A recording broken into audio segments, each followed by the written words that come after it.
we've just got to give it up one time for Xavier Va'a. Let's go. Wait, is it Va'a?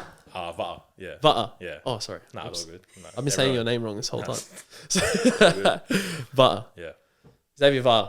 Give it up one time. Let's go. Bro, just so you know, you've almost been a part of our daily life, Sarah and I.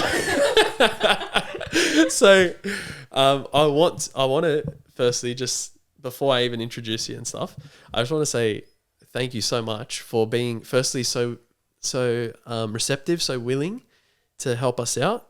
Put my phone on Do Not Disturb. There we go. So willing to help us out with the Purpose Conference, which is when I first contacted you. And you sent me like a whole list of names. You were so willing to come. It was just depending on training and things like that.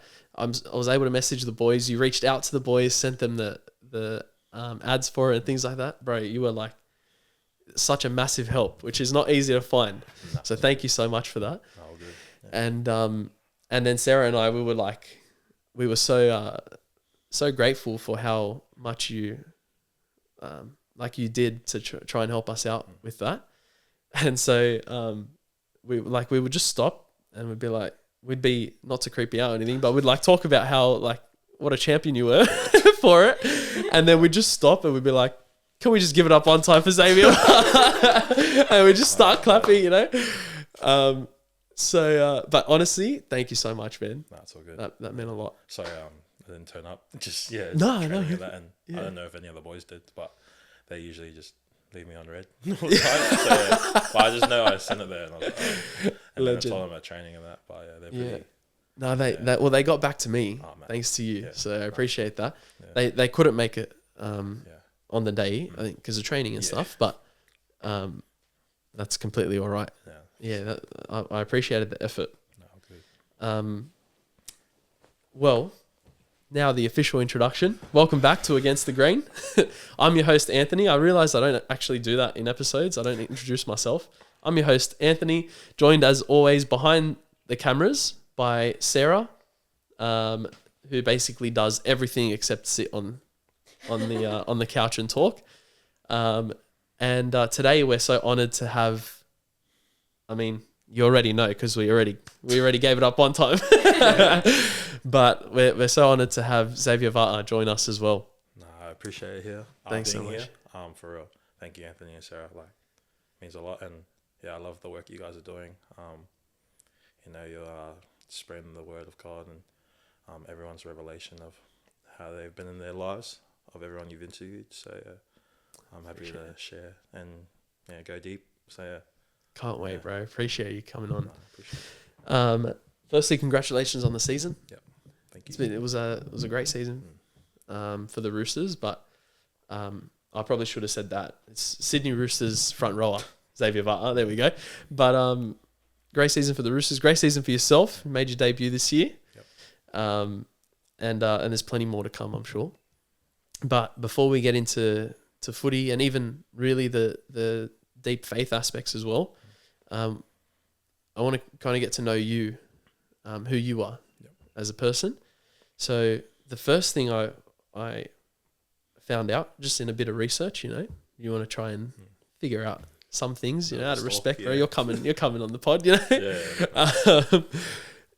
bro, you were born in American Samoa. Yeah. Yeah. Crazy. Yeah. All right. So was your family living, are they from there, your family? Or? So my parents were born and bred in Auckland, South Auckland.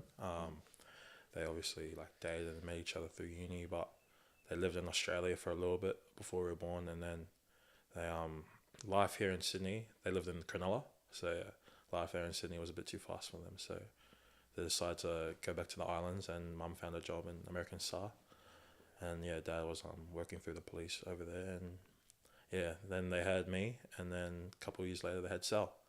So we were my brother, so we were both born there. Oh, awesome. So you're the eldest in your family? Yeah. Oh, okay. Yeah. How old were you when you guys moved back? Moved back to Australia.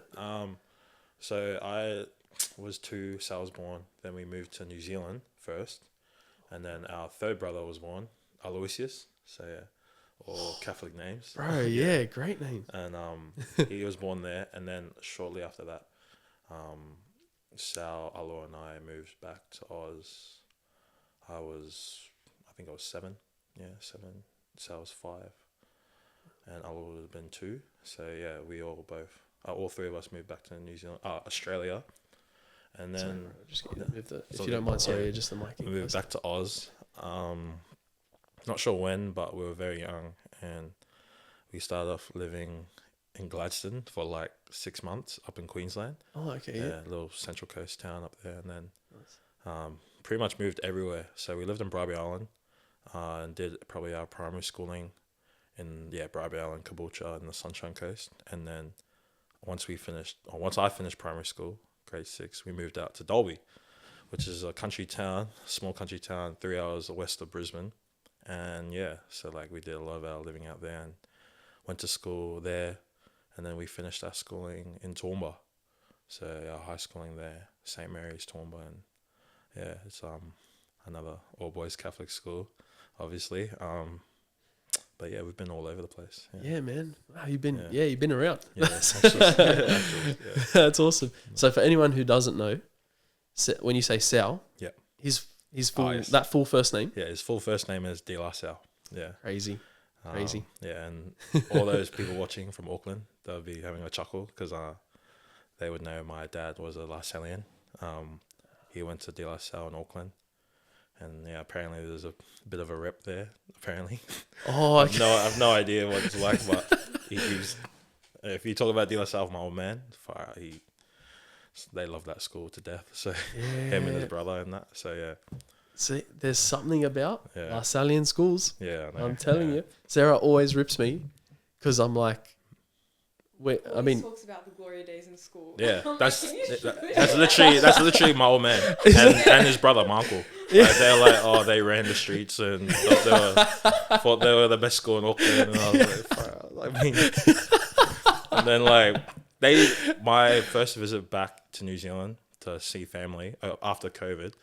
The first place they took me was De La Salle. No way. Yeah. And my uncle took me there, and I was like looking out. I was like, yeah, like looks like a pretty standard Catholic school to me. Like, oh yeah, like there's the same, there's Mary, Mother of God statue at the front, and then all the scriptures and the prayers, and like, oh yeah, it looks like a normal school. It looks average, yeah. I was like, oh yeah, cool. Like, it looks like a South Auckland Catholic school. I was like, cool. Like, that's crazy. Nah, but they There's love something it. about it, yeah. La Sallian schools, so good. La Salle Bankstown, shout out, the boys. Yeah. Oh yeah, I have cousins who still go there. Oh seriously? Yeah, I see them all the time, and I didn't even realize till like the other day, like last week, I was like asking, what school do you guys go to? I was like, oh, De La Salle.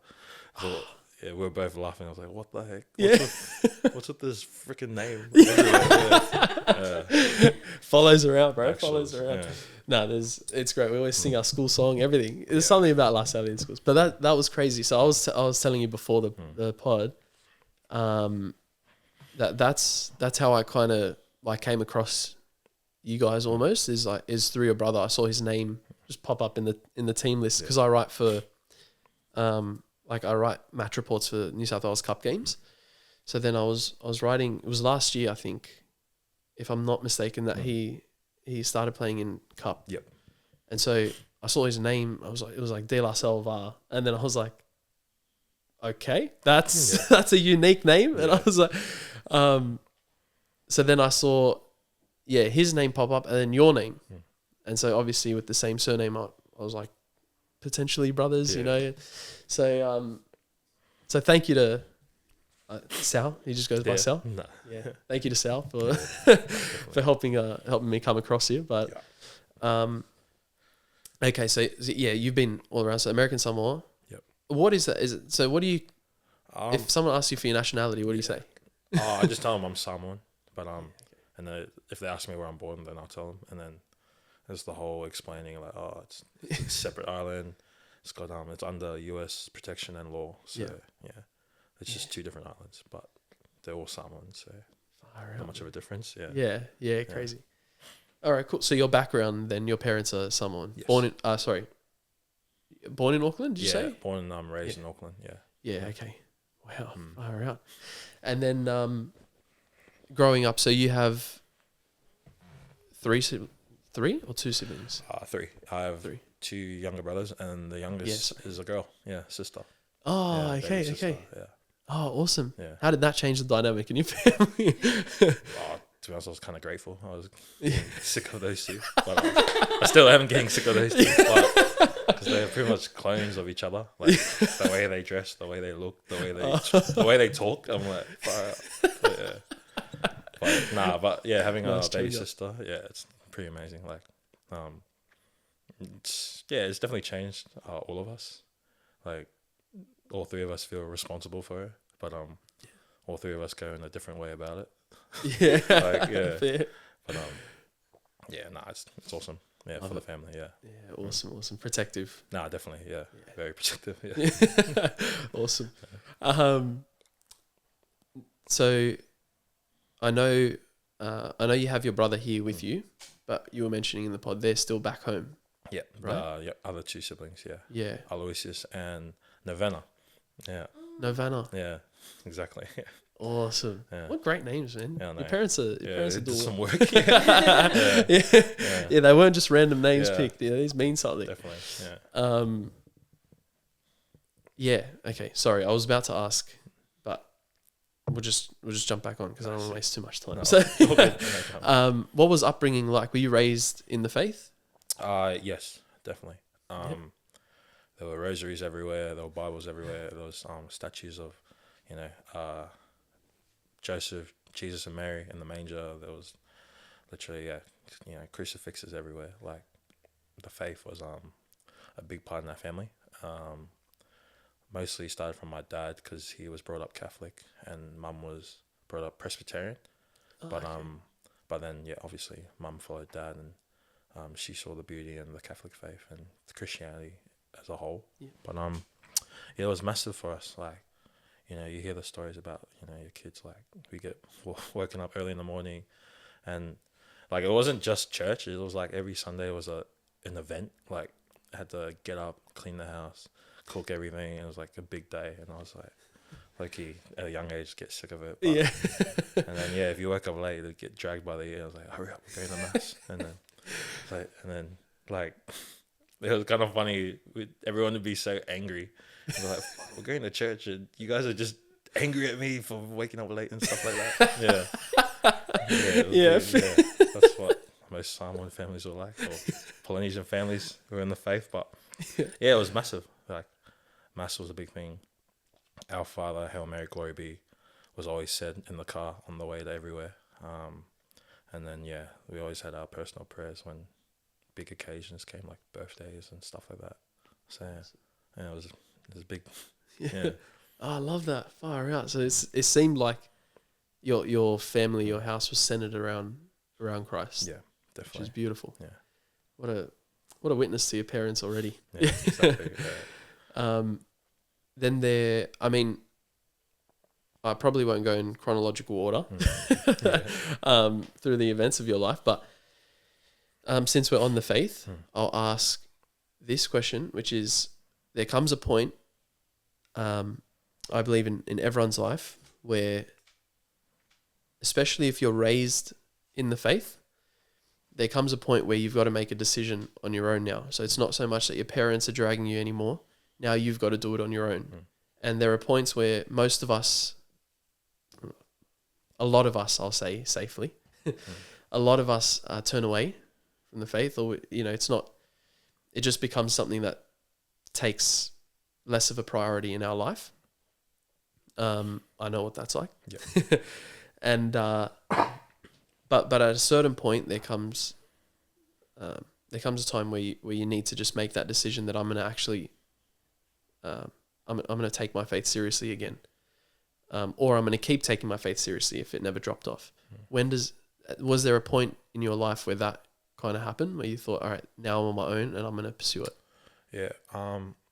It pretty much started when I moved out, straight out of high school. Yeah. Finished high school, the same week of my birthday. 3 days later, I was on a plane to Sydney to start preseason. And then... Oh, so you signed with the Roosters straight from Yeah, from high school. High Yeah. school, far out. So yeah, I was a Broncos junior doing their like development academy stuff. But Yep.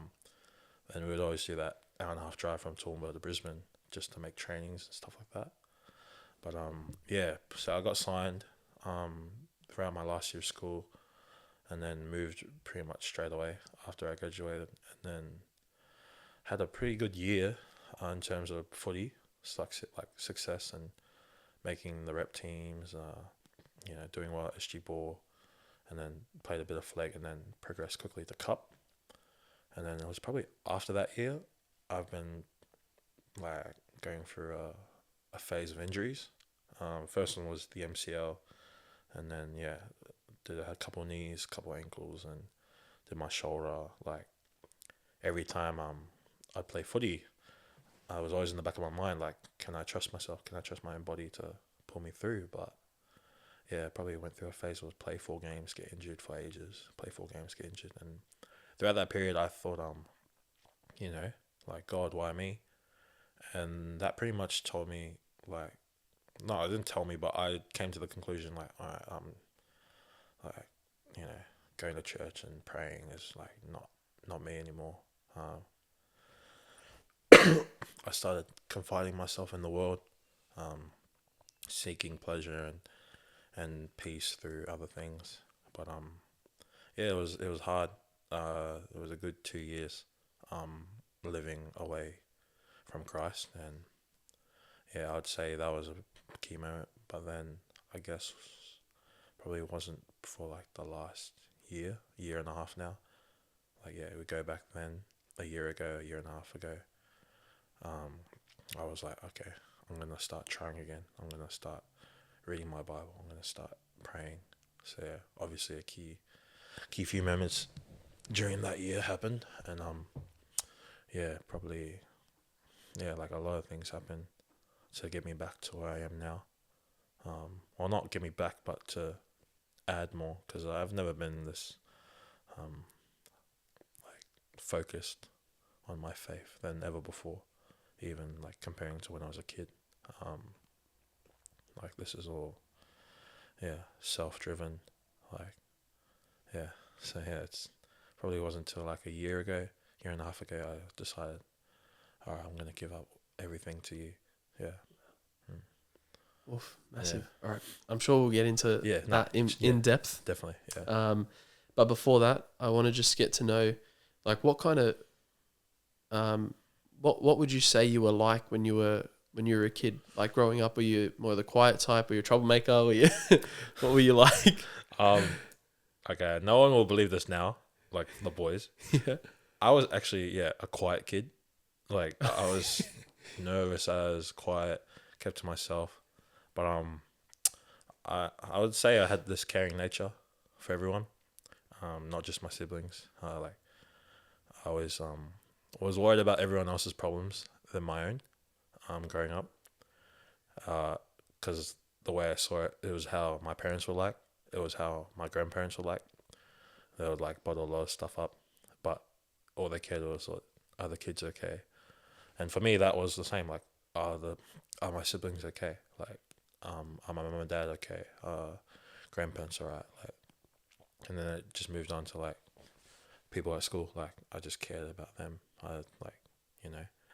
It stood out pretty much. Like, if someone was going through a rough time, and I just found the tendency to like, care, and like, it kind of sounds weird, like this big chubby kid at school, like, going around, like, if someone, I would see someone and be like asking like, oh, everything alright?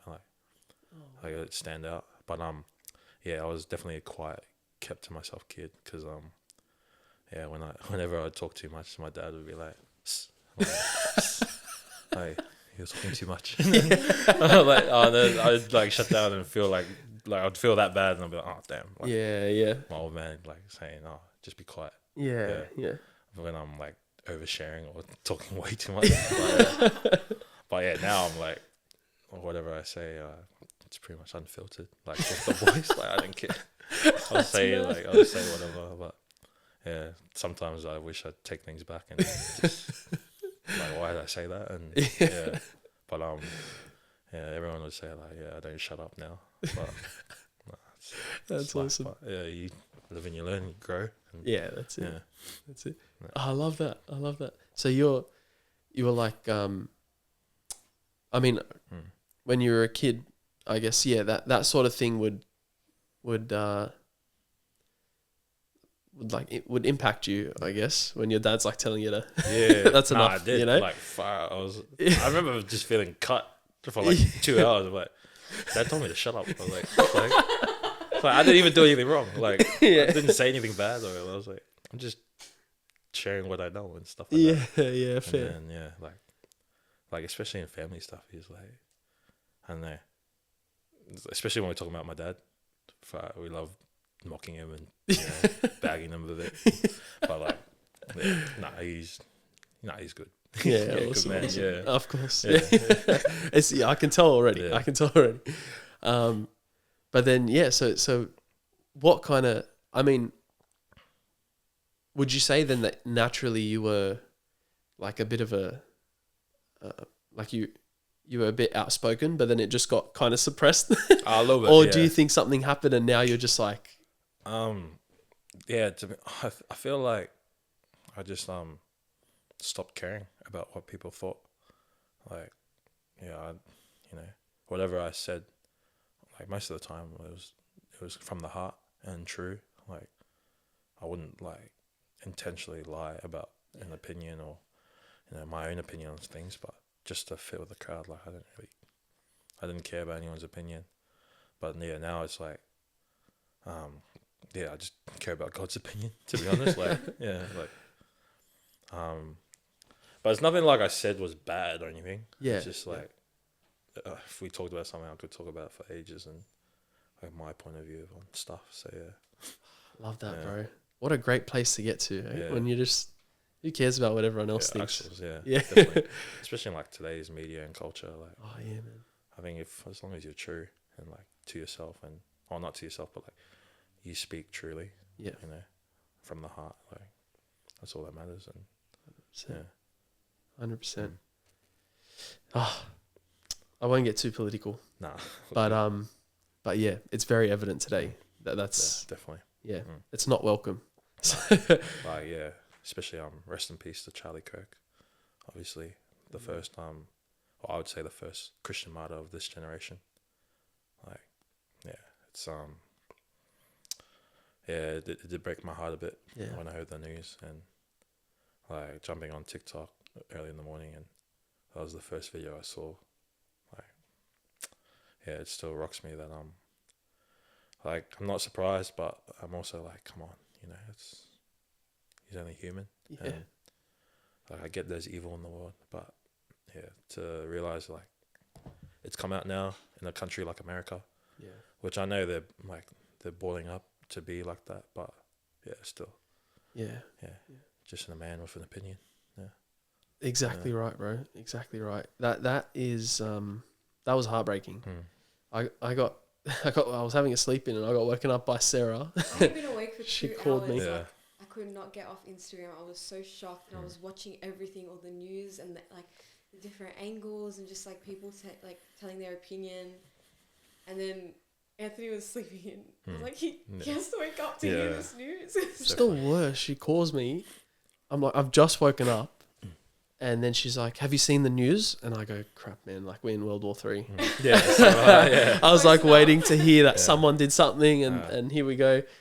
And then she goes about Charlie Kirk, and then my heart just sank. And I was like, oh, crap. Like, something happened. Something happened. I will say, just a small point, like a side note, is I know that I'm the first one to say that we need to be aware of the things that are happening in the world. Like, it's so important. We need to be informed, and we need to know that there's evil like that out there, and that's who we're fighting on a spiritual battle, on a political, on a spiritual, whatever. Yeah. We're fighting spiritual battles. We're fighting political battles. We're fighting all different kinds of battles, and we need to know. We need to be knowledgeable in each of those those things, you know, like you don't have to take a necessarily like keen interest on politics or anything like that, but we need to be informed.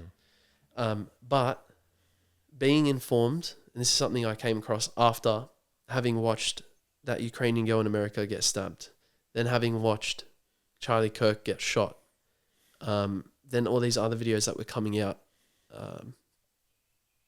some guy got beheaded like in America, and these videos are out there, they're online, like not censored, anything, you just see it, and it becomes worrying that even though we're affected by it, we're so desensitized to it that we can just scroll to the next thing, and that occurred to me when someone said it as I was scrolling through. And I was like, okay, there's something seriously wrong here, that I'm able to see a guy get shot, watch the blood pour down, and then just scroll to the next video. And like, even though I was affected by it and like by everything about it, the shot itself, what I saw, then the reasoning behind it and all this stuff and who the guy was, like, you know, anyway, champion, you're right. Yeah. First Christian, like he's seriously he's a Christian martyr. Or if he's a martyr just in general, either for politics. Yeah, that's right.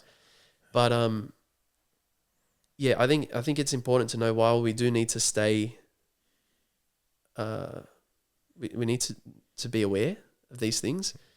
That doesn't mean that we need to necessarily see these things. It's not actually for our souls to see. We don't need to watch someone go through that, like, necessarily. And that's why it's so hard for the people that were there. Yeah, exactly. You know? Sorry, I know I'm going on for a bit, but that's just a side note that I thought was important. Like, definitely, yeah. We watch movies and see people get shot all the time. So then we see it on video and we're like, you know, it's real, but it doesn't actually occur to us properly. We become desensitized to it. No, definitely. So, just be careful. Definitely, With what you see. I didn't know if you were all right to to go into that. I love that. I agree. Especially where we are in the world. I mean, we're very, in our little pocket, us in New Zealand. And all the other little islands, like, we watch the movies, or, you play the game and you see all that stuff, but you never thought, in a country like America, the freedom that they have, that something like that would happen. And my heart's with all the students there and all the families have been affected, and especially Kirk's family. Like, I mean, I saw a comment made that his daughter ran to him, just because, like, she was scared of the sound. Yeah. And, like, when I heard that, I was like, fire. Like, whoever the killer is out there, and it's so weird. Like, I prayed for him.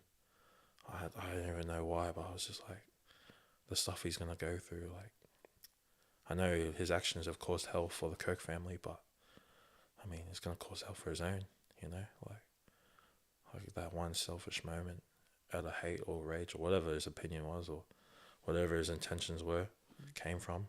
Like, I'm sure deep down, even though how prideful he may feel, I know deep down he's regretting it. And, like, he has a soul too, so I hope God blesses him and keeps him. And it's a sad moment for everyone, including his family and his party, I guess, for his people. Bro, honestly, that I just got goosebumps because, like, bro, you have a real heart of love. That's awesome, man. Like, you can see when someone is so driven by the Holy Spirit. And that's so evident, man. Like, for you to be able to pray for him is incredible. And I'll be honest, that hasn't even crossed my mind. Yeah. So, like, what an inspiration. Thanks for that reminder, man. Like, that's a beautiful thing. No, I appreciate it, but, like, that's, like you said, it's not me talking, it's the Holy Spirit talking through me. Like, I don't know what it's like to be in jail or be on trial. But for those who are innocent and guilty, like, I mean, no one's perfect, you know. Yeah, like nowadays in this world, we weigh sin differently, and we view our actions differently. But God sees it as like sin is sin, full stop. So whether you're the person who swears or the person who is an adulterer or the person who murdered someone, like the sin is equal in His eyes, and we've committed sin against each other, but most importantly we hurt God. So that's how I see it nowadays, and some people may have different views, but everyone in my eyes is not perfect, so the grace should be held upon everyone. Amen. Yeah. What a realization, man. This has almost become spiritual direction. I appreciate that. That is incredible. That's like I don't want to speak for you, but I just want to tell you what I can so like see so evidently in you is that you're someone who knows He's loved infinitely, and you can just pour that out onto everyone else. Yeah. And that's like I'm still trying to get to that point. You know, like it's if we find it hard, if you're someone, if any listeners are like me and they find it hard to pray for someone who's hurt them or who's done something like this guy has to Charlie Kirk, allegedly. If you find that difficult to do, then that's just a kind of warning, I suppose. Like not so much a warning, but like I understand. Trust me, definitely understand. Yeah. I've been that hateful, angry, rageful person, not just at people but at the world. And like I hate to say it, but yes, I've been angry at God, and even though now I know and I realize and I pray for forgiveness every day, because who am I to be angry at God, the Creator? Like no matter what circumstance I am in life, like I'm here on this earth for a reason, and Romans 8:18 is always in my mind. The suffering of this present time will not compare to the joy that will be revealed from the Lord. So that's stuck with me ever since I picked up my Bible, reborn in the faith again last year and a half ago. But I'll bring up a little incident. The reason why I prayed for this alleged killer is because De La Salle, my brother, one of our family members got jumped by someone, and he's very close to us and we love him so much, and we couldn't believe that someone did this, and we found out who it was, and he did so many terrible things and jumped our relative. And Sal's first thought, he told me about what happened, and we pray for for our relative, our uncle and his family, and just Sal also mentioned the person who jumped him, because we don't know what battles he was going through, mentally, through drugs, all that stuff that we heard about later on. But we know that God says vengeance is His, vengeance is mine. So whatever happens to him, let it be God's grace and God's wrath upon him. But it's hard, especially when it happens to your family. And it wasn't my first thought, to be honest. My first thought was I know it sounds stupid, but where is he? Go look for him. Yeah. And and then Sal told me this, and I was like, why are you gonna go look for him? What?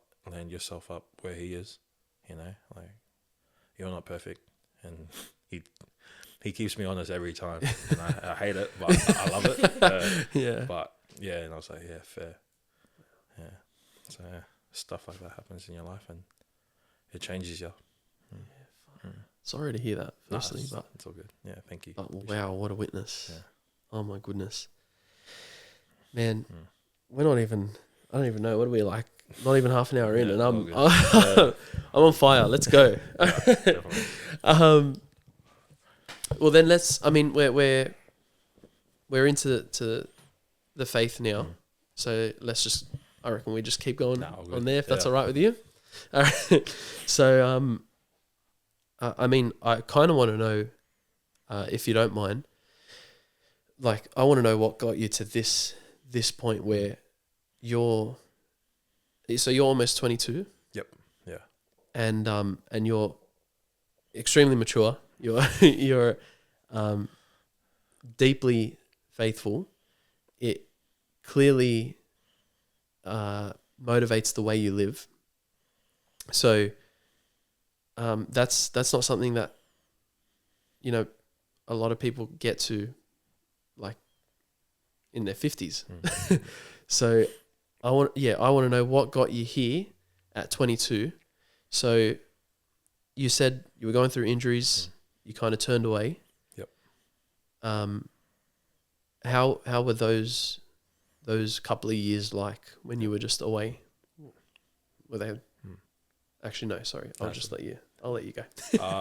Yeah. So the year I was turned 20 and 21, well, most of that year, it was dark. Like, it got a bit hard. Like, as a young kid, I had all these dreams and aspirations, like, you know, be this front rower by then, be starting in the NRL team by then, win the Dally M by 24, and have all the money, have all the fame, and you know, have all these like physical, material things. And I always like said growing up in the back of my mind, like, I'm doing it for God, but deep down I was doing it for my own desires. And then the injuries, like, God's plan. I went through that 2-year run of just getting injured, and it affected everything. Like, every time I come back, I would always be a bit not physically ready. Like, my fitness would always come back and I'd be down, and my abilities would always hindered, because in the back of my mind I'm like, what if I get injured again? And it's funny because the injuries I've had, they happened again to the same ankle, same knee, same shoulder. So and then I would be questioning, am I here for this reason? Like, what is my purpose? Because growing up, footy was everything. Footy was my gateway to escape my family, escape my parents, escape all the pain from life. But once I started getting injured, that's when I started chasing girls. That was the first thing. It was very immature, very dumb of me, and I viewed them in a lustful way, and I hated it. Not just girls, but any source of lust. Like, I was all over it, you know. Everything was going down track, and and then it was tough. And you know, you go through that high of feeling like invincible, but then after you're like, it's soul crushing. And I realized, like, every time I step into that, like, that sin, I killed my spirit bit by bit, and I felt empty every day. And then it wasn't until then I added drinking. It was probably the last Mad Monday we had. I went hard, like, second time I've ever drank, which is stupid. But I decided to go full on, and drinks were getting given to me free by everyone, left, right, and center, and like, I was being stupid and taking like a ridiculous amount of shots, because I'd just be like, I want to just get rid of all this pain. And then after that, I'll be honest, throughout that 2 years, like, I've been on many drives, and then just need to get out of the house and question, like,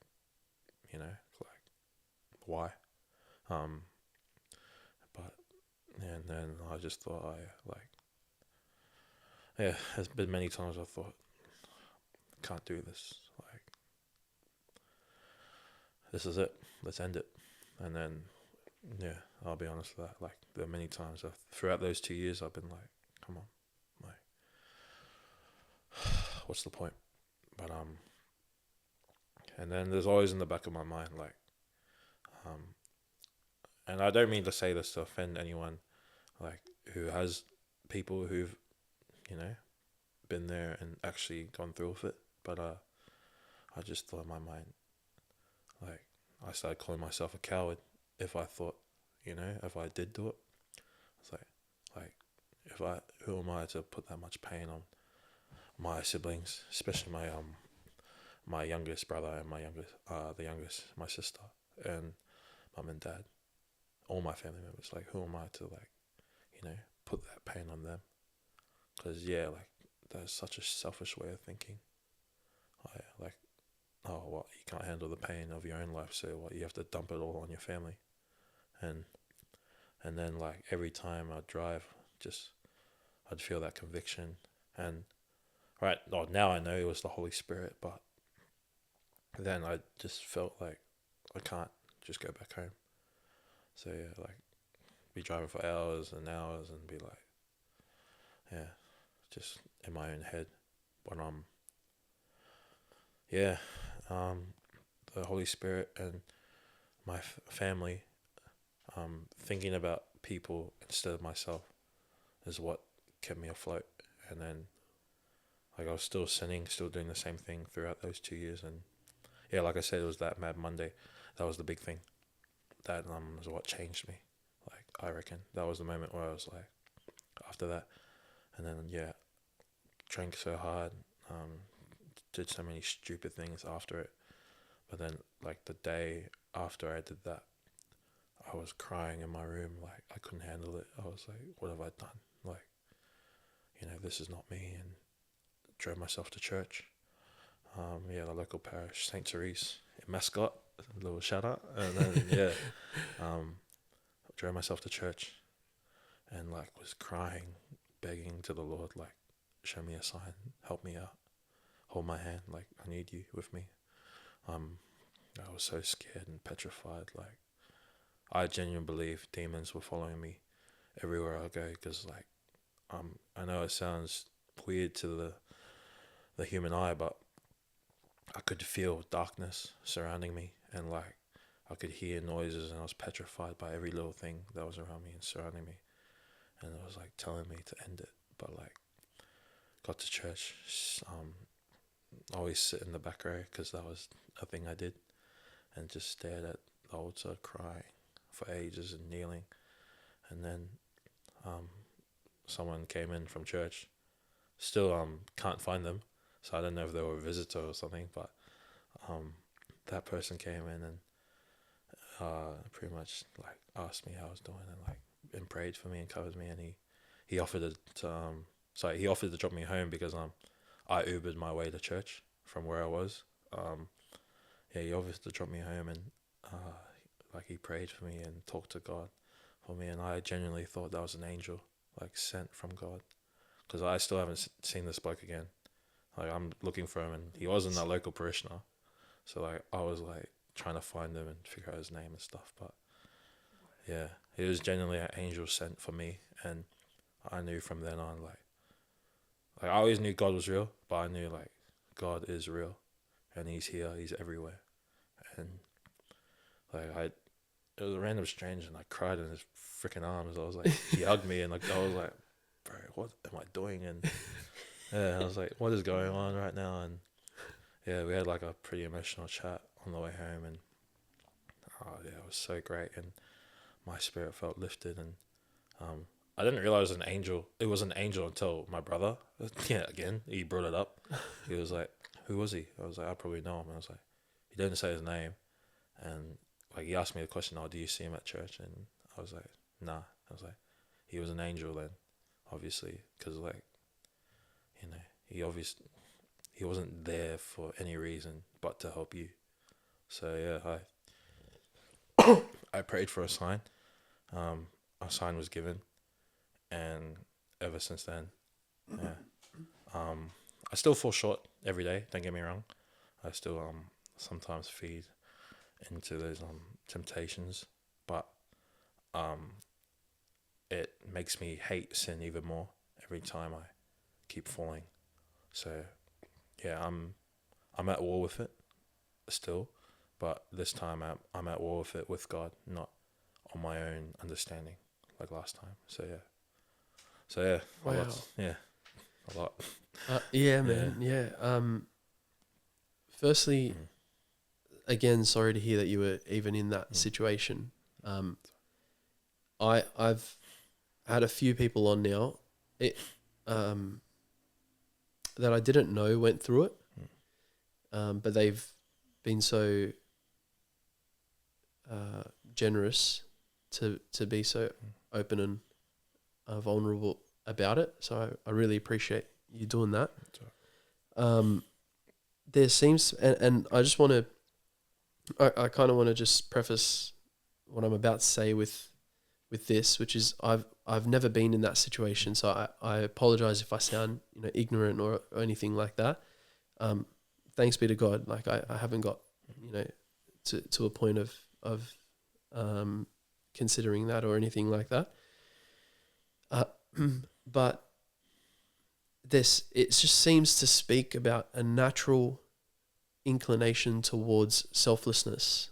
Like, we're not meant to just be about us.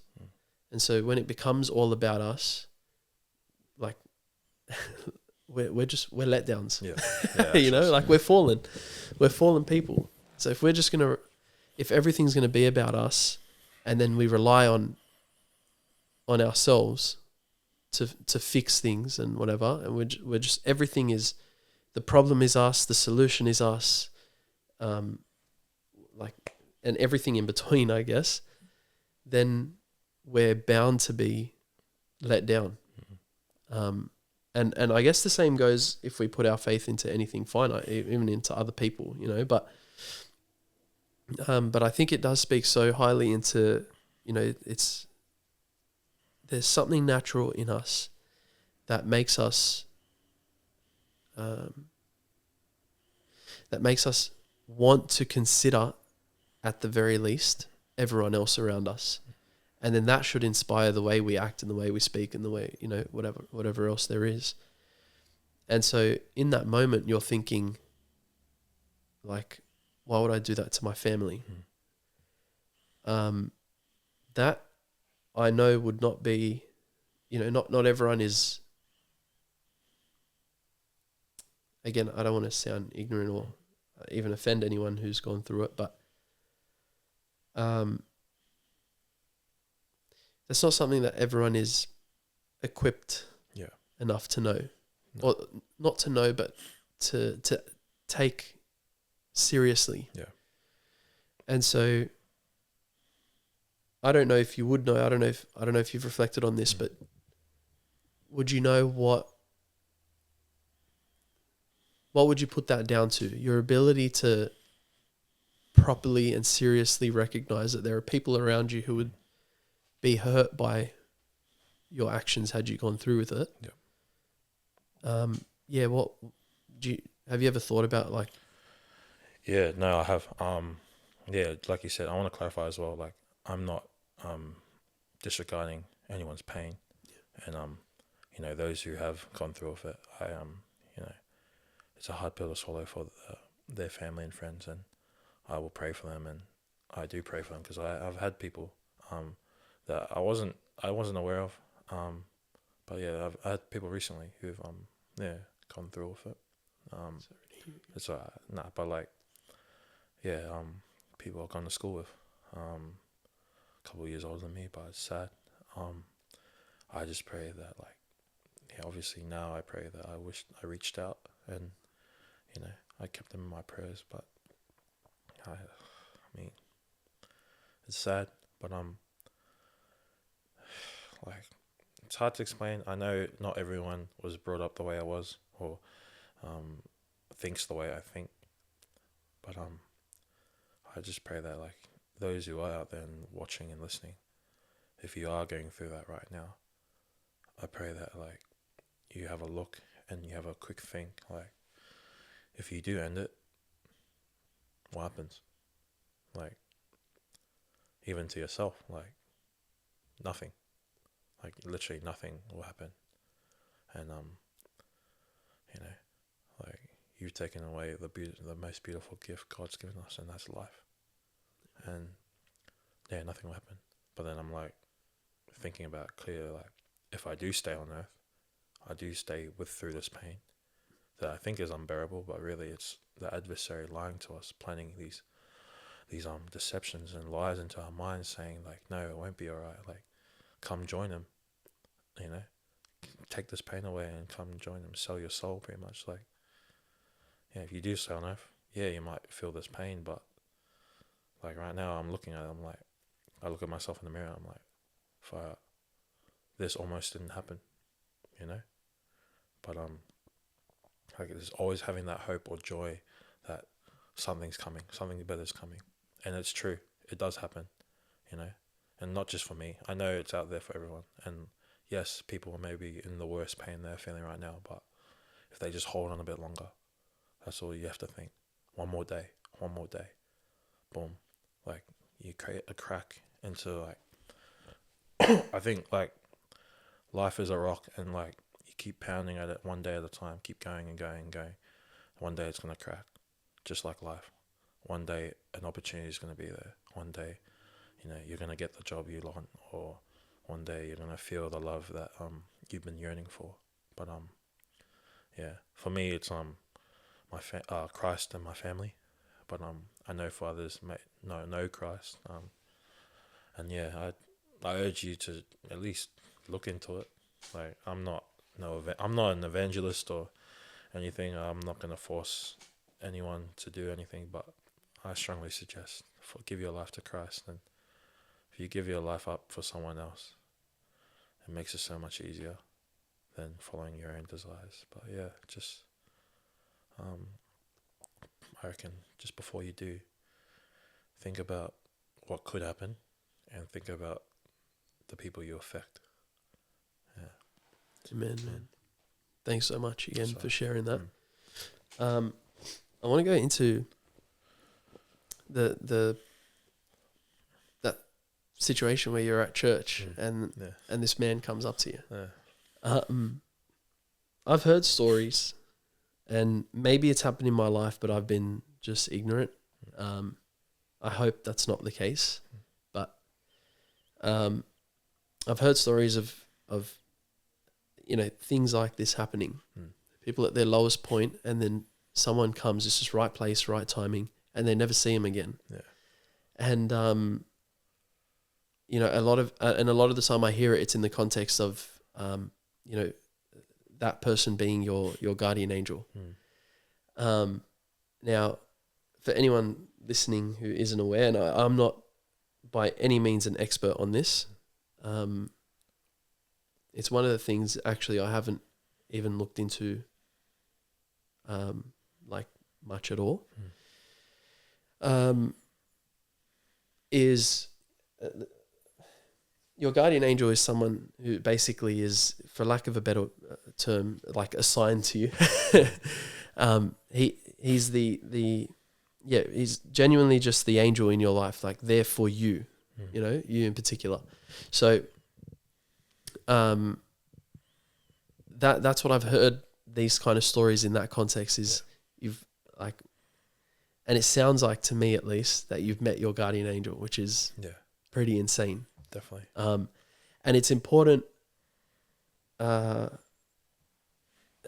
I don't do this well at all, but it's important to like almost have a relationship with your with your guardian angel, you know, just like constantly ask for their protection. And you know, when we, like you touched on, when we sin,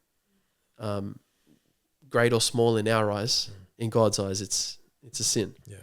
And again, you know, in the Catholic faith we talk about mortal and venial sin, but when we talk about mortal sin, it's we've completely disconnected, like a grave sin. We've completely disconnected ourselves from the church, from God firstly, and then from the church as well, from our neighbors, those around us. So there's a sense in which like we've almost cut ourselves off from even our, like almost our guardian angel. Like we kind of just separate ourselves. And then, we have like the sacraments in the Catholic faith again, sacrament of reconciliation, but that is the grace that allows us to reconcile ourselves with God, with the church. And then again, it's like almost we're welcoming back our guardian angel into our lives. And we're like, okay, come back. Like, I'll be better. You protect me and things like that. Yeah. Anyway, sorry. This is a long-winded way of kind of firstly just being in awe that to me, it sounds like you met your guardian angel, which is incredible. Have you pondered on that or reflected on that experience as almost like a supernatural experience? 100%. Yeah. Like it's always in the back of my mind. I can't not think about it because, people say God meets you at your lowest moment, and I can safely say that was my lowest moment. 100%. Like when I needed him most, like he's always there, but like when I needed him most, he revealed himself through the Holy Spirit and empowering that angel to come down. He sent an angel for me, and obviously I remember what he looks like, and I don't know, like heaven and earth, like God's so mystical. You could tell him to take this form or whatever form possible, but I could feel the Spirit with me, and the Spirit lit up within me.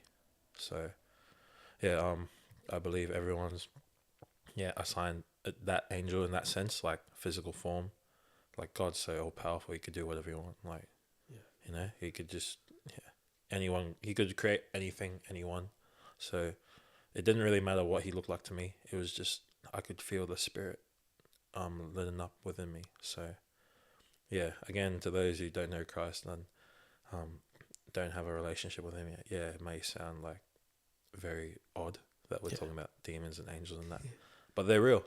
They're very real, and I think they should be taken seriously. Yeah, for sure. And so, where do you go from? Because, it's supernatural experience. It's not just. It's obviously not just something that happened. Like you just cried on someone's shoulder, and then, it's kind of like flicked a switch and all is good from there. Yeah. It does really seem like it was a supernatural experience that's actually lit something inside. Yeah. So where do you go from there? What's your next move? What was it? My next move was like, talking to my brother about it. Like, he was a massive help. There was a group of us, three of us, De La Salle, Bana Uelu, also another Roosters player, hooker from New Zealand. We lived in the units together, and I would say just to jump in here. So when you were going through all of this, I know at this point your brother was with you, and Benai as well.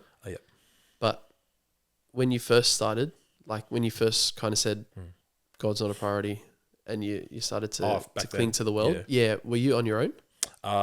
Like I was still living with them, so I lived in the Roosters house. There were about 11 of us. There's like you got Siwa Wong, Rob Toya, Bana Uelu, Salisi Foketi, Sal, myself, Blake Steep. Wow. There's so many debutants from that house. And like still players yet to debut. They're on the track to there. But it was a pretty full on house. But everything I dealt with was internally. I didn't tell anyone. I didn't tell anyone about my sin, lust, drinking, all that stuff. That I kept that all within me.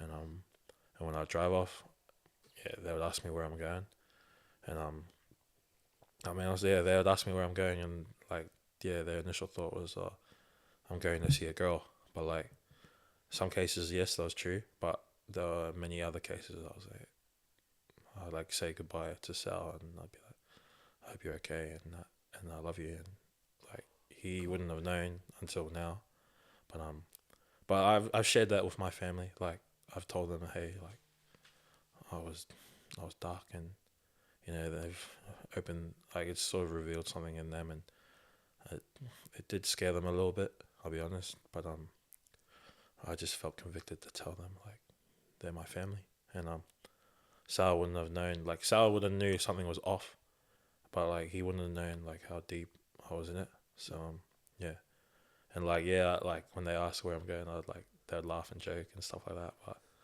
and then like I'm not saying it was their fault because they didn't know, but I just knew. At that point I knew where they were coming from, like just from a cheerful manner. But like I was in a dark place. But everything I had kept it to myself internally. No one knew about it. Yeah, it wasn't. I didn't see it as their problem. Yeah. It's my problem. So yeah. Wow, man. Okay, sorry. I just wanted to butt in just to see, what that was like. So now you've gone back. Yeah. So you're living in a unit with. No, I'm living with my brother now. We moved out of the Roosters unit, but like started after that experience with the angel and the Holy Spirit within me. But I and Sal were there at the house, and then we just thought, let's start going together, go to a cafe, go Bible study. Like a couple of days later from that experience, and then like probably a month and a half in, we were like, should we open this up to the boys, like the NRL boys? And then we were like, low-key nerve-wracking, like we don't want people to think we're converting them or anything. Just like if they were keen on it, like we'll start our own like Bible study, because I heard we're one of the 2 clubs who don't have a chaplain. So I didn't know that until I was told that, but now we do have a chaplain. It's changed a few opinions and minds on it, and we have a pretty big group, and the first name who replied to our text like, we're gonna do a Bible study, like if you're keen, come join, was Nat Butcher. Yeah, and it wigged me out. Like I was like, he was the first name. He was saying like, I'm keen, let's go. And then I was like blown away. And he's strong in his faith and very keen on learning the word and stuff like that. But it's not just him. There's a few other boys have turned up. Like you got Mark, Daniel Chupol, you got Rob Toya, Siwa Wong. Other big names. Like I think in our chat there's about 12 or 13 of us. Yeah, but not everyone can make it because everyone lives everywhere. Yeah. But the times I'm planning on trying to go a bit more west and see if the boys are keen. Spencer Lenu, Lindsay Collins, he's came to a few.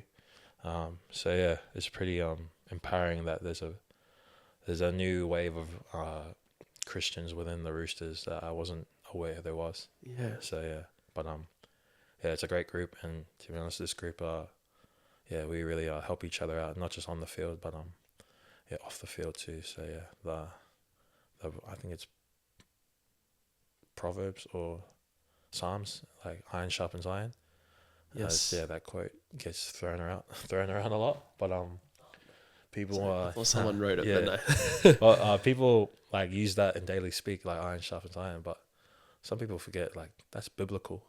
Like it was in the Bible first. So so like when you're quoting it, just know that you're quoting from the Bible. So, Amen. Amen. But that group's really empowered the lives of not just me but everyone in it, and it's a pretty cool thing we're doing. Yeah.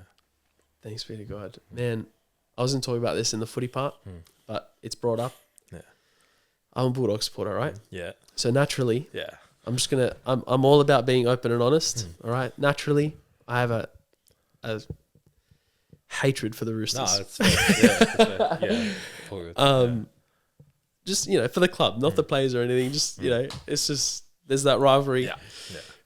Anyone who listens to the podcast knows knows about it. I'm sure But- Hainsey's brought it up a couple of times or something. Hey. Hainsey, TV and that. Oh, yeah. they brought it up. a Yeah, couple that's times. right. Yeah. Oh my gosh. Yeah. Yeah. Always, you know, Yeah. we're not shy Bit of about it. banter, yeah. But I have to say, honestly, like, I've seen something at the Roosters in the players. Yeah. Since it's probably since first messaging you, reaching out to you.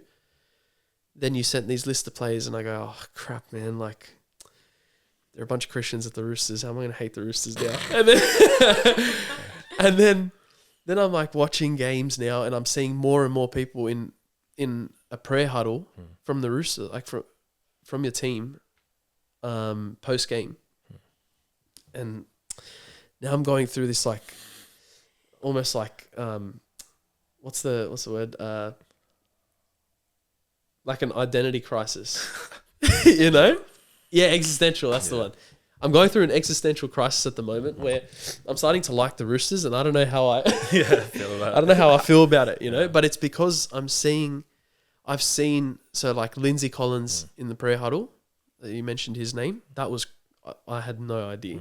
That was crazy to me. I think it was Blake Steep as well in it. Yeah. Would I be right in saying that? Yeah. Like I knew, you know,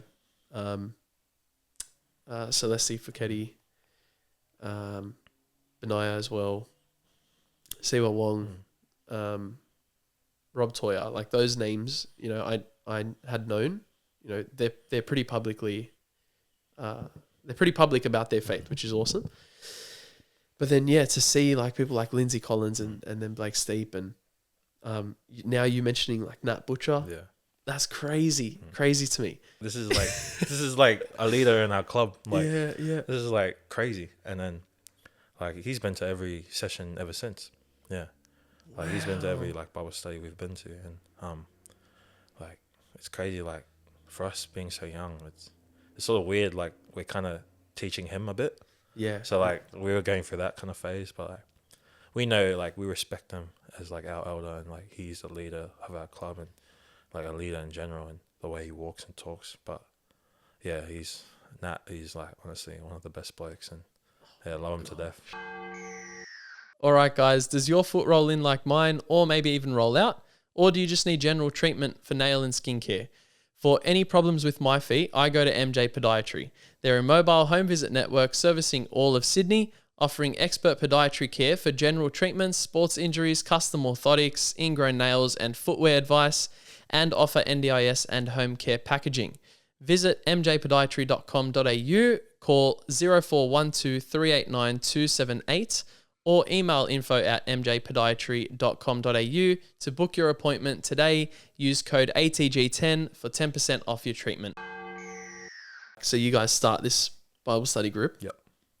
Had they known at that point? Did you tell them, those boys, Benaya and your brother and Sal, did you tell them what had just happened or what you had gone through for the past couple of years? I told Benaya first because I was too ashamed to tell my brother about what I did.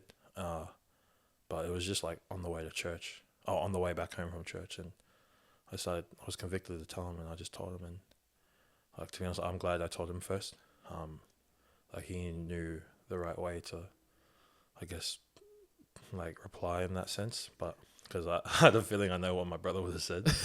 Very honest, but in his way, it's loving. But yeah, like everyone in my family, they seem to be truth tellers when it comes to, you know, not like revving someone, but like, I guess, giving, you know, advice, like trying to help you out. But yeah, they're very brutal and honest about it, which is what you need at times. But I know, I told Benaya first, then I told Sal second, and then Mum and Dad planned a trip coming that weekend. I told Sal, I'm like, oh fuck, I have to tell everyone. And I was like, Mum and Dad, like, I'm gonna be honest, like, all is good now.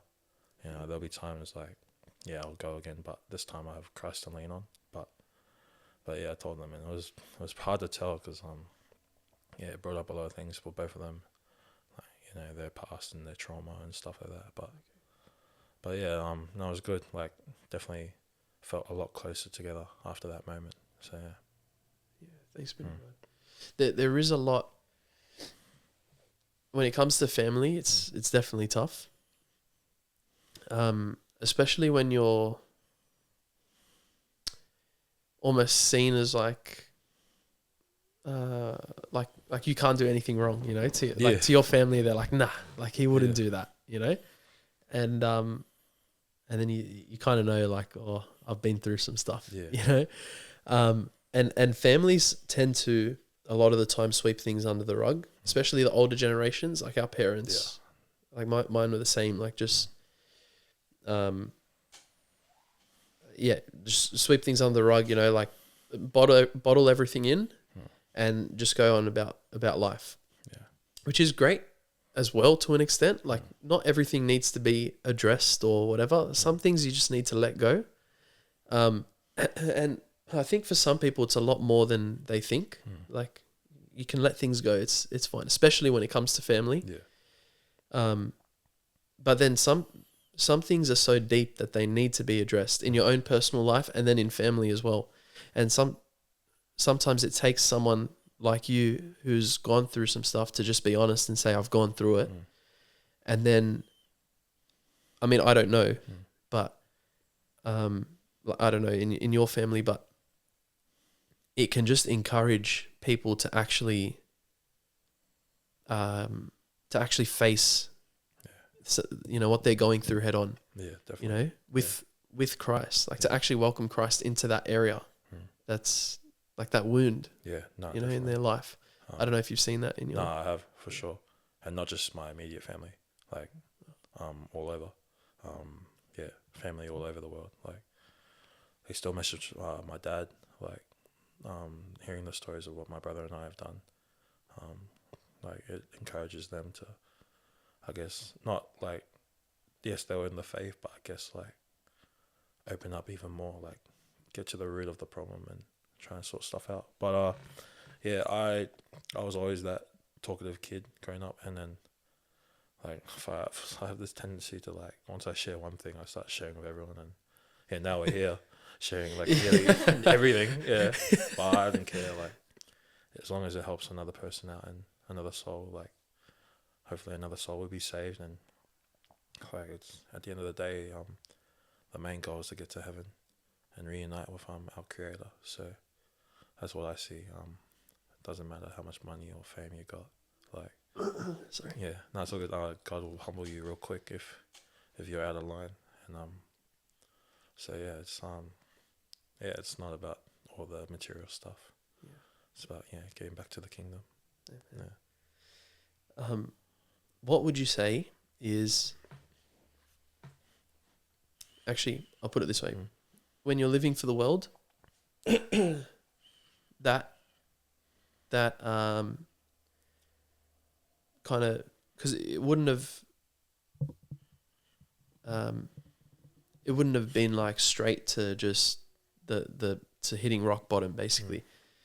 I'm sure at times there would have been like almost like euphoria, you know, like you're at your peak, like you feel like you're at your peak, you know, like there's when you start to get, you know, the girls and the money and the whatever, there are times where you feel this real high, you know. How do you compare that to almost like the spiritual high that you get now? Well, both, they take time in both ways. So like when I was living off the world, it took time until I got to that rock bottom point.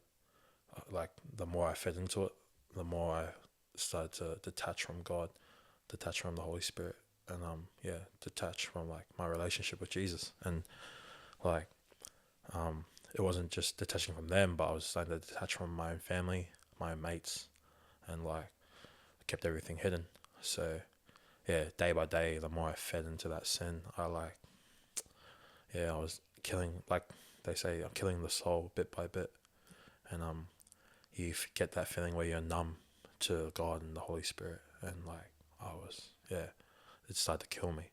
So in that sense, living off the world, like you said, the euphoria, it gives you that instant high, but then you're left alone feeling soul crushed later on, whether it be a minute later, hour later, yeah. But then the more I did it, the more numb I became, and the more I got the euphoria, but then I just flatlined. I felt nothing. And then, yeah, it gets to a point where you're like, why am I doing this? Like, but like, there's more to life than what I'm doing. And then, yeah, hit rock bottom. Yeah, go through those moments. And then, like, with Christ, yeah, it wasn't like, boom, that happened, and then all of a sudden I'm trying to be this righteous person. Like, there was a lot of shame and guilt I had to go through, which is normal. It's human. It's part of the process. But I realized I had to not just feel the shame and guilt from sinning, but also accept the new love from Christ to clean me out. Like, yeah, I could feel annoyed and angry at my decisions, but if I just be angry and annoyed, then I just stay stuck. So I got to fill myself with, something new. And like, that was Christ. And it wasn't new, but like, his love, accepting love was a hard thing for me. I found it hard to accept, the love. I'll be honest, there were times I found it hard to accept my dad's love. Was part of the reason why I wanted to leave Queensland. And there were times I was thinking, like, leaving Australia, like, I wanted to just remove, like, my father out of my life. Like, not, like, do anything to him, but, like, leave, And, yeah, I was so resentful in the way he brought me up. Like, now I look at it and I realize every, like, little thing was for a reason. But that was a big battle at the core. I felt like I was struggling with. Like, I didn't forgive my father for a long time, and still in that period, and there were things I was blaming him for, like blaming him for my sin, blaming him for like these hard times I'm going through, and I was so like had so much hatred in my heart. But yeah, now I look at it and I'm like, yeah, like I never thought my father could change as a human being, but only God can, and he did. And I could see the little things that he's changed in his life, and like the way he's brought up my other siblings, Novena and Alu, and it's made me think like I'm glad I went through it and my brother went through it, because like if those two went through it, like it would have killed me even more, Oh yeah. But yeah, no, it's good. Like my old man and I, we're so good now, and like we've had our moments, but we like Dad's always so repentant in the way he raised up the both of us, and like, yeah, we have a laugh and joke about the stuff we did growing up, like, but deep down, he knows that we love him so much, and I've found in my heart to forgive him, in that period, and I guess that was the number one issue I was dealing with at the core, like accepting people's love. Like I could honestly say I could like go out and I could love anyone, like I could care for anyone, I could do anything for anyone, but receiving it was a hard thing because I felt like I needed to earn it, I felt like for me it was like, yeah, it was weird, like obviously every bad footy game I was like, oh fire, like Dad's gonna be in a mood for like the whole week until the next game, and yeah, and then like so yeah, I thought footy was a way to earn my father's love, and it wasn't Dad's intention, just how he's raised and like his delivery and going off what he knew. But to be honest, I'm glad he brought me up that way. Otherwise I wouldn't have been the footy player I am and the person I am today. So every experience was meant for a reason, and yeah, I'm forever grateful. Like, yeah, at the end of the day I know he'll do anything for me. He would die for me. So I love my old man, and I'll do the same thing for him. So yeah. Awesome, man. I love to hear it. Yeah. We're I mean, in such a privileged position. Like, I've said this many times, so sorry to the regular listeners, but it seems to be like a repetitive theme in so many people's lives, is like we're in a privileged position to have had loving parents, but also we need to be realistic and understand that and know that they're not perfect either, So like, and it goes back to what you were saying earlier, is there's no one no one's perfect. but it's easier. It's easier to recognize it in ourselves and in the people that we love, than in, people we see as our enemies, or a lot of the time in the people that we look up to. It's hard to recognize that they're imperfect as well. Yeah. A lot of the time you cop a bit of backlash if you're from family, if you admit that your family's not perfect. But we need to be realistic, right? So, I was privileged enough to, and again, sorry to those who are hearing it again, like probably for the 10th time on the podcast, but I didn't realize that I was in such a privileged position to have two loving parents. I thought it was the norm. I thought everyone had it. Yeah. So, it was just something in my life that I thought everyone else knew. Yeah. And then you grow and you get to know different people and you understand that they didn't have that experience. Some people had, maybe a father who wasn't present. They might have had an abusive mother, or whatever it was. Just broken families. And that's really hard to understand that that's a reality. But, that's helped me realize that, my parents aren't perfect. Yeah, there may be some things that at least at this point, I don't have kids, but at this point I think maybe I'll do things differently as a parent. I don't know if when I become a parent, I'll realize, oh no, I'll probably be the same or whatever it is, But you need to be realistic in understanding, they're not perfect, but also grateful enough to understand that, they did their best With what they had. With what they had and what they knew. And and again, that's not everyone's situation either. Like, unfortunately, there are parents who neglect their children and things like that. And I'm obviously not speaking into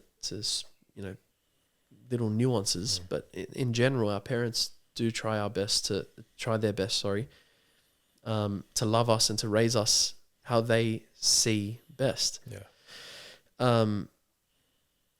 So what I want to ask is, and again, to anyone listening, they'll kind of know the question I'm about to ask, but I read in a book once. It's a book on fatherhood. It was called Seven Secret. I think it's called Fatherhood.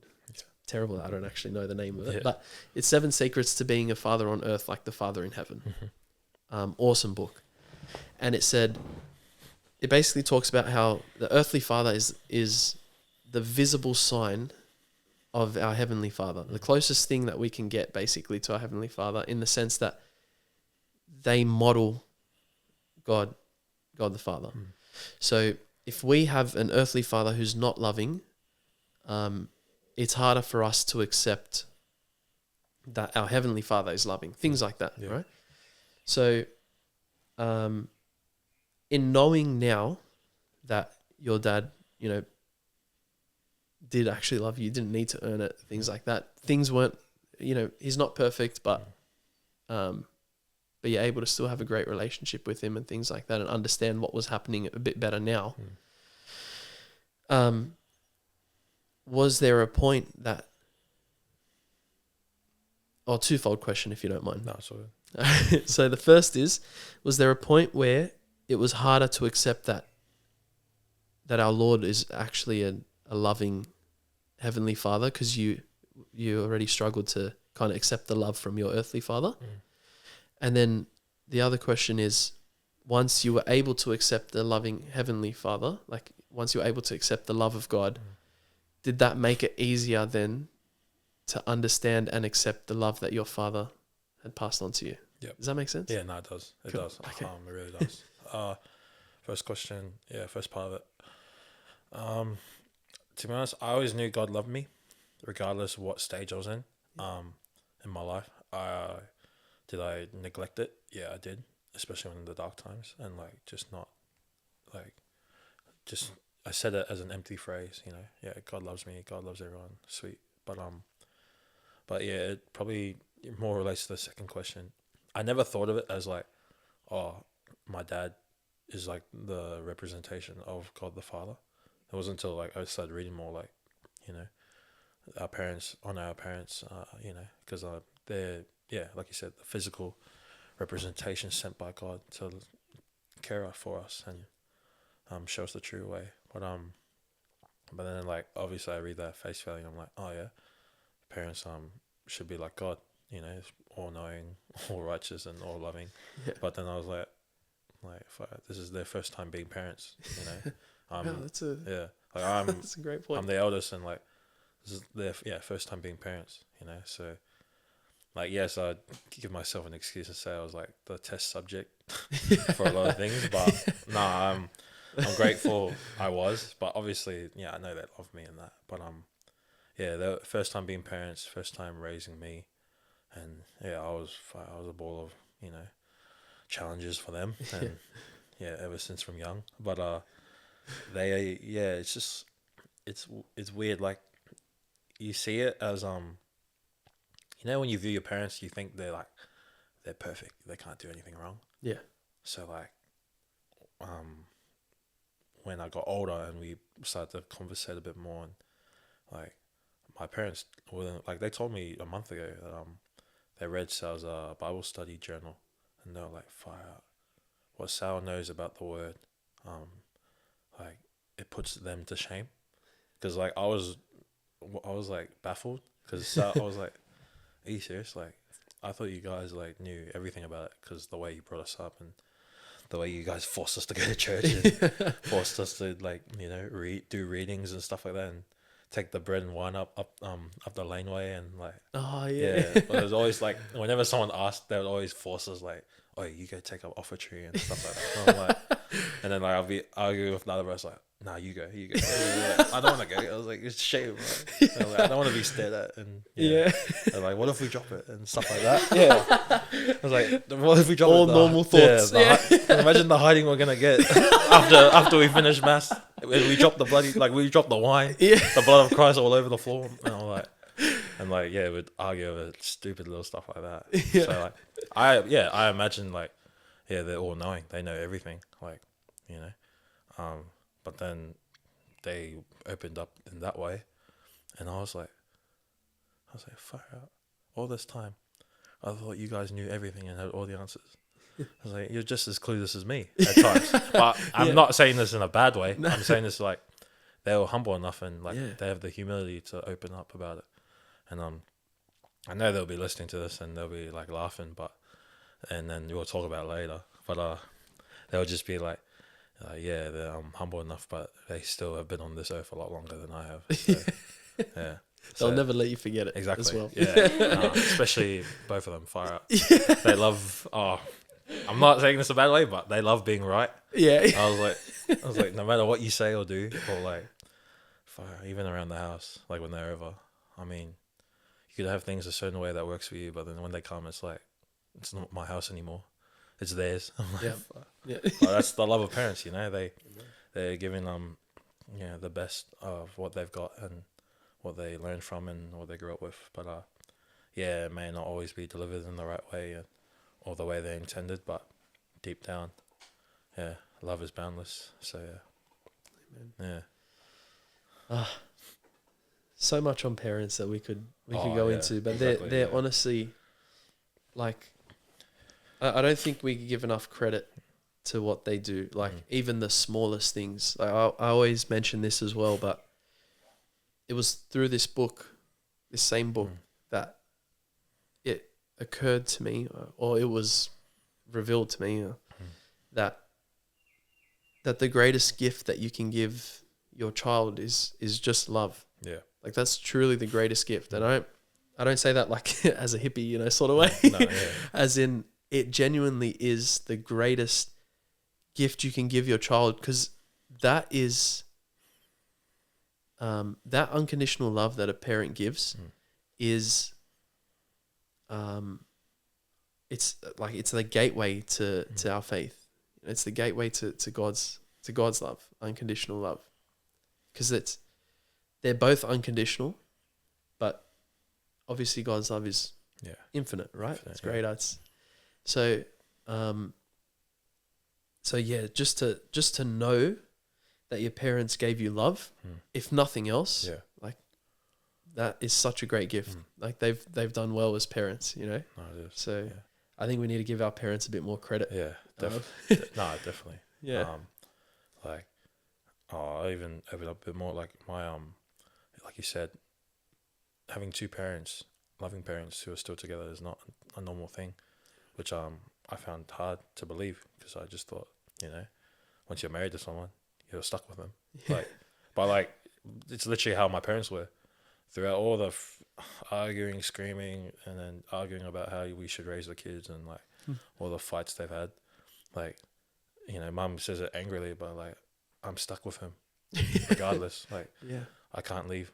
I was like, I don't care how much I, you know, get angry at him. And same with, well, dad never really, he can get angry at mum, but he never like would openly say, oh, like, far out. She pisses me off all the time. Yeah. But like, she would be like, no matter how much he annoys me or tests me or pushes my limits, like, I'll never leave. I'm, you know, so like, that's what I thought, you know, that's what I thought a true marriage was, like, literally through thick and thin, and yeah, through sickness and health, like, they were the I guess the standard for me, and like what I should be aiming towards.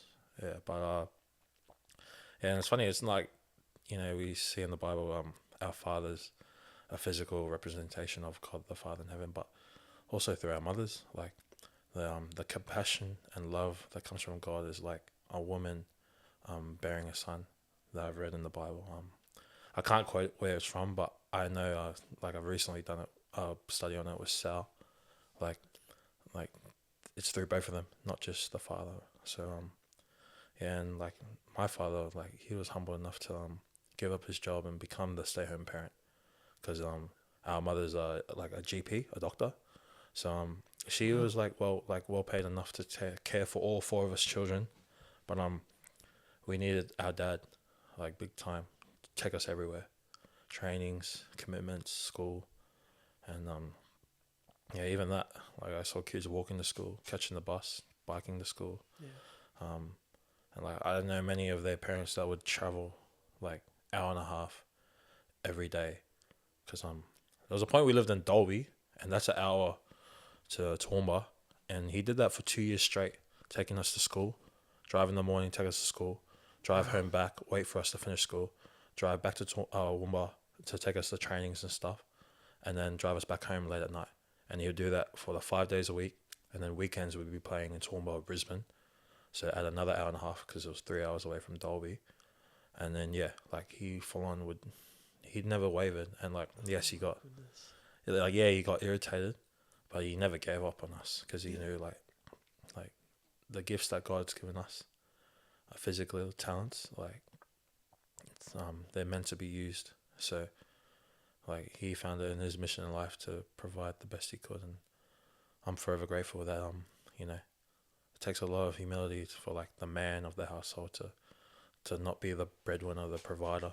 So like I didn't understand that was a thing until later on, but yeah, he was humble enough to let his wife go in that role and provide in the way he best could for us four kids. So yeah, and he's still doing it today with Novena, my sister, big into her basketball, and Aloysius, like he's still finding his feet in rugby league and union, but yeah, and he actually got a part-time job just doing local stuff, but when he was working, he was a jailer, and a police guard, so like a police officer, so a prison guard.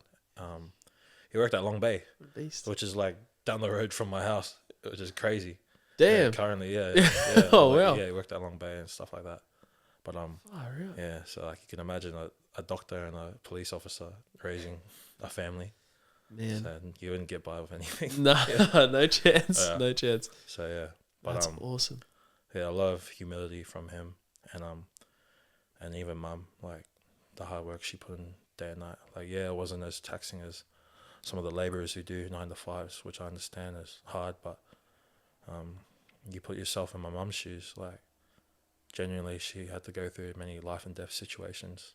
Like the decisions she has to make affects people. So especially in her role, and you know, she's seen like the worst end of it growing up, and still today even. But yeah, she sees it as her mission to provide for us by helping others, especially those who can't seek assistance. So that's why she works with a company who like really focus on Indigenous healthcare in the remote areas of Queensland. So like they fly her out everywhere, you know, far and wide throughout Queensland, in those country areas that they can't afford healthcare or medical services. So Wow. yeah, that's Mum's mission at the moment. Yeah. That's incredible, man. So yeah, those God are my bless her. parents. So yeah, I've got heaps to be grateful for. Yeah. God bless your parents, man. Yeah. That's beautiful to hear. Oh, they're great. Have you watched The Shack by any chance? The Shack. Yeah. Oh, I've heard of it. I think I have. What is The Shack is like, I mean, spoiler, sorry. Yeah, no, but it's how do I not spoil it? It's like a human forms of the Trinity. Yeah. I don't know if Nat Butcher suggested it. Oh, did I he? told him I was going to watch it, but I haven't yet.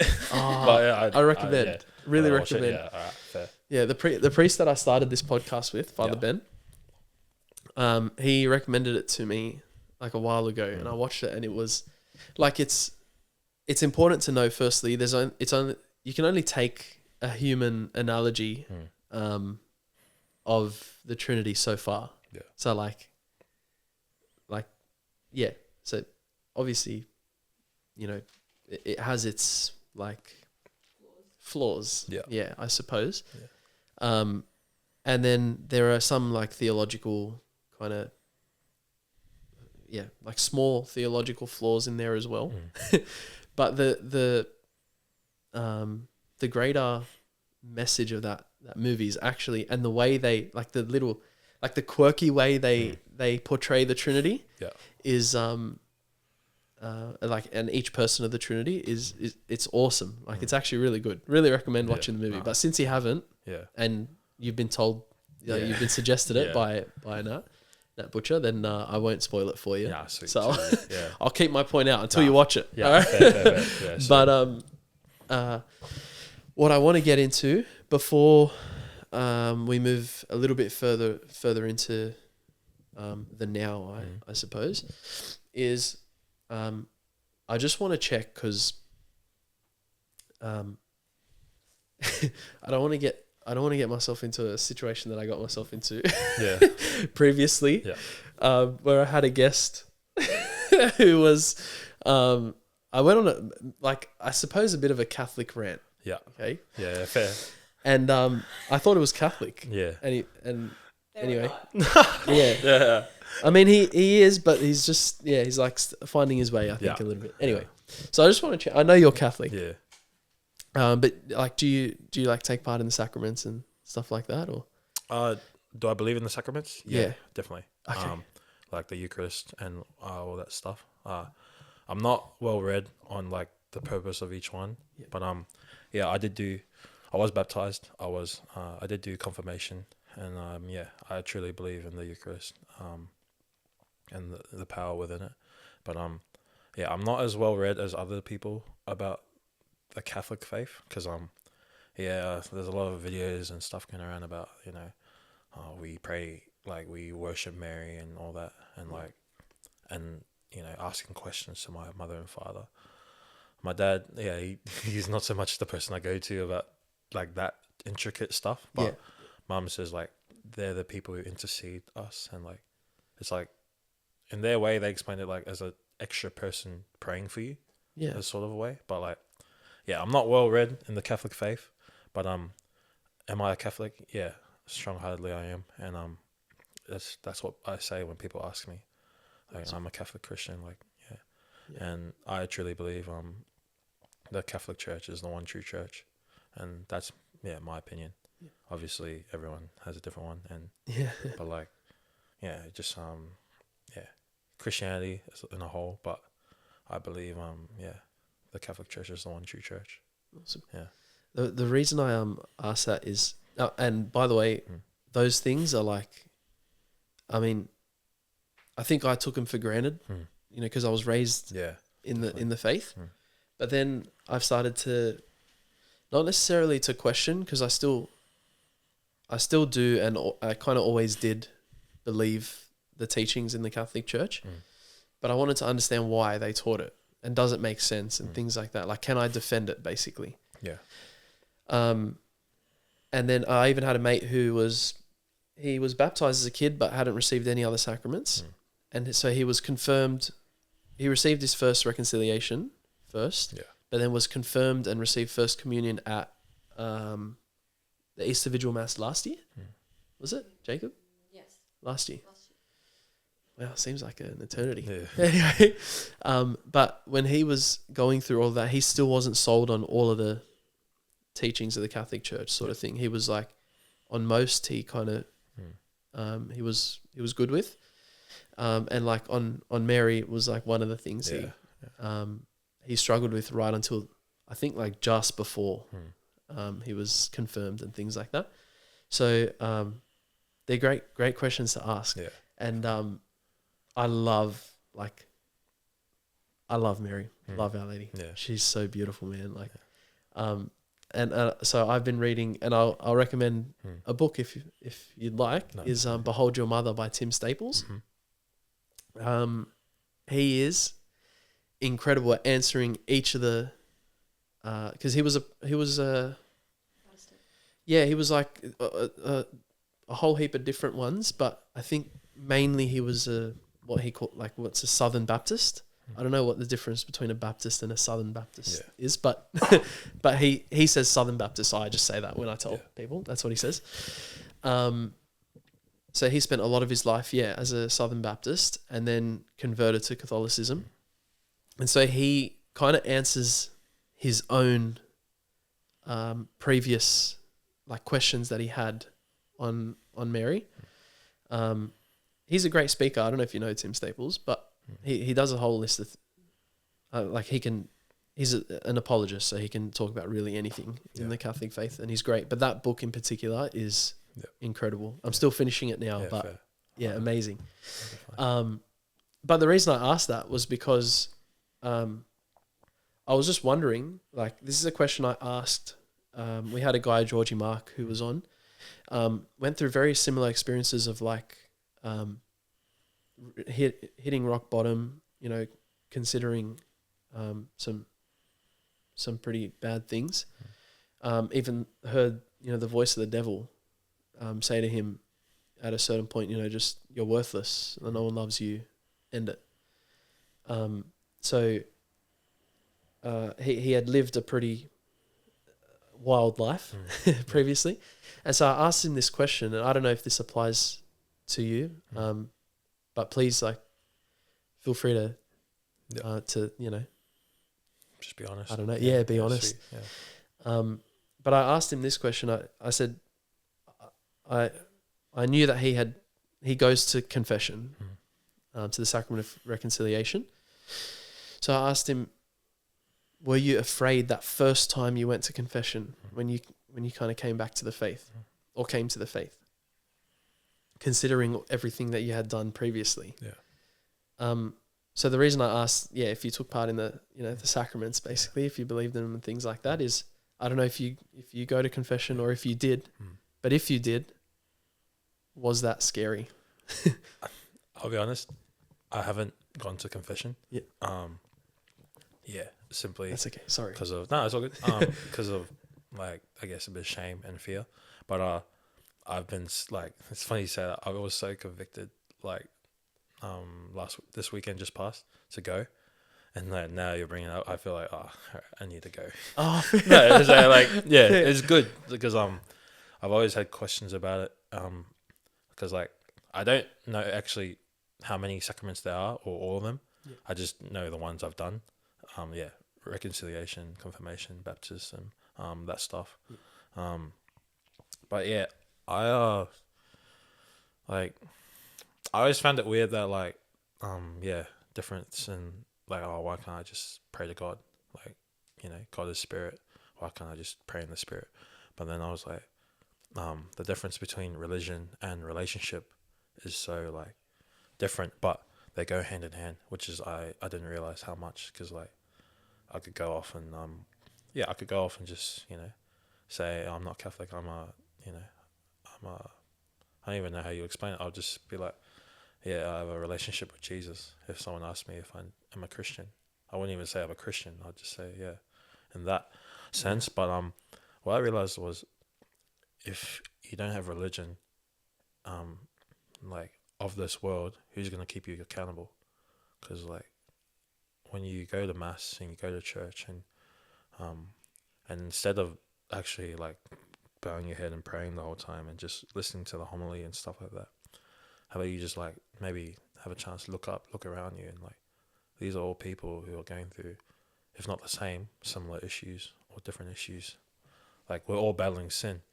Yeah. So like the humility in that, to get up, go to mass, and pray and repent and seek forgiveness is powerful. Because like to be honest, for the first few years of our local parish, I didn't really talk to anyone. I just prayed and kept turning up with my brother, and then it wasn't until we met the altar boy and like actually talked to them, because they're a Samoan family as well, and we had a bit to relate about, and we built a beautiful relationship between his family and ours, and we have our own like separate Bible study that with them, and it's very eye opening that we're sharing with someone who's been like raised in the Catholic faith, like truly, like they know pretty much everything what it is to be a Catholic, but there are certain things that they don't know as well, like as Christians. So like that's where I guess we help out and chime in there, and they help us on the other side through the sacraments and that. But like, yeah, the reason why I say we can't just go relationship only is because we're not meant to do this alone.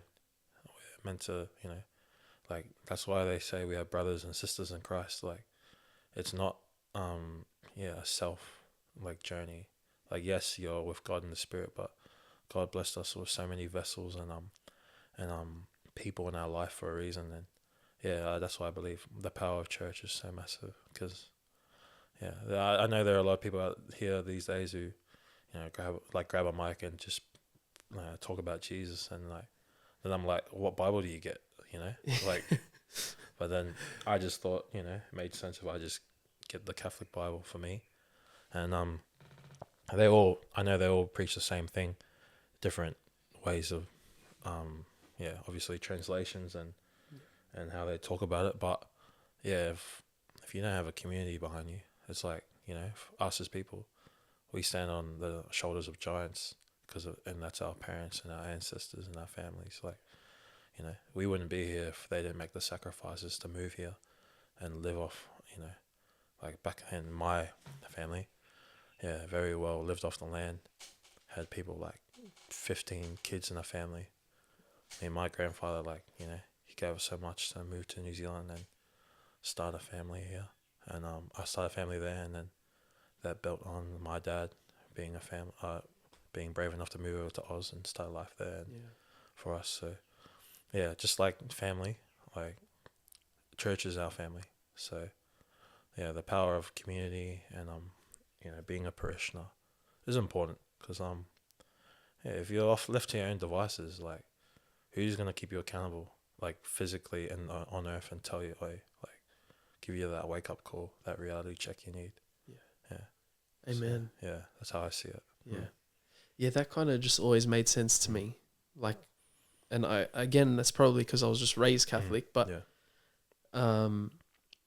it was never something that I really questioned. It just always made sense that we're people, like we're humans. We need other people around. I know I need other people. Like I need community to hold me accountable, but then to also just know what the teachings are. I don't just need to sorry if I sound like I'm being a bit blunt, but I don't just go to someone to ask the question. It's like there's actual set teachings that have been from the beginning of Christianity to now, that at certain points needed to be defined, like in words, but were always believed. Yeah. And so, that just always made sense to me. Yeah. I will just say, I hope you don't mind me saying this, and it doesn't have to be in the pod if you don't want it to, but I would really recommend going to confession. Yep. No, definitely. Just there's something about, and like, it's not because, if you just go straight to God, then you're not forgiven. Like, it's not that. It's just there's something different about saying it out loud to a priest who we believe in the sacraments, are acting in the person of Christ the head, which that took me a while to understand and fully accept. Yeah. But there's such beauty and power in that. That's obviously rooted in the Gospels. But then there's also just something different about hearing the words of absolution, of hearing out loud the words, I absolve you of your sins in the name of the Father and of the Son and of the Holy Spirit. There's just, it's something different. And I can't explain it. Like, I can't really explain it. And I remember saying to my mate, the one that got confirmed and received First Communion last year, he said to me, he said to me he was struggling with confession. Yeah. As he was going through the process, like the classes of, to get to the Easter Vigil and confirmation, things like that. He was learning about the faith. And he said to me, I'm struggling with confession. And I had the worst advice to him, but also it was just as real as I could be. And we were close enough for me to just say, and I said, bro, I said to him, just go, because you have nothing to lose. Like, worst case, it's wrong. Like, and, like you don't have to go to this priest for confession, let's say. That's worst case. And then whatever, it's done. Yeah. But best case is that is something you should do, and you'll know it when you go. Yeah. So I just said to him, just go and tell me how you feel after. Yeah. That was my advice. Worst advice ever, right? Fair. But I think going to a priest that you trust, not because you're confessing to him, to the man there, but it's knowing that he truly understands the humility it takes to go to confession, and understands the true paternal love that he is called to give in confession. So definitely going to a priest you trust, and then once you do it, I think you'll know. Yeah, no, definitely. And I remember him coming up to me and just saying, I get it, after he did it. Yeah. And he was like, he came out crying. And he said, yeah, I get it. Like, and he's been in love with it ever since, and it's not like you always get that feeling. I used to be very reliant on feelings, in the sacraments especially, and in prayer. But the reality is still there. We say sacrament is a visible sign of an invisible reality. So whether you feel it or not, it's reality. Yeah. So, but that first one, I can't describe to you. The first confession I had, like real one, you do it in year 3 or whatever, year 4 or whatever it is, and it means nothing, or year 2 or whatever. Yeah. It almost means nothing because you don't fully understand it as a kid, unless you're taught it properly, I guess. But that's another story. Yeah. But I remember I was about 13 or 14. I think I was 13, and I did it with a priest that I trusted. I did it face to face, which was really tough for me. But I can't tell you. I was like, I can't describe the feeling. Yeah. Because there's just something that when you're that nervous to go for all the reasons that we are, and that I still get, by the way, like I still freak out and think, like, this priest is going to remember me from last week. True. Like things like that. They all just go away, but because of those feelings, I think God allows us to have that real experience, that real feeling of, yeah, I get it now. And then that kind of reminds us of the reality that you are forgiven, you know, and things like that. And the graces you receive, like sacramental grace, is amazing. Anyway, sorry to go on about that, but appreciate it. No, for real. Really, really, honestly, with giving you the worst advice ever is just go, and then tell me how you feel after. Nah, definitely. I definitely will go now, especially all the signs are directing me to it. No, it's amazing how you say it, because like I can imagine that feeling. It's like sounds like it's a weight being lifted off your chest, and it's something I felt before, and I still, like, there's still stuff I'm working through and baggage I'm holding. Like, I'm still forgiving myself and others. So yeah, definitely will look into it and do it. Like, actually, just go and do it. Yeah. God bless you, man. Yeah, Cheers. I'll keep you in my prayers for sure. Thank you. Please that you pray for me Yeah, as well. I'm not. But yeah. Also, just a side note. I remember a priest saying that there's a correlation between confession and a relationship with Mary. So it might spark something. Yeah, I don't know. True. Yeah, You know? no, I just remember him saying it. Yeah. It's funny you talk about Mary, like your love for her. Like, that was literally my mum and my mum's great grandmother. Yeah. I remember early days, like when I was a baby. She was obviously too old to like do many things, but like her things were reading and gardening, and I was like asking her every question. I was like, "What are you reading?" I was like, "Oh, her Bible," and like I swear she'd read it like the whole thing cover to cover within the day, and then she'd keep doing it every day. And I was like, but then she would always pray the rosary after it. I remember she would do like countless, and then like she was a praying woman, and she was probably the first woman I was like, fire, like she's like that dedicated. She hasn't stopped, and she's pretty much the reason why I started praying and was taught, like she taught me how to pray and stuff like that. And Amazing. yeah, but like, so yeah, when she like passed away, I was 12, and that rocked me. And like, she was my great grandmother and the only one alive, but like her prayers and that, and like whenever I think of women in my family, I just think of Mary, because like that's literally how they lived. You know, they were that loving, nurturing, compassionate woman, and like Mary for Jesus, like she'd do anything for him, and like obviously it was God's will that Jesus paid the penalty for us, but I know, like as a loving mother, she would have done anything to take his place. So, but like, it's God's will, not ours. But the power of Mary is crazy, because that's like, I'm not joking. Every time I'm nervous to this day, I still pray 10 Hail Marys, like before I play, because it's something my mum told me to do.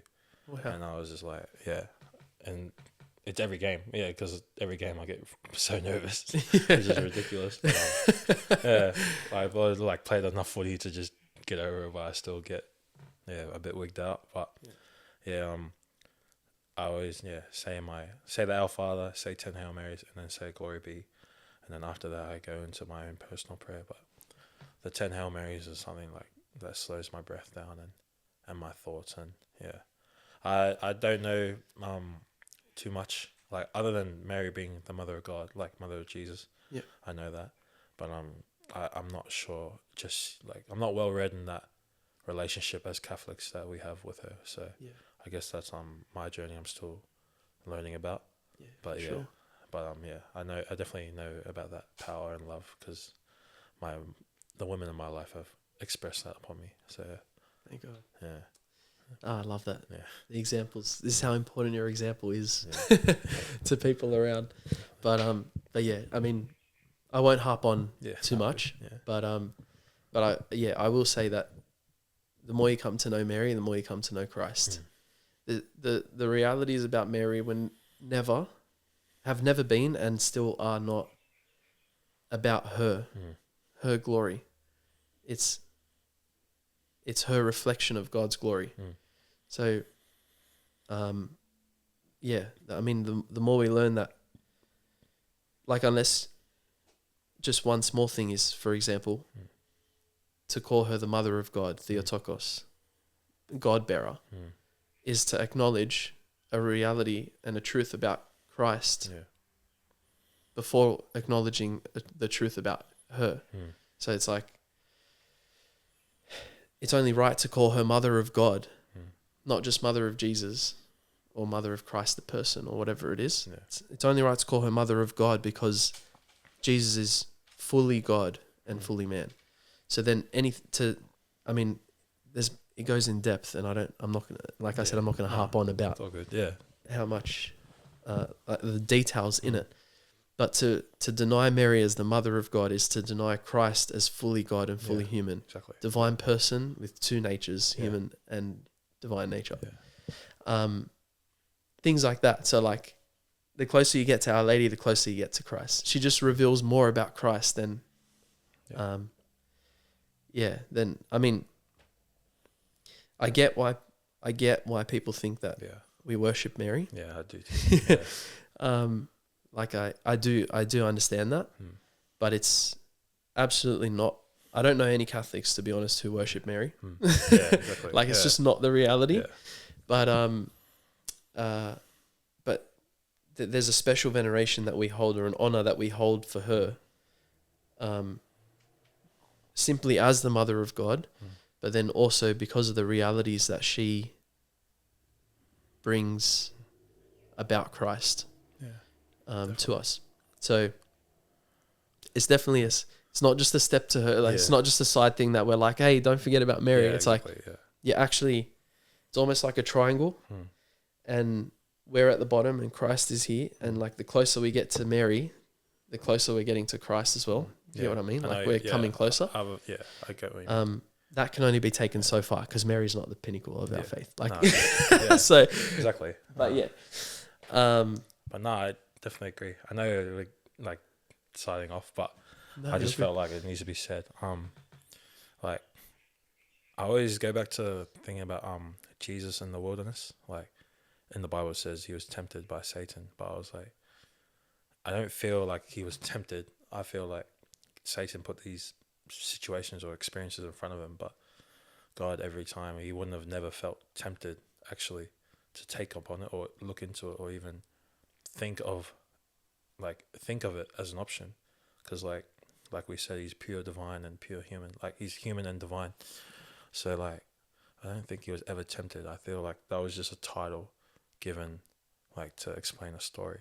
But that's the thing. I feel like many Christians take the words of the Bible at face value and don't read into not just the history, but like the true essence of what's said.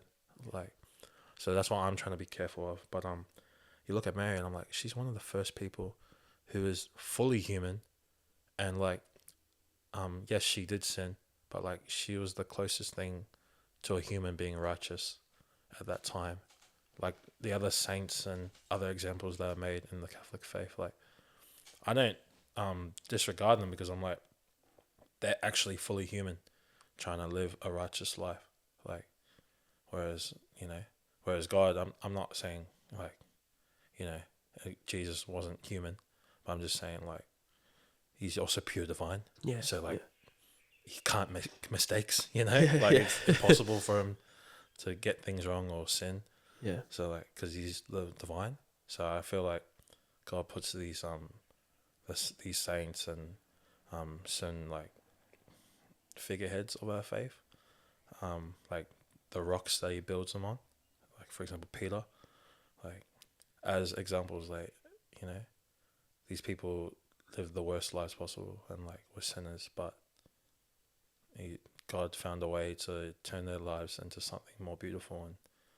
And now we've got the Catholic Church. Now we've got Christians all over the world, whether they're Catholic or not, who believe in Jesus Christ because of those saints and martyrs and all those people who were sinful, but now through Christ become sinless.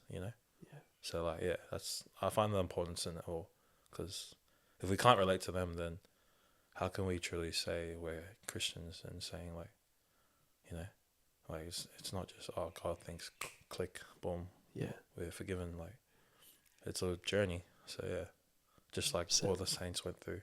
Yeah. So I do appreciate everything they've done, because without them, like the Christians of other denominations, they wouldn't even have a faith without them, if you think about it. Like, and Yeah. I'm not being ignorant or rude to them, but I'm just saying, like, you know, if we look at chronological historical order, it starts off with those disciples, the saints, and, you know, obviously Mary.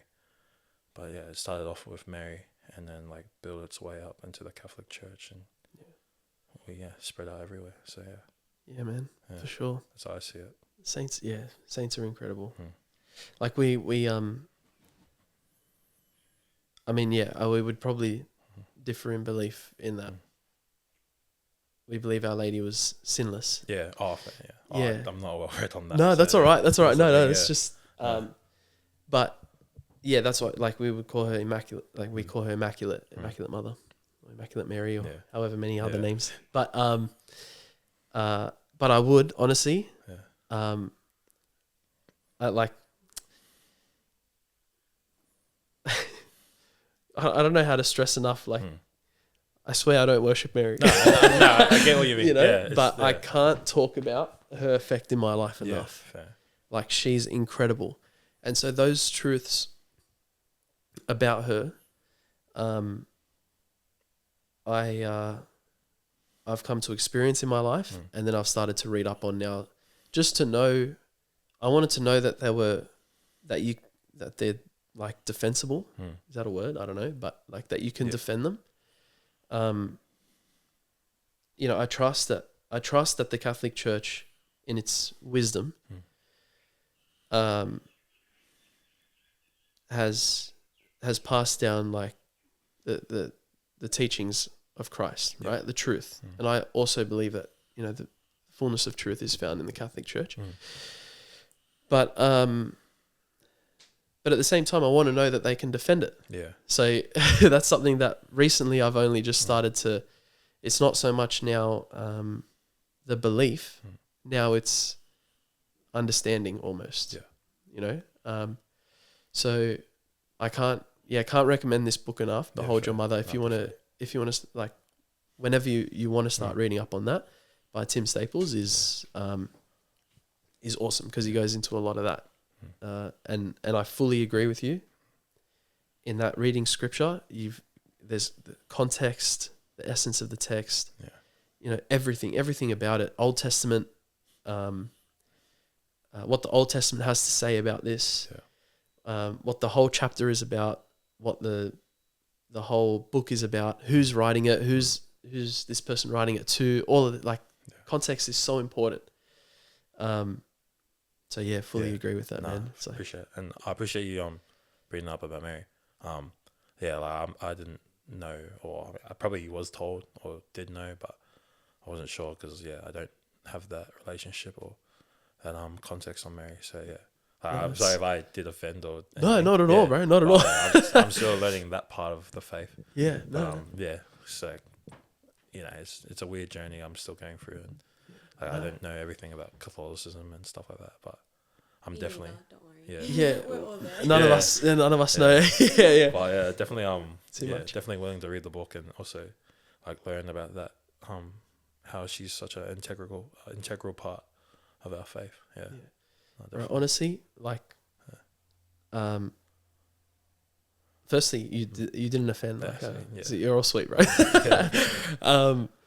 But I appreciate like your, and I don't want to sound like self-righteous or anything in saying this, because I don't know anything. Like, I you know more than I do. Like, I can tell you now. Trust me. I know a lot more people who know a lot more than me. I know. But trust me, you know more than I do. But I appreciate. But I really appreciate. So I don't mean to sound self-righteous, like, but I really appreciate your humility in, like, taking on, like, what I've said. Almost. You know what I mean? Like, no, I do. I really appreciate that, because I sometimes can come across as blunt and offensive and things like that to people, and I don't want to. Like, I don't mean to. So I appreciate you taking that well. No, Thanks, it's bro. it's a good point, because like, I mean, growing up, all I've known was blunt. So like, Like, yeah, when my parents just give it to me, it's like, oh, if I didn't get or achieve something or make a team, it's like, oh, did you work hard enough?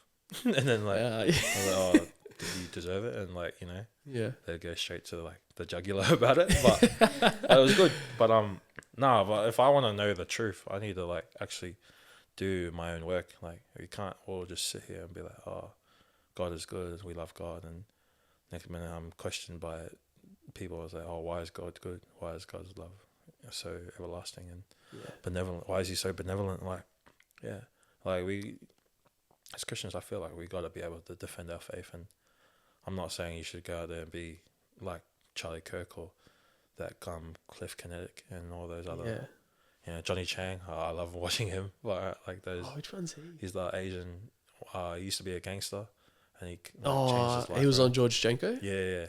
Yeah. But like, I'm not saying be like them, but I'm just saying like, the basic questions like, we should be able to defend our faith, because other faiths, like, I see they defend their faith well. I'm not saying they're right. I'm just saying they're well read in their scriptures and texts. Like, 100%. why should us Christians not be?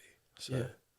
But but it's just why should I be why should I put a roadblock in my mind against what you're saying? Because I'm trying to find truth, and like I can only find truth by like, you have to be offended to share an opinion. Like, you have to risk the ability to offend by sharing an opinion. So no, I appreciate your honesty, and I'm willing to learn from it. So yeah. Legend, man. Honestly, there are not enough like you, bro. Not enough like you. God forbid we put a bit of effort into our faith, eh? Yeah. You reckon? Like, yeah, definitely. oh man, I don't know about other Christians. They seem more well versed than Catholics. Yeah, no, it doesn't seem like that. Far out, man. Catholics, like, I get so annoyed at people. Like, Catholics, I'm like, for example, this is just, I don't know, we're just chatting now, but for example, like, I love the traditional sort of stuff in Mass. I love like the Gregorian chant, like the real traditional style. I love the Latin in Mass. Like, that's kind of my style. I really love that, right? Definitely. And so, I know people aren't a fan of that. I know some people who are like kind of trying to figure it out still and things like that and whatever. Like, so I'm not one of those people that are like, no, like, get to where I am right now, like whatever, like, I'm right, get to me, I get what you mean. I'm not like that. But like, if you're reasoning, for example, so we used to try and push for that sort of traditional Latin style at our parish, and a lot of the responses we'd have is like, oh, well, people don't know Latin, like, they're not familiar with it. And I'm like, firstly, like, I just, that reasoning bothered me, because I was like, firstly, people learn. They don't know it because they haven't been exposed to it, so we're saying expose them to it. But thirdly, and like most importantly to me, is like what I said before, is like, God forbid we put a little bit of effort into our faith to try and learn. Yeah, like, you can be a Muslim from any culture, but you need to know Arabic. Yeah, like, exactly. You need to. I think they need to know the Quran off by heart. Yeah, like in Arabic. Yeah, exactly. So like, God forbid, we actually put effort into everything else in life, but our faith, we're like, nah. Yeah, nah. Just let it be. It's so like that. Like, I've been to probably one Latin mass in my life. Yeah, and I just, obviously I didn't know anything about it because I was just singing. Yeah, they're saying some pretty cool words and stuff like that. But it's made me convicted to like learn the language, because I'm like, I mean, why shouldn't I try and learn God's language? That's how I saw it as. I was like, why am I talking to God in my language? And like, obviously God's all knowing in that, and people might think it's weird, but again, I don't care. But like, I'm just like, oh, I should be willing to learn God's language, and like, how the Bible was like, there's Hebrew, Greek, and Latin, Arabic, all that stuff. And, but that's why it's made me convicted to like learn Latin, and like, I'm in the process of like applying to like get a teacher and like looking for someone, but and I want to Yeah, because it's funny because I'm actually trying to learn Samoan right now. Oh, And nice. I bought a Samoan Catholic Bible the other day at that Kurong, that store in Ryde. It's like a Bible shop. Oh, okay. I didn't know. Yeah. Do you know about it? Yeah. Yeah. But I can't. I've never been there. Yeah, Kurong. Yeah, but like my mum told me about it, and I went there. I was like, "Fuck, there's like 1,000 different Bibles, different translations, and had this international section. Each country had a Bible." What? Yeah, and I was like freaking out. I was like, "This is like the coolest store I've ever seen." Bro, thanks like, for letting me know that. Nah, definitely. 'Cause Yeah, my mum wants an Arabic one. yeah. There's like a whole lot of them. There's heaps of them. What? And like, there's even like a theology side, and then there's all like the like little statues, like for example, there and Mary, Jesus, and like it's got everything you want. Yeah. It's where like you get your uni books from sometimes as well. Yeah. I wouldn't know that. You I'm the would know. worst Well, yeah. uni student Yeah. here, bro. If you're studying theology, I recommend going there because it had every kind of context, like every subject matter. That's mad. I was like looking at it, I was like, "Fuck, this is like a encyclopedia of Bibles." Yeah. But yeah, it was so cool, and so yeah, that's why I got my Bible. But yeah, That's mad. but yeah, like I was back to that point. I was like, I want to learn God's language, so I want to talk to God in His tongue, you know. Yeah, man. Yeah, so that's like, again, So good. trying to learn. Yeah. Different languages of the church, man. Like Yeah. the Roman Catholic Church, Latin is the language. Then you have like the Maronite Church, which is like best known as like the Lebanese Catholic Church. The language of that church is Syriac. Yeah. And then you have like different types or whatever. Like it's why not? Yeah. You know? My, It's beautiful. Yeah, my auntie, she's a Danish Australian. She works at one of the Maronite schools. I think is there only one here? No, there are a few I think in Sydney, aren't there? I only know of Our Lady and St. Charbel's. St. Maroons. that she works at that one. St. Charbel's? Yeah. Oh, She no told way. me like how Punch bowl. Let's hardcore. go. Yeah, What's her name? Meta Kidiana. Like she like works at I'm not 100% sure what she does, but she is a teacher at like she does have a degree, but I don't know if she's like teaching or Oh, yeah. out of yeah, the yeah. classroom. out of the classroom or something. Yeah. But yeah, she's there, and like she told me how hardcore the like Maronites are, and I was like, I didn't even know that was a word. I was like, and then they told me like the priest go to church every day, and I was like, fuck, they're like proper hardcore, and Yeah. and like everyone there's like Lebanese and stuff, and she's just telling me all the Muslims hate it, like 'cause they're all neighbors around the school. And, Yeah, like yeah, they yeah. all like live in that area. I Yeah. was like, oh fuck, this is pretty full on. Like Yeah. but yeah. Lebs are psychos, bro. So Yeah, I'm not even joking. I've never met a Leb until I moved here. no way. Like in Queensland, That makes sense. in Queensland there was none. In New Zealand, didn't find one. And obviously in Samoa there was none. But like, yeah. but I was just like, when I lived in Queensland, But you like- living in country Queensland? country that, Queensland as well. like, I was like, Yeah. wants to live in the I didn't. country. Yeah, I know. I was like, I didn't Lebs are even. farmers. Not in by, Queensland country. If you're living in Yeah, Queensland, Queensland, you're yeah. on the water. Yeah. Like, surely. Yeah, but I didn't like. Yeah. I knew people were like had a little bit of Lebanese in them. Like I knew of people like that. Yeah. But like their last name was Smith and stuff like that. Yeah, their last. So I Like was. Aussies. Yeah, Yeah, they're from- Yeah. Yeah, Lebanon. there's a certain village in Lebanon Yeah. that we know the most Aussie Lebs. Oh, Like, they yeah. were the They're first from this to village. migrate Yeah. to Australia. Pretty So much, they've been yeah. here for like generations already. Yeah. Yeah. fair. Yeah. But, Yeah, like, sorry. Nah, so there's like this grandma that was around. She was so. She's like the mother of my old boxing coach, and her name was Esme, and she was another praying woman, and she reminded me of my mama. So like I was like, fire, like this is so beautiful, and it wasn't until I kept talking to her about the faith, she was saying like, oh, she's a Maronite Catholic and all that, and I was like, oh, fire. Oh, And then she was nice. saying she's Lebanese, and I was like, Leba what? I was like, no, because I didn't know there was a country, and then like, I just knew, oh yeah, like there's Europe, and then like whatever countries in there, and then there's like Australia, New Zealand, and all the islands, and Yeah. like in Queensland, I only knew like, there were white people, Asians, Africans, or Polynesians, and then Wow. and then like the Crazy. odd Indian. But like when I moved here, I was like, there's like like in the city, I was like, there's a million Indians and Asians, and then I go out west to meet some of my Western Sydney family. I was like, oh, what are they? And then they told me, oh, they're like Middle Eastern, and I was like, oh, like what country? And they're like, oh, like Lebanese and stuff like that. I was like, so yeah, Yeah. moving here was the first time I've actually met and talked to Lebanese people. So I was Crazy. like, yeah. Crazy. But they're crack up. I reckon they're like the coolest people. Lebs? Yeah, and like their cultures are mad, like all Middle Eastern. But I was just like, Yeah. I actually love like hearing about it and their food and stuff. Yeah. Like, you know, like the HSP. Yeah. Like, is that like Lebanese? That's technically Turkish, I Turkish? think. Yeah. I think, as far as I know. Yeah, well, I didn't know what culture that was, but I was just like, Yum, bro. I just ate it. Good. I was like, yeah, I was So just like, good. Yeah. I was just like, oh, I've never heard of this thing ever until Sydney, because like they don't really do Bro. it much in Brisbane, or like, I was never really Oh my gosh. exposed to it in country Queensland.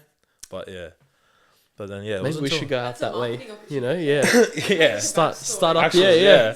Well, I was Food just or like, something. far out, I've never heard of Lebanese people ever until moving here. Crazy. Yeah, That's so cool. but that's the same Bro. as Sal. Like I've never met a Lebanese person until No we moved here. way. Yeah. That's insane. Yeah. So like, I'll be Yeah. honest. Like when we saw the videos on TikTok and that, like of the hardcore accents and stuff. Oh yeah, So yeah. the very first person we met was through Footy, and I don't know if he was putting it on, but like his full accent, wow, my we were gosh. dying. We were like laughing at him, Bro, but 'cause I couldn't believe like this is actually like from my phone in person. Yeah. I was like, nah. Have you seen those videos? There like, are people out when a there. black person goes to like an Asian country and they Yeah. like they can't touch their hair and they take Yeah. photos. That's what you're doing with Lebanese people. Yeah, yeah. Oh yeah, that's what they don't like- believe that the Yeah. like, Yeah, 'cause Africans and they've stuff never are seen real. someone Yeah. so dark. Yeah, Yeah, yeah. I've seen like they do vlogs and that. I think that Jen Lang, the strongman. Yes. Yeah. Yeah. He was like, they all thought he was like he is a bit of a little celebrity, but Yeah. they thought he was like Dwayne the Rock Johnson and Yeah. stuff like that. Like they actually think like any dark person is like a celebrity to them. Yeah. Genuinely, yeah. But then like I keep forgetting for them, like Asian is the norm. Yeah. Like that's Yeah. what they see every day. You don't really, That's right. it's Yeah. not like really multicultural over Yeah. there. Yeah. So like I suppose it's a yeah, head yeah. spinner. But yeah. Yeah. There are some wild lebs, bro. That people actually speak Oh, like trust that's me, weird, I've met some wild ones, bro. but I find them crack up. But it's Yeah. actually mad. Yeah, The cultures are very similar. Yeah. Like Samoan and Lebanese culture, I've found Yeah. are very similar, and Yeah. like probably other cultures as well. But I just don't know. yeah, Like I had close mates who were Samoan, and particularly these two boys at church yeah, that I thought were like the older boys. I thought were like the coolest people in the world. yeah. So I'm a wannabe, you know, like I'm an Islander wannabe. Yeah. So like I'll admit it, you know. So like those guys were the coolest to me, like coolest people. Yeah, So yeah, like I've felt like almost an affinity to like to Islanders, yeah, particularly Samoans. I don't know why, but it just happened that way. yeah, So I've come to learn that they're actually very similar cultures in value, in yeah. like the core values. Yeah, for yeah, core values, even like behavior, Mm. like you know, like politeness and all that stuff, like very similar. But yeah, lebs can get a bit crazy. So sure.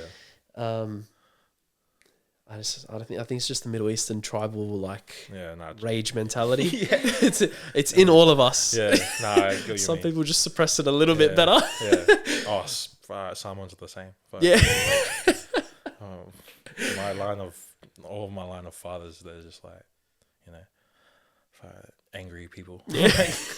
It's like, just, is there anything to be happy about in this family, or is it all just doom and gloom? And then Oh, it's so but true. we'll just get through life just being angry. Bro, honestly.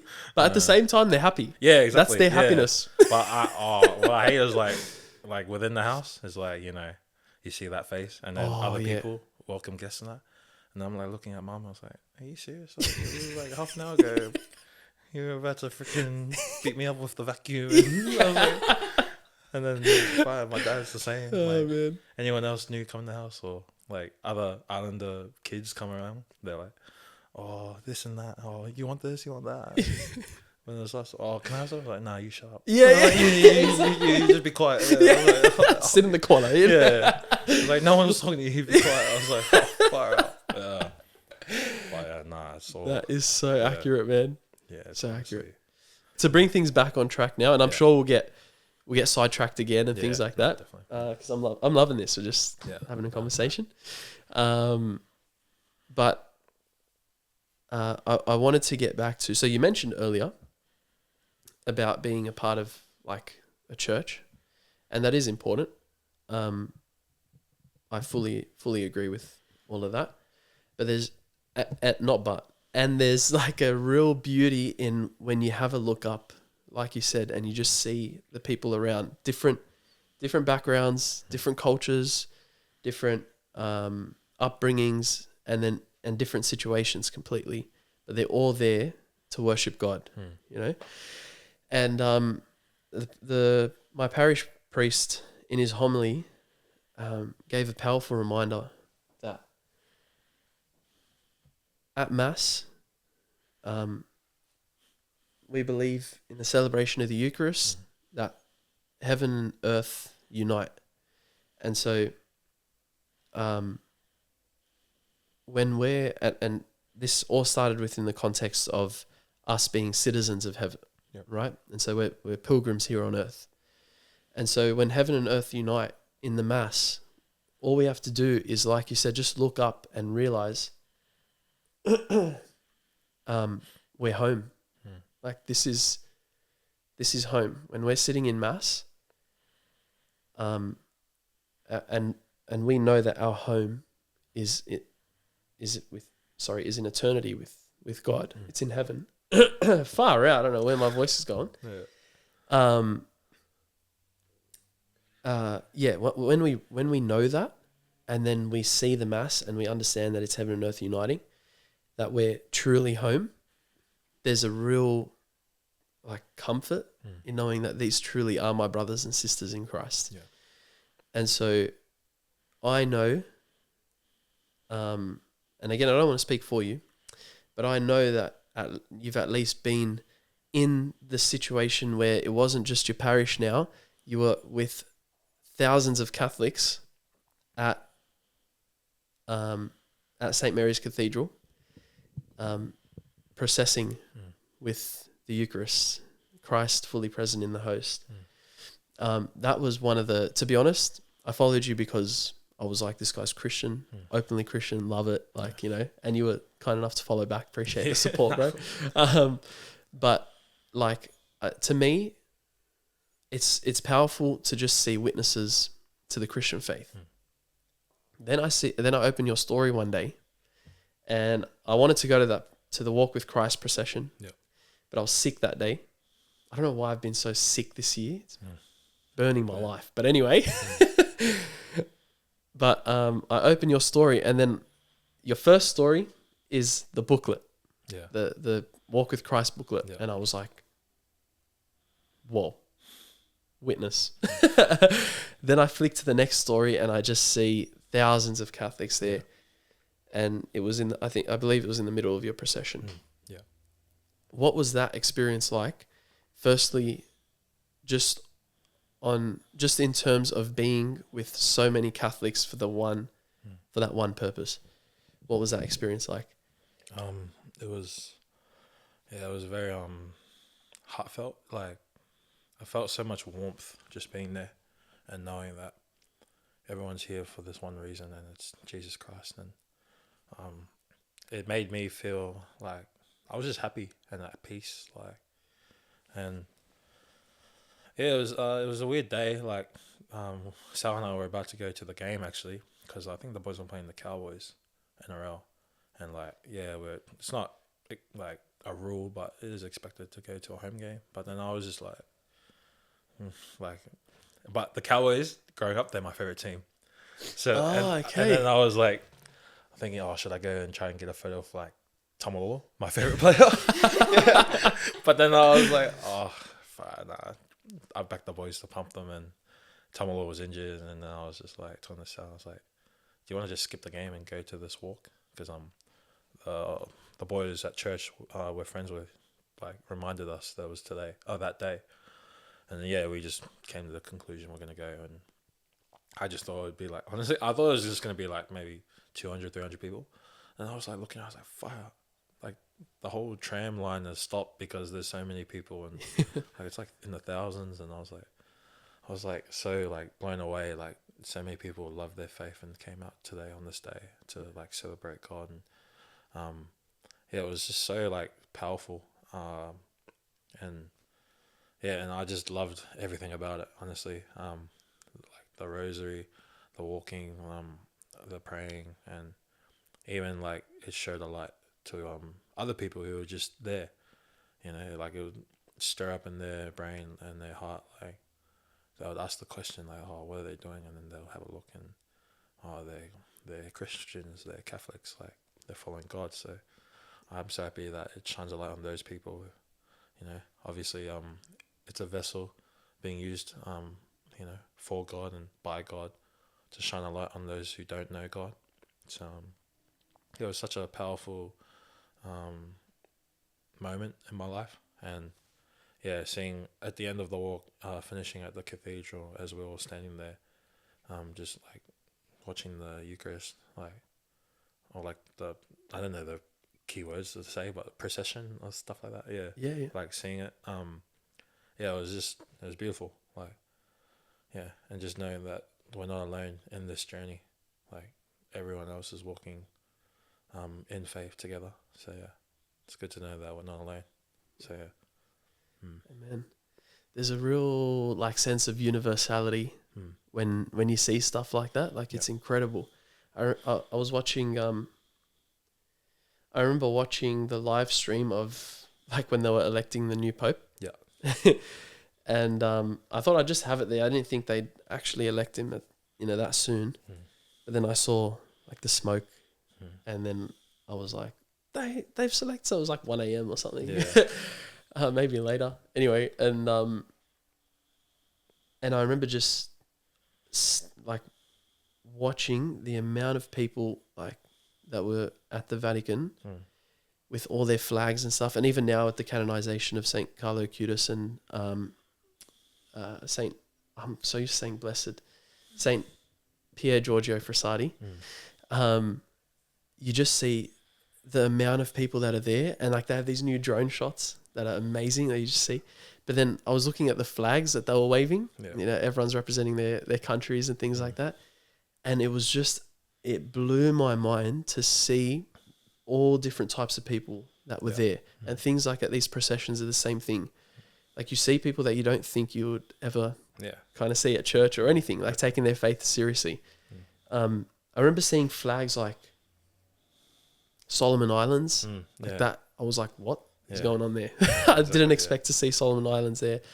Or who did I see that? I was like, what in the world? I didn't even know that like there were Christians in this country. Like I can't remember, but so many countries. I was just looking at their flags and I was going, that country, like I didn't even know of until recently. Yeah, fair. Like they're just so tiny and like they seem so insignificant almost, but there are Christians there.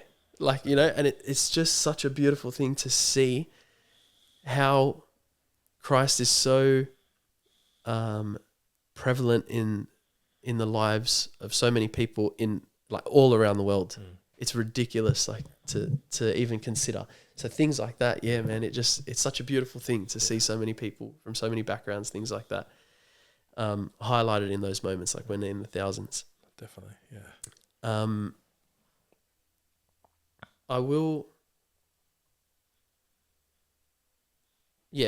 I'll ask if it's okay with you. Yeah.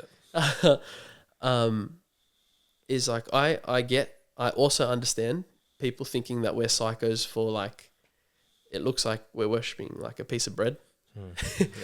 I fully get that. If I was on the outside, like if I was an outsider coming in and seeing people kneel before a piece of bread, I'd think it was a cult. Like, Yeah, true. I get that. Yeah. You know, I get why people think we're psychos for it. But I also fully believe that it's Christ present. But what did that side of it mean to you? So not just the universality, almost like the people there, but what did you processing with the Eucharist in the monstrance, that case kind of that it's in, what did that mean to you in particular? Well, yeah, exactly what you said. Like Christ is present with us, and again, I'm gonna quote from the Bible, but I don't know where it's from, like what gospel, but when Jesus says, you know, eat the body and the blood of Christ, like I'm not sure how it actually works, what the stages are, but I believe the Spirit of Jesus Christ comes down and is blessed upon, the Eucharist. And yeah, it's a reason why we do it. And it's a reason why it's the most holy sacrament in the Mass, like every week or every Sunday. But yeah, so like I view it with high importance, and just knowing that like the Lamb of God lives within me, as I drink the blood of Christ and eat the body. And it's funny you said like people think we look psychotic for doing it, and like looks like a cult. I've never ever thought of it in that way. Like people would look at us thinking, oh, we follow a cult, because I guess I was just so like fearing of my parents, like respecting them and following them. Like this is our lot in life. This is what we do. Yeah. Do it. Yeah. So I guess in that way, like I never thought people would see us as a cult, to be honest. Yeah. Ever. But yeah, fair enough. It's like eye opening to hear that. And like, Sorry. Yeah. No, it's eye opening, like in a good way. Yeah. Like knowing that there's those kind of people who haven't been revealed to Christ yet. Yeah. And if they look like we said about the Bible, if you look beyond face value, there's the essence of why things are done the way they're done. So yeah. Amen. There's a beauty, hey, in knowing that, even if you don't know the actual, like for example, even if you don't fully understand the reason for a teaching, there's just beauty in understanding that there is reason for it, even if you don't know the reason yet. Yeah. And then obviously within your capabilities, like we were saying, put effort in, research and things like that. But yeah, there's just beauty in understanding that, hey, it's teaching, and there's reason for it. Yeah, definitely. And one day I'll figure out that reasoning. I'm so sorry to have kept you for so long, but we haven't even gotten into the footy yet. Yeah, but there's one more thing that I want to speak about, which you said you were open to talking about, which is a situation that happened with your brother. Yeah. Now I remember reading something very briefly about it, but I can imagine that this is going to speak into a real test of faith, but also real perseverance and I guess a stronger faith coming out of it, is what it seems to me from the outside. Yeah. So, do you want to, if you don't mind, just go into firstly what exactly happened? Yep. So, early in the year, a few things happened actually. I did my MCL the week before the first NRL trial, and obviously missed that opportunity. But I had a pretty solid preseason, and I was pretty happy with the standard I was at, and I was with the way things planned out. People got injured, and we had about 3 debuts in the first round of footy against the Broncos. So I was hoping to be, obviously seeing that happen, I was hoping to be one of them. But obviously, mine was planned a bit later. But I did my MCL, and we were moving out of our old place into our current place, at that time. And then Sal plays that game. I remember it clearly. He made a solid carry, and then I think he just got jacked up and then driven back a little bit. And then as he got to the ground, there was just layers of bodies on top of him. And he said he reckons he bruised his like back or kidney or something. But then later on we find out he actually had an infection within his bloodstream, which caused his lung to collapse. So he had it rough for a while. No one in the hospital could figure out what was actually wrong with him until ages. But so he spent the first month with 2 smaller drains in his chest to extract that infection and the pus out of his lung. It wasn't working. It was working at the start. About 2 liters of it came out, but then it started to slow down. So he was in there for the first month, and then they went to do, like, give him a scan, X-ray, and he collapsed in front of Mum, and Mum was there. I wasn't there. Mum didn't tell me until later, but he collapsed in front of Mum, and pretty much everyone got him stable enough, but it was pretty well known that he needed to have a major surgery, which left a massive laceration here and a massive one on his back. So the doctors had to actually physically get in there and scoop out all the excess in there, and that landed him another 4 to 6 weeks in hospital, so into a different unit. So he spent nearly 3 months in hospital, and it killed me. But what was crazy was Sal, being as stubborn and as tough as he was, like, he was in that much pain every day, and he still was faithful. I'm not even joking. He still read his Bible every day. He still prayed every day, and like, there were moments, like, I'll be honest, he knew deep down that he was going to be alright, because his faith in God was so strong. I'm not even joking. Like, I've never seen anyone be so faithful like that, and like, it was just Mum and I at the time, and then for the first month, Mum, Dad, and I at the time for the first month, and like, they were nice. We were like, we were sobbing in the hospital. Obviously, we wouldn't do it in front of him, but we'd leave into the common room and like just cry, and like, I don't know if he's gonna make it, and I honestly didn't know if I was gonna lose my little brother. And like, he's been through everything with me, and he knows everything about me, and God willing, leave my parents live a long life, but when they pass, I'm gonna really only have him, and obviously my other siblings, but he's the only one who's really gonna know everything about me. So I thought I was gonna lose my little brother, and it was a tough time for the family. But what's so crazy is what I learned from it was his faith.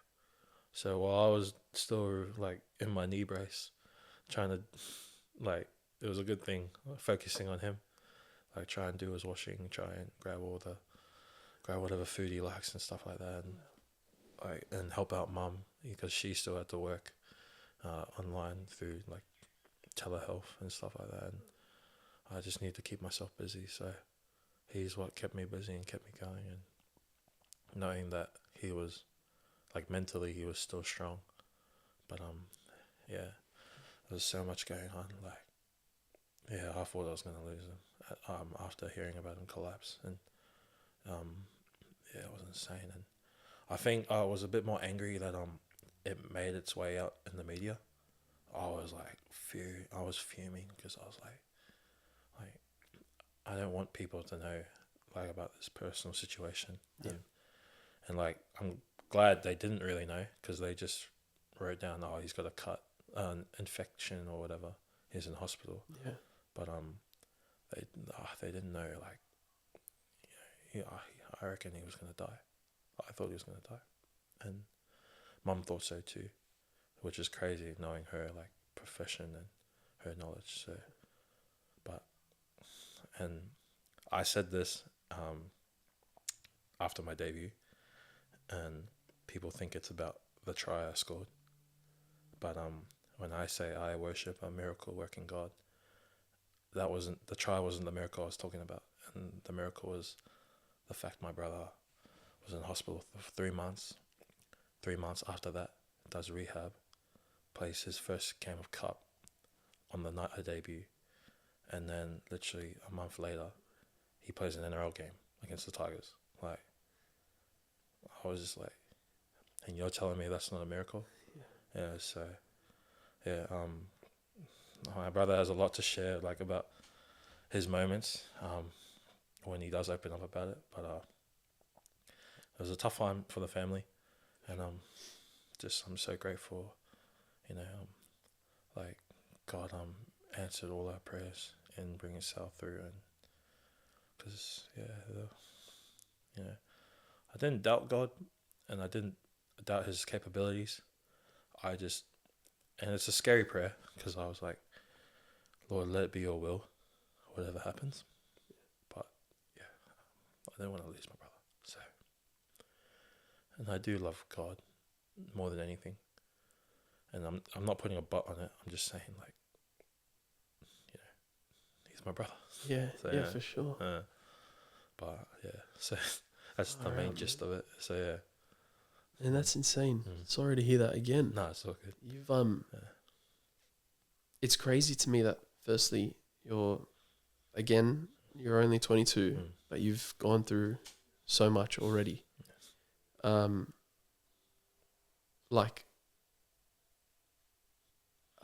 That's a lot of life experience for just 22.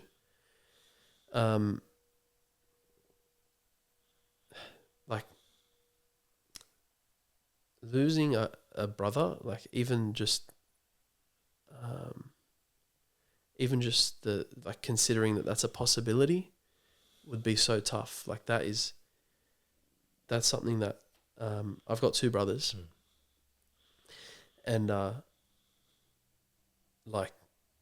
just a sibling in general, of sisters as well. So Yeah. I've lost family members, but to lose a sibling would be incredibly difficult. Like that's just next level. Yeah.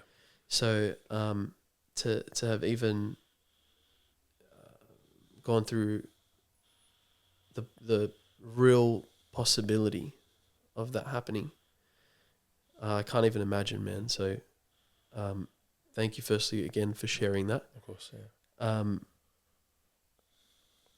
Then to hear that his faith was still solid through it. It's crazy. Yeah. Yeah, he the way you talk about Sal is it's beautiful. Yeah. There's a real there's obviously a closeness, a real bond, like a real love between you guys. And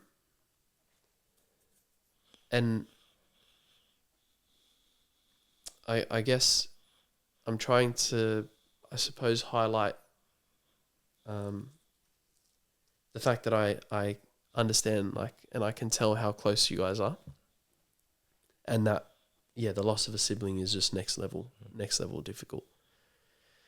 So that prayer that you're praying, like let your will be done, that's not something that you can just throw out there.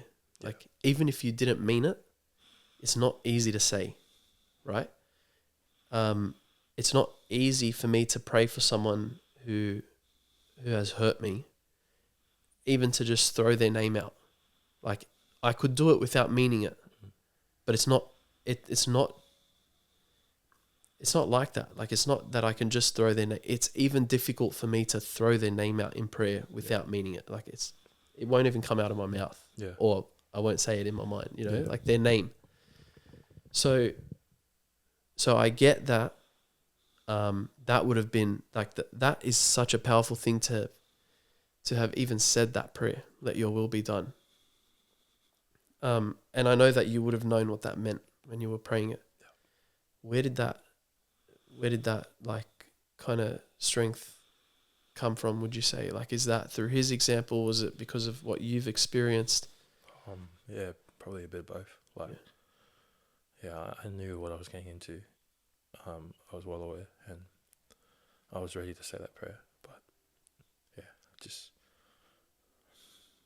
I did. Obviously, I prayed like, Lord, please heal my brother.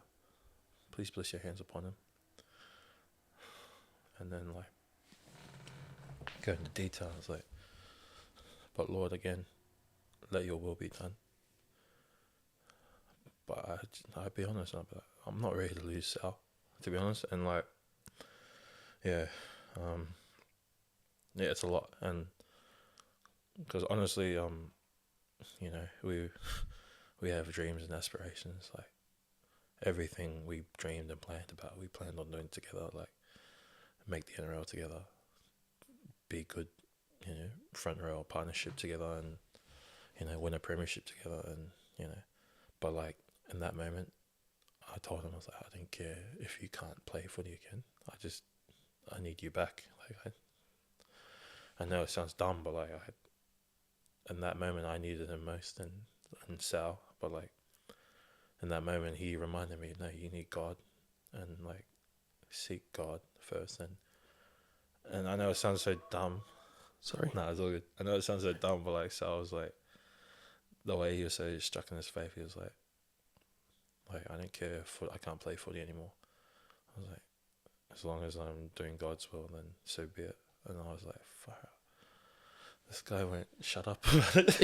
And I was like, this guy won't he keeps alluding to like whatever comes, I'll face it. And I was like, and his words just sound like even death. And I was like, I was getting annoyed at it. And I was like, but I was just like, yeah, it's just something you gotta face, because end of the day, again, it wasn't in my control or Sal's. Like, and you know, and like, who's to say it was a bad thing to happen? Like, you know, I mean, look at him now. He's literally like, that's his testimony, and he's got a bit more stuff to share about it in detail. But my testimony was like watching someone I love and care about so much go through that much pain, and and then still walk through it, faithfully serving God in His own capabilities. So yeah, that's how I see it. And that's incredible. It's an incredible testimony on both your parts, like on you and Sal. Like your faith is incredible, honestly, and it's inspiring, both of you. I know, I know from experience of losing family members. One in particular. It's I suppose it's. I mean, I hesitate again to call it selfish necessarily, but it is. It is. It's like this almost selfish prayer of like, keep him here, like, because I want him here. But then recognizing like that is just my selfish desire. It's not necessarily that it's bad. Like, it's out of love. You know, you love this person so much, you want them in your life. But it's like, I recognize that it's because it's for me that I want them here. And so, yeah, whatever your will is, let it be done. And it's like, it's my favorite story in the Bible is in the book of Daniel. And it's Hananiah, Azariah, and Mishael. I always get their names mixed up. And basically, you know, they, again, I've said on the podcast, sorry everyone if you're hearing it again, but it's the Bible. Like, you know, they refuse to worship the statue of King Nebuchadnezzar, and you know, he threatens to throw them in the fire. And so they respond to him. He asks them the question. So he threatens them with throwing them into the fire, and he asks them the question, and who is the God that will deliver you from my hands? And they come back and say, basically, that, like, you know, we have no need to answer you, which I think is a boss answer to the king. And then they say,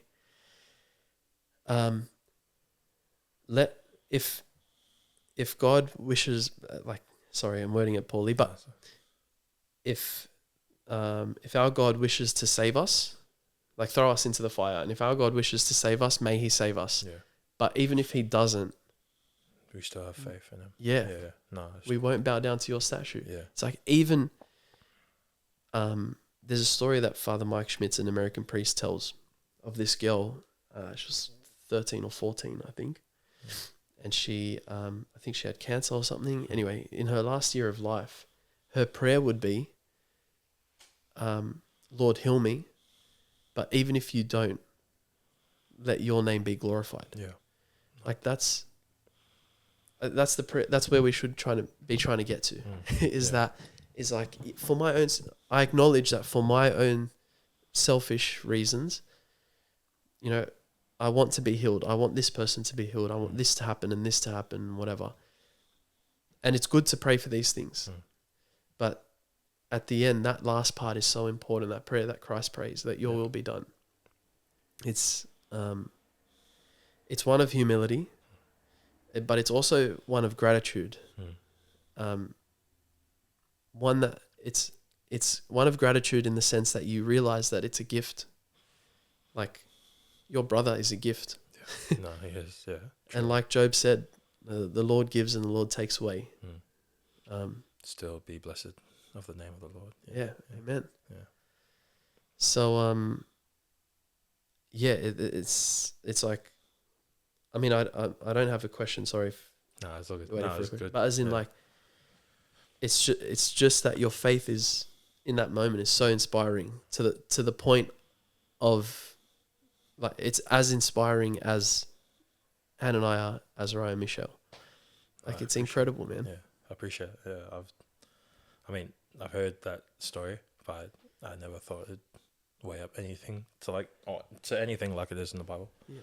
But the Book of Job is so powerful, and I mean, I haven't read it all, but I've watched the Bible Project video about it. Oh, nice. And like those videos, like they help so much. Yeah. They make me understand it better. But yeah, I was just like, it says like a lot. Like the book is about Job being faithful the whole time, but I found it weird because like there were times in the Bible it said he complained a lot, but then I was just like, the Bible Project video was explaining it like, Job glorified God in every circumstance, even when he was upset and angry and questioning. Like it was involving God in his life the whole time. So I was just like, yeah, I mean, we can't truly show we have faith if we're put to the test, and yeah, I guess that's the choice we have to make. Yeah, man, 100%. Yeah, but it's that recognition. Like it just helps get through. I don't know how people go through loss without faith. To be honest, it doesn't make sense to me.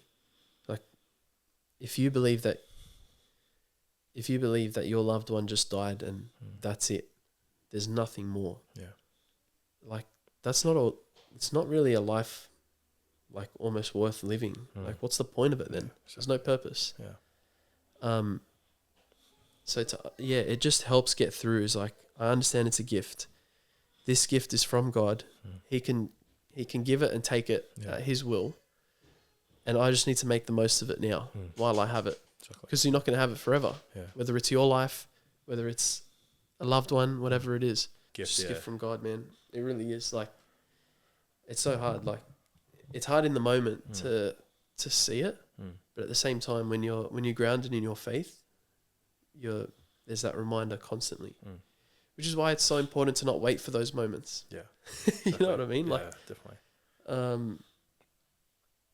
It's like I had a mate in school. I love him. I still do. I haven't spoken to him in ages, but I have so much love for this guy. I used to invite him to church, and he used to say to me, "Don't worry, I don't need to go to church. Like, I love God and all this stuff." And he'd say, "Don't worry, like, but I will die for my faith." Yeah. And then I said, "Okay, no worries, like whatever." But then I've come to the realization that if we were to take that seriously for a second, like that, what he said, okay, he's saying he's willing to be a martyr for the faith. So he's willing to give up his life, but he's not willing to give up an hour of his week to go to mass, for example, right? Like not even that at the live for your faith. Yeah. Yes, I know what you mean. Yeah. Exactly. So it's like it's a progression. Like you can't just expect to be at the top straight away when the moment calls for it. It's if you're not even willing to give up the small things in life for God, then how do you expect to give up your life for God? If that's what you're called for, or called to. And so again, I'm not saying that from self-righteous point of view. I'm still working to be at that point, because I don't know if I am at that point, or if I suppose if I ever will be, I don't know, but I'm working towards it, like I'm trying to deepen my relationship with Christ and things like that always. But it's the same thing in those tough moments. Is like, you can't just expect to have faith in those moments if you haven't had faith in, the I suppose the easier areas of your life. No, exactly. Yeah. and everything is going well. Like it's easy to walk in faith. Yeah. But then, no, you're so right about it. Like, everyone says it, to be honest. Like, I'll die for Christianity. I'll die for Jesus Christ. Yeah. I'm like, I think about two ways. Like, yeah, well, are you living it? Like, are you living in Christ? And like, do you know what you're dying for? Like, how do you not know if you're not like willing to live in it or live within it? So Yeah. and it's like, I know it's a like double-edged question, but know what you're dying for. Yeah. I guess 100%. Yeah. 100%. Man, thank you again for sharing that story. all Is good. there anything? That's the last one that'll go off. That's Sorry. all good. Is there anything that you want to touch on specifically with this story? I mean, I'm sure we've still got footy to talk about. Yeah. Sorry. No trouble. But Yeah. and I'm sure things will come up. Yeah. But particularly about this thing that happened with Sal. Yeah. Is there something that you want to say, or that you'd want people to know, or that we haven't touched on yet? Probably with that story, just probably a little message like, stay faithful, stay hopeful, because something's coming that's greater. Like, something is there. Just you just need to weather the storm, and I guess just know that you're not weathering it by yourself. Like, literally, like, physically, spiritually, all of it. Like, literally give up your life to Jesus, and He will like make a way. So like, I know it's hard for some people, but it does take a lot of humility. I'm not saying I'm the most humble person on earth, which I'm not, because I do get arrogant and I guess jealous at times. But I guess that question you keep asking yourself is, what would Jesus do? Is the main one. Yeah. So I guess stay faithful, hopeful, and what would Jesus do? Amen. Yeah. Awesome, bro. Mm. All right. I think it's it's about time we move to the footy, eh? Yeah. Because it's been going. Oh, actually, sorry. Before footy, I want to know. You touched on it very briefly, but you have some sort of. I don't know too much. I was trying to find a bit more. I found like a record. Yeah. I don't know how true it is. You also got yourself into a bit of boxing. Yeah. Yeah. Why do you seem? I hate like. Oh no. My brother and I like. I know for some reason we don't like talking about it. Oh, sorry. No, Okay. I don't mind. It's like part of the potty. All good. It's not like anything crazy. It's just like, I don't know. I'm not saying we're trying to be humble or anything, but I'm just saying like we don't want to tell people like, do we know how to fight? You know what I mean? Like that kind of sense. Like, yeah. But like, we did amateur boxing growing up. That record is not true. There are so many fights that haven't been added to it, and like, Fair enough. I was just like looking at it, I was like, dude, where did they get this insight from? 'Cause half those names like on there, like I remember most of them, but then I think like they added like some other wins to it or other exhibitions that I don't remember having. Okay. So like, fair enough. yeah, no, we Interesting. we started boxing pretty much the same time we started league, but yeah, even that was a journey. We love boxing. Like, well, now we don't really watch as much, but we used to be fully into it, and we just started off. It was a part of our fitness for league, and then we just started having a love for it because I just love that environment, the training, I guess the adrenaline that leads up to the fights and the weigh-ins and stuff like that, and it was a pretty cool journey, and I still feel like there's a opportunity down the track if it works out, because we do love boxing, and we always say we want to like one day have a fight, but like not for like money or anything. It was just we genuinely love the sport, and so we've always seen it as like an art to us. So yeah, 100%. Yeah, that's awesome, bro. Yeah, I won't talk too much about it. Nah, no dramas. Yeah, but I do want to know who's your. Did you have a favorite boxer? Yeah, I had a few. Growing up, I loved like the middleweights. I was a big fan of Marvin Hagler. He was one of the Four Kings. Yeah, you'd have to like people watching, like, you have to do your research. And, Yeah, okay. yeah, I thought I might know some. yeah. No, but of like the heavyweights, love like Lennox Lewis, yeah, Ooh. Vladimir Klitschko, those kind of nice. fighters. Obviously, you got Ali and the main figureheads of the sport, but yeah, like the undercover ones, like Lennox Lewis and Vladimir. I love their style and how they fight. So Nice. yeah. But yeah, Marvin Hagler is a real good one. Like, if you watch Marvin Hagler versus Thomas Hearns, like, you watch it after this. Yeah, let me write this down. Hang Yeah. on. I'm gonna search it now. Yeah. So what's his name? Marvin Hagler. Hagler. Hagler. Oh, versus Thomas Hearns. Yeah. That's the first thing that comes it's up. the most famous middleweight fight of history, and like it goes 3 rounds, but the first like round, 3 minutes, it's like a proper war, and it keeps going on and on. And it's the best fight I've ever seen. So yeah, but yeah, it goes for 9 minutes. But yeah, watch it later. And I've never seen that guy in my life. But like they're like if you know boxing, like, you got to like, be there's 4, like, he's one of the 4 kings.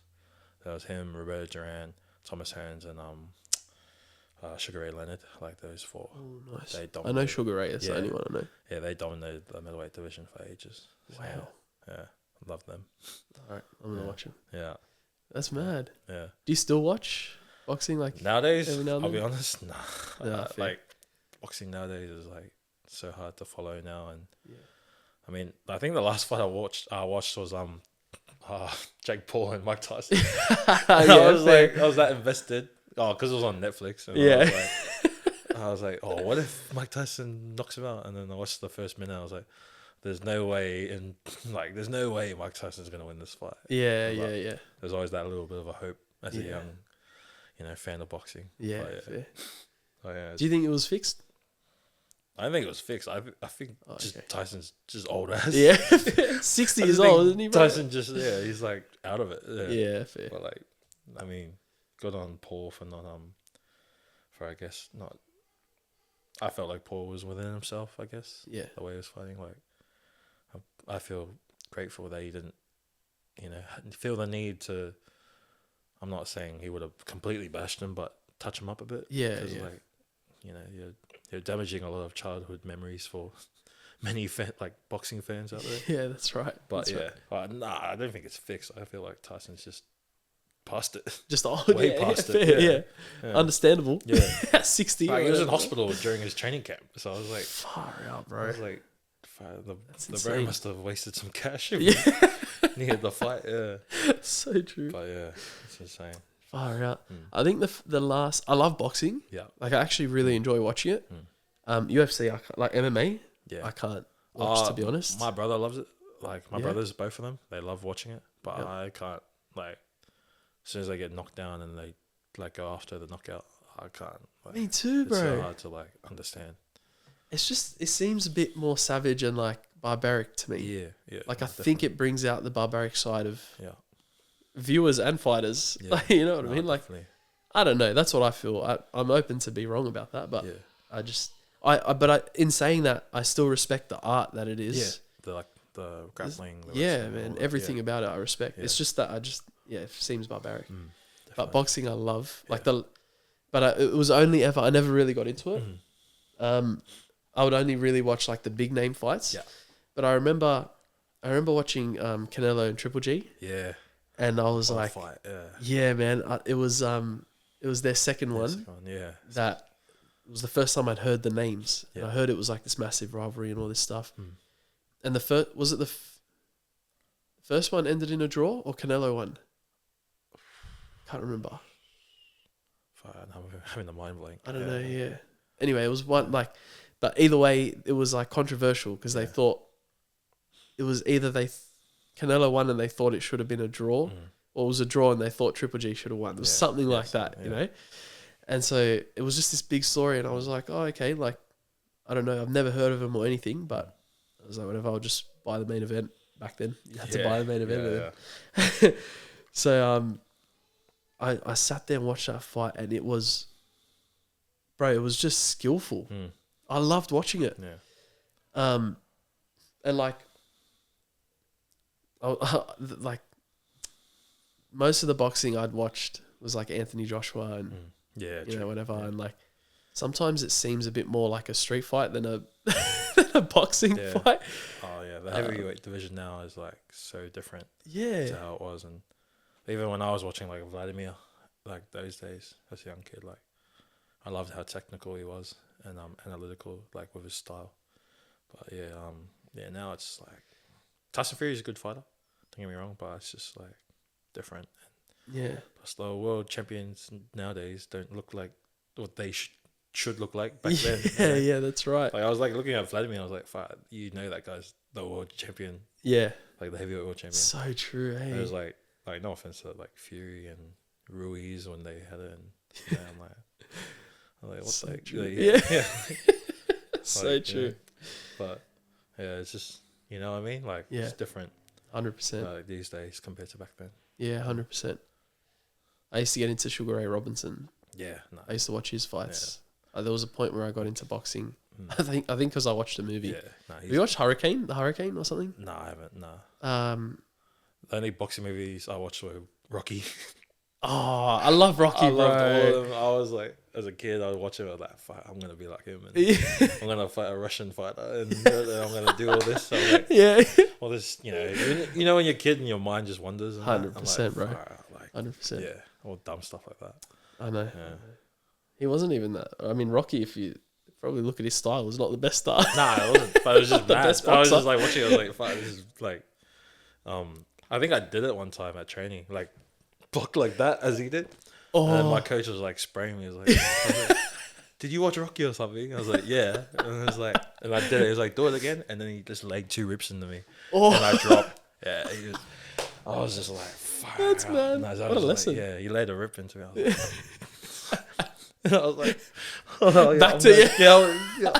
Oh, I was cracking up. I love that. Yeah, no, it was That's so mad. dumb. Yeah, but it was good times. But Yeah, great movies. I love the Rockies, bro. yeah, Have you watched Creed?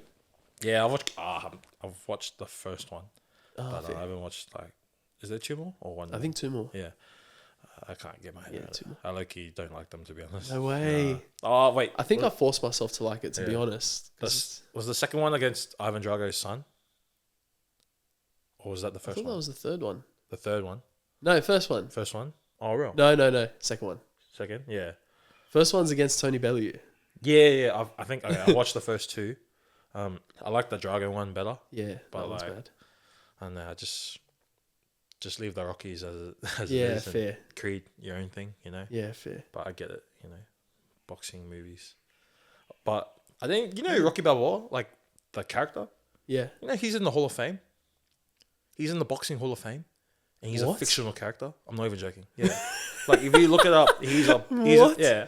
How? I found it out. I don't know. I found it out as a kid, and I was just like, how on earth is this fake like Sylvester What the Stallone's hell? character? Like, there's even a statue of Sylvester Stallone in the Rocky. Bro, kit. what in the world? How? No I idea. don't understand I was this. just like, it's a freaking movie, and I'm like, yeah, he's in the Hall of Fame, Bro. in the Boxing Hall of Fame. That's like putting like Troy Bolton Yeah, and for in what the NBA? basketball- Yeah, in the like, NBA Hall of making him the same as Michael Jordan or something. And I was like, far out. Yeah, That's High crazy. School Musical. Oh my days. High School Musical, that bro. movie is actually wild. Best movie, bro. Actuals, for real. It is the best movie. I don't care who's judging me right now, but honestly, Bro, it's what I grew up on. 100%. Yeah, all that stuff. Yeah, all those Disney movies, yeah, bro. I know. High School Musical. Far out. That brings memories. Honestly, Yeah. once I was with there's a group of us boys. Yeah. We were hanging out at one of our mates' house, and we're like, let's just put on High School Musical. It was just Yeah. boys, just the boys. Yeah. And we put on High School Musical, and his dad comes in and he's like, What the heck? Yeah, nah. he goes, "Do you want me to bring your Barbie dolls too?" I'm like, Nah, like I couldn't. I don't know. I couldn't do that with the boys. But like, I never did, and I don't do it today. But Yeah. I was probably. wouldn't recommend. I would have bro. been at age like, yeah, I shouldn't be watching it, but like probably like 15 or something, or 14, Yeah, and like I have my laptop and the USB with all the movies, and my brother walks in and is like, "Are you watching High School Musical?" I was like, yeah, this is the best movie ever invented. I was like, it actually is. I just crack up. But, It's just a muck around, We're like, Yeah. why not? Actuals. Let's just throw it on. But yeah. bro, Quality. Yeah, I You loved know? that part. Yeah, Those movies, bro. actually Even was- now, if people want to watch it, I'm like, yeah, I'll sit and watch it. I don't yeah, care. all good. I don't care. Yeah, bro. Throw them on. But, The Cheetah Girls, you know, people freak out. Did you ever watch the Cheetah Girls? Nah, I've heard about it. My No way. Nah, I've heard about it, but Oh, movies like that and like White Chicks. oh, Fuck, I loved White Chicks. It Oh, was the good, yeah, most yeah. crack up movie ever. bro, best movie. What do you call it? But I've watched it that many times. My family's off it. Yeah. They don't watch it anymore because I'm always there watching it. And then, Are you the type of person when yeah, I when watch it and something's- then I'll watch it again. Yeah. straight away. I was like, I don't care. Is that good? Like, Me if I like too. something, I'm like, I'll watch it 3 times in a row. if I want Yeah, it. you just binge it. Yeah, I don't care. Yeah. How are you with music? You just Like it's pretty mixed. Like yeah. say like a lot of Afro beats, R&B, like heaps of Christian music now, and Nice. Yeah. like Christian like rap and stuff. Yeah, nice. It's kind of nice. evolved now.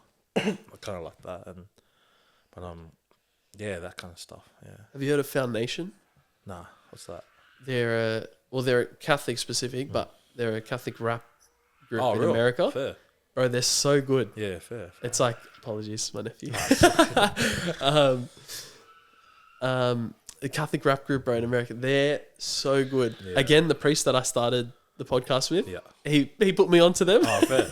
Nah. and bro, they're so good. Yeah. Do you listen to Tom McDonald? I don't think so. Political, he's Yeah. not Christian. Oh, he is Christian, Yeah. but he does political rap, Oh, I don't like think in so. America. Nah. Bro, he's Yeah. solid. Hmm. Anyway, Nah, I don't know. I like Don't that look it. stuff. Yeah. I just like music with substance, Yeah. with I know. meaning behind it. Yeah. No, definitely. Yeah, like- True. That's why most like R&B I love. I'm not a fan of like that new rap that's coming through, like those British and Aussie style stuff. Drill. Yeah, Yeah. I think so. Oh, yeah. Not a I don't, fan of like, that. I'm a little fan of it, to be honest. Like, Yeah, yeah. I don't mind it, but yeah, it's not for everyone, to be Yeah. honest. Yeah. Sarah listens to all of that stuff. Yeah, fair. She's big on all of that music, Yeah, fair. and I like I can't. For me, I like to be able to sing along to music. That's so like the old school R&B. I love. Like country now is my favorite. Yeah, Love country music. love that. Because bro, it's just Yeah. substance. To be honest, I've been growing up on country music. Is that Yeah. insane? Like, the amount of like songs that get replayed, I look-y get sick of it because like, Fair. yeah, it's so insane. Yeah, That's fair, bro. but no, it's bad. It's just good. Good music. Like most of the time, if the lyrics are good, Yeah, then I can get used to the music. yeah, definitely. I just don't want to put that crap, like to listen to that crap anymore, like Yeah. all that rubbish No, that I know what you mean. they sing and rap about now. So yeah, Christian music as well. Yeah, no, I love. for sure. Yeah, Yeah, no, mad. That's mad. Yeah, Again, Just sidetracked today. again. yeah, I know. Oh yeah, where were we at? Oh yeah. Yeah. We were meant to get onto footy, then we got onto Yeah, boxing, yeah. and now music. All right. See. To the footy. Yeah, yeah. Let's go. So I want to know, firstly, let's just get into like the whole meat of footy because man, I've taken your whole day. Sorry. It's all good. No drama. Into the meat of footy.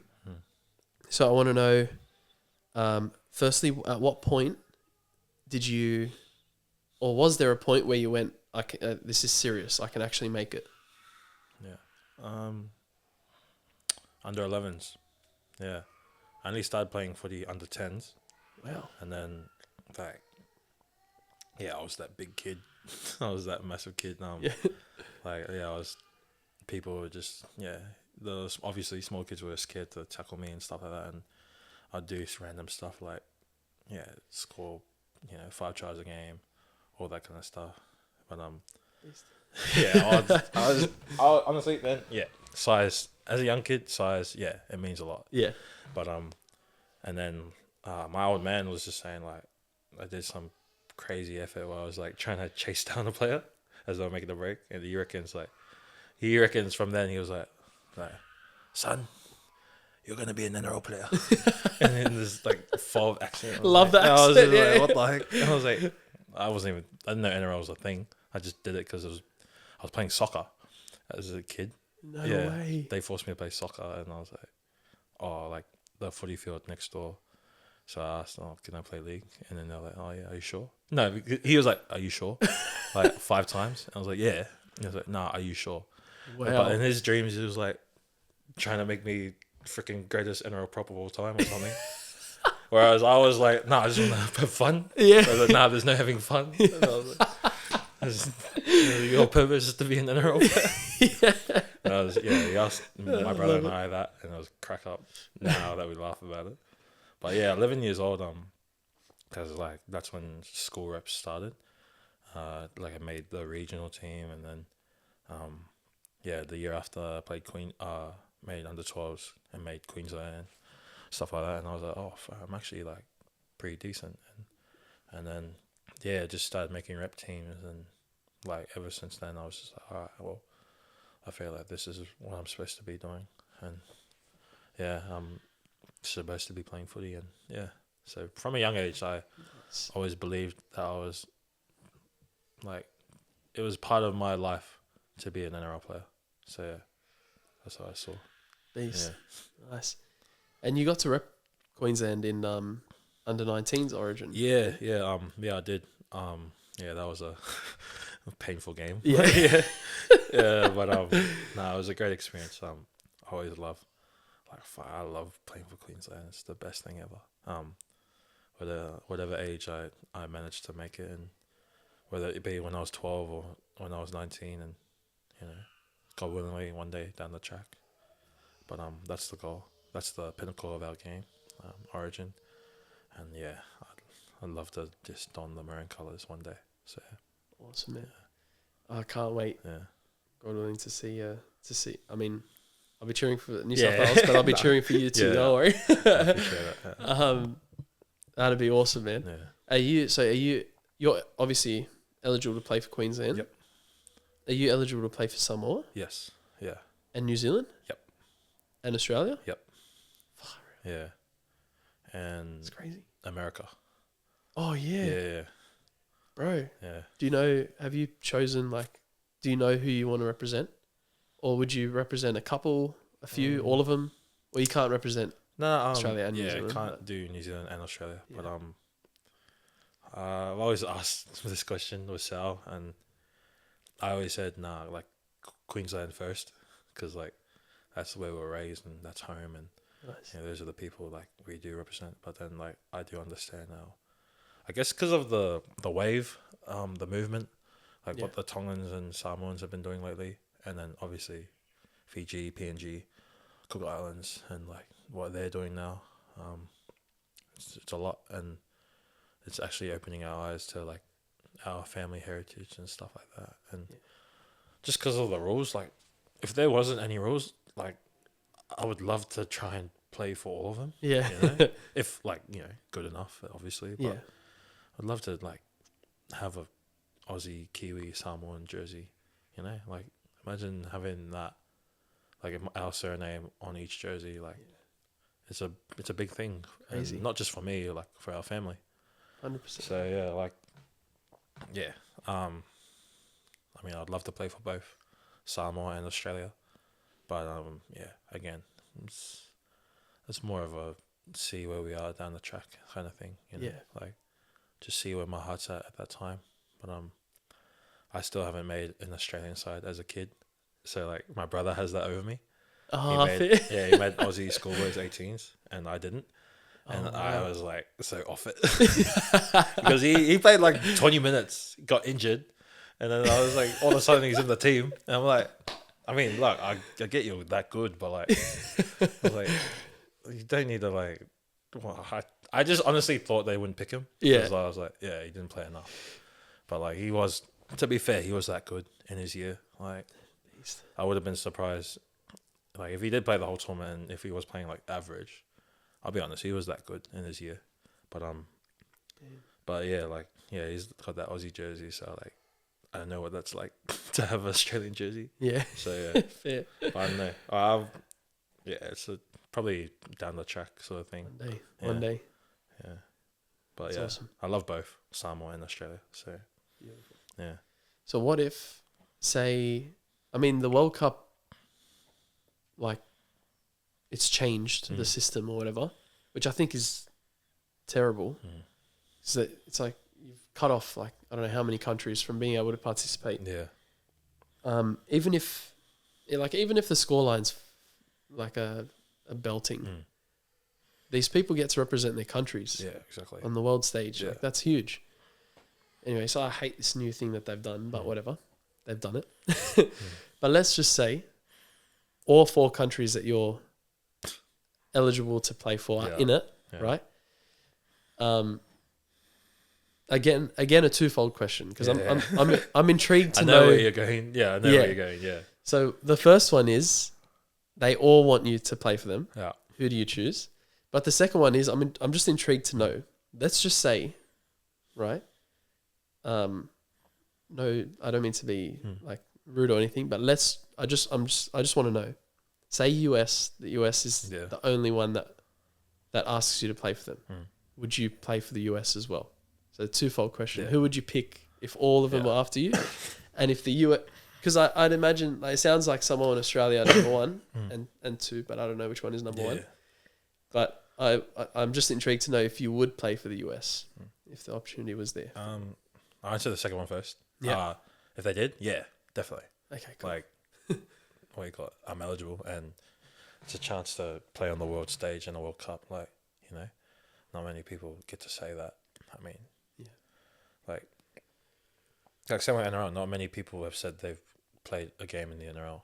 Just the same as like, there's so many NRL. Like, there's so many Australians who are literally just Aussie or English, and they've got to pick one, and they can't represent anyone in the World Cup, which I feel like kind of bad for, but like it's just, you know, your lot in life. Like, you're born that way.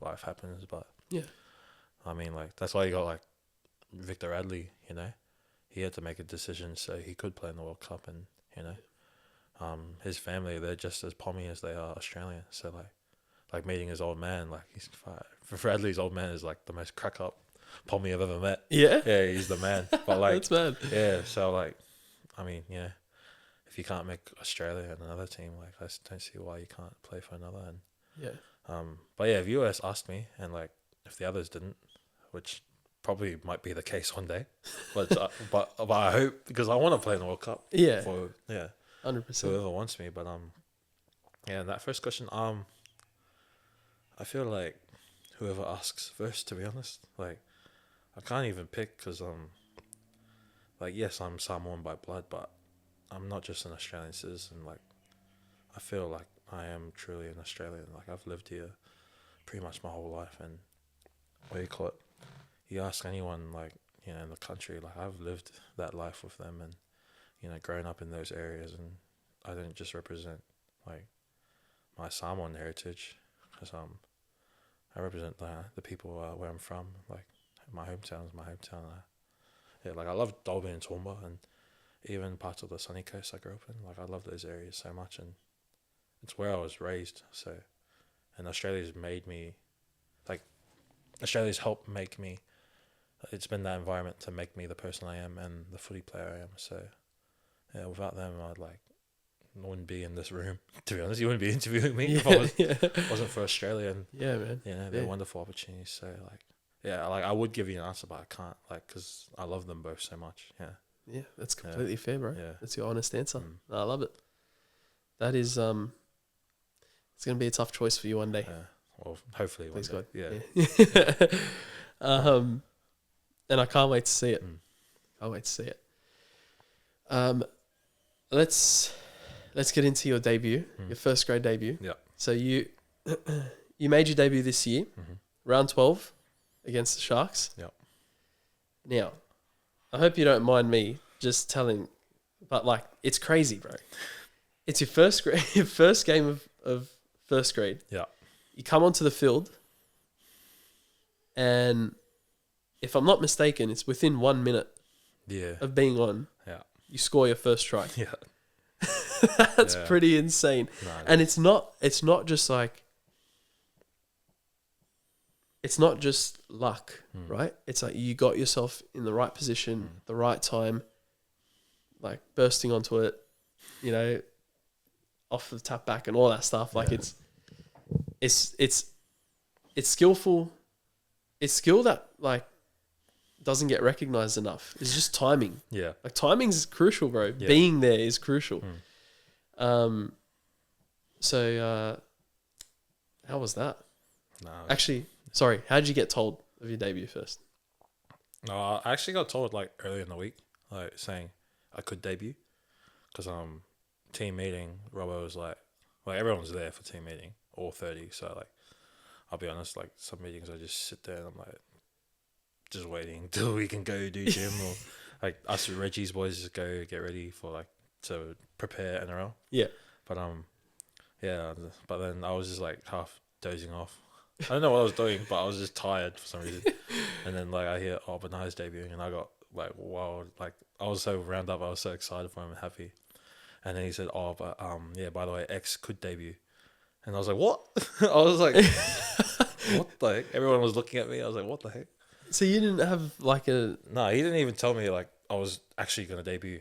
And he told me a bit later, but yeah, it's because a few of the boys were like coming back from injuries and seeing if they were like they're racing the clock pretty much to see if they're ready.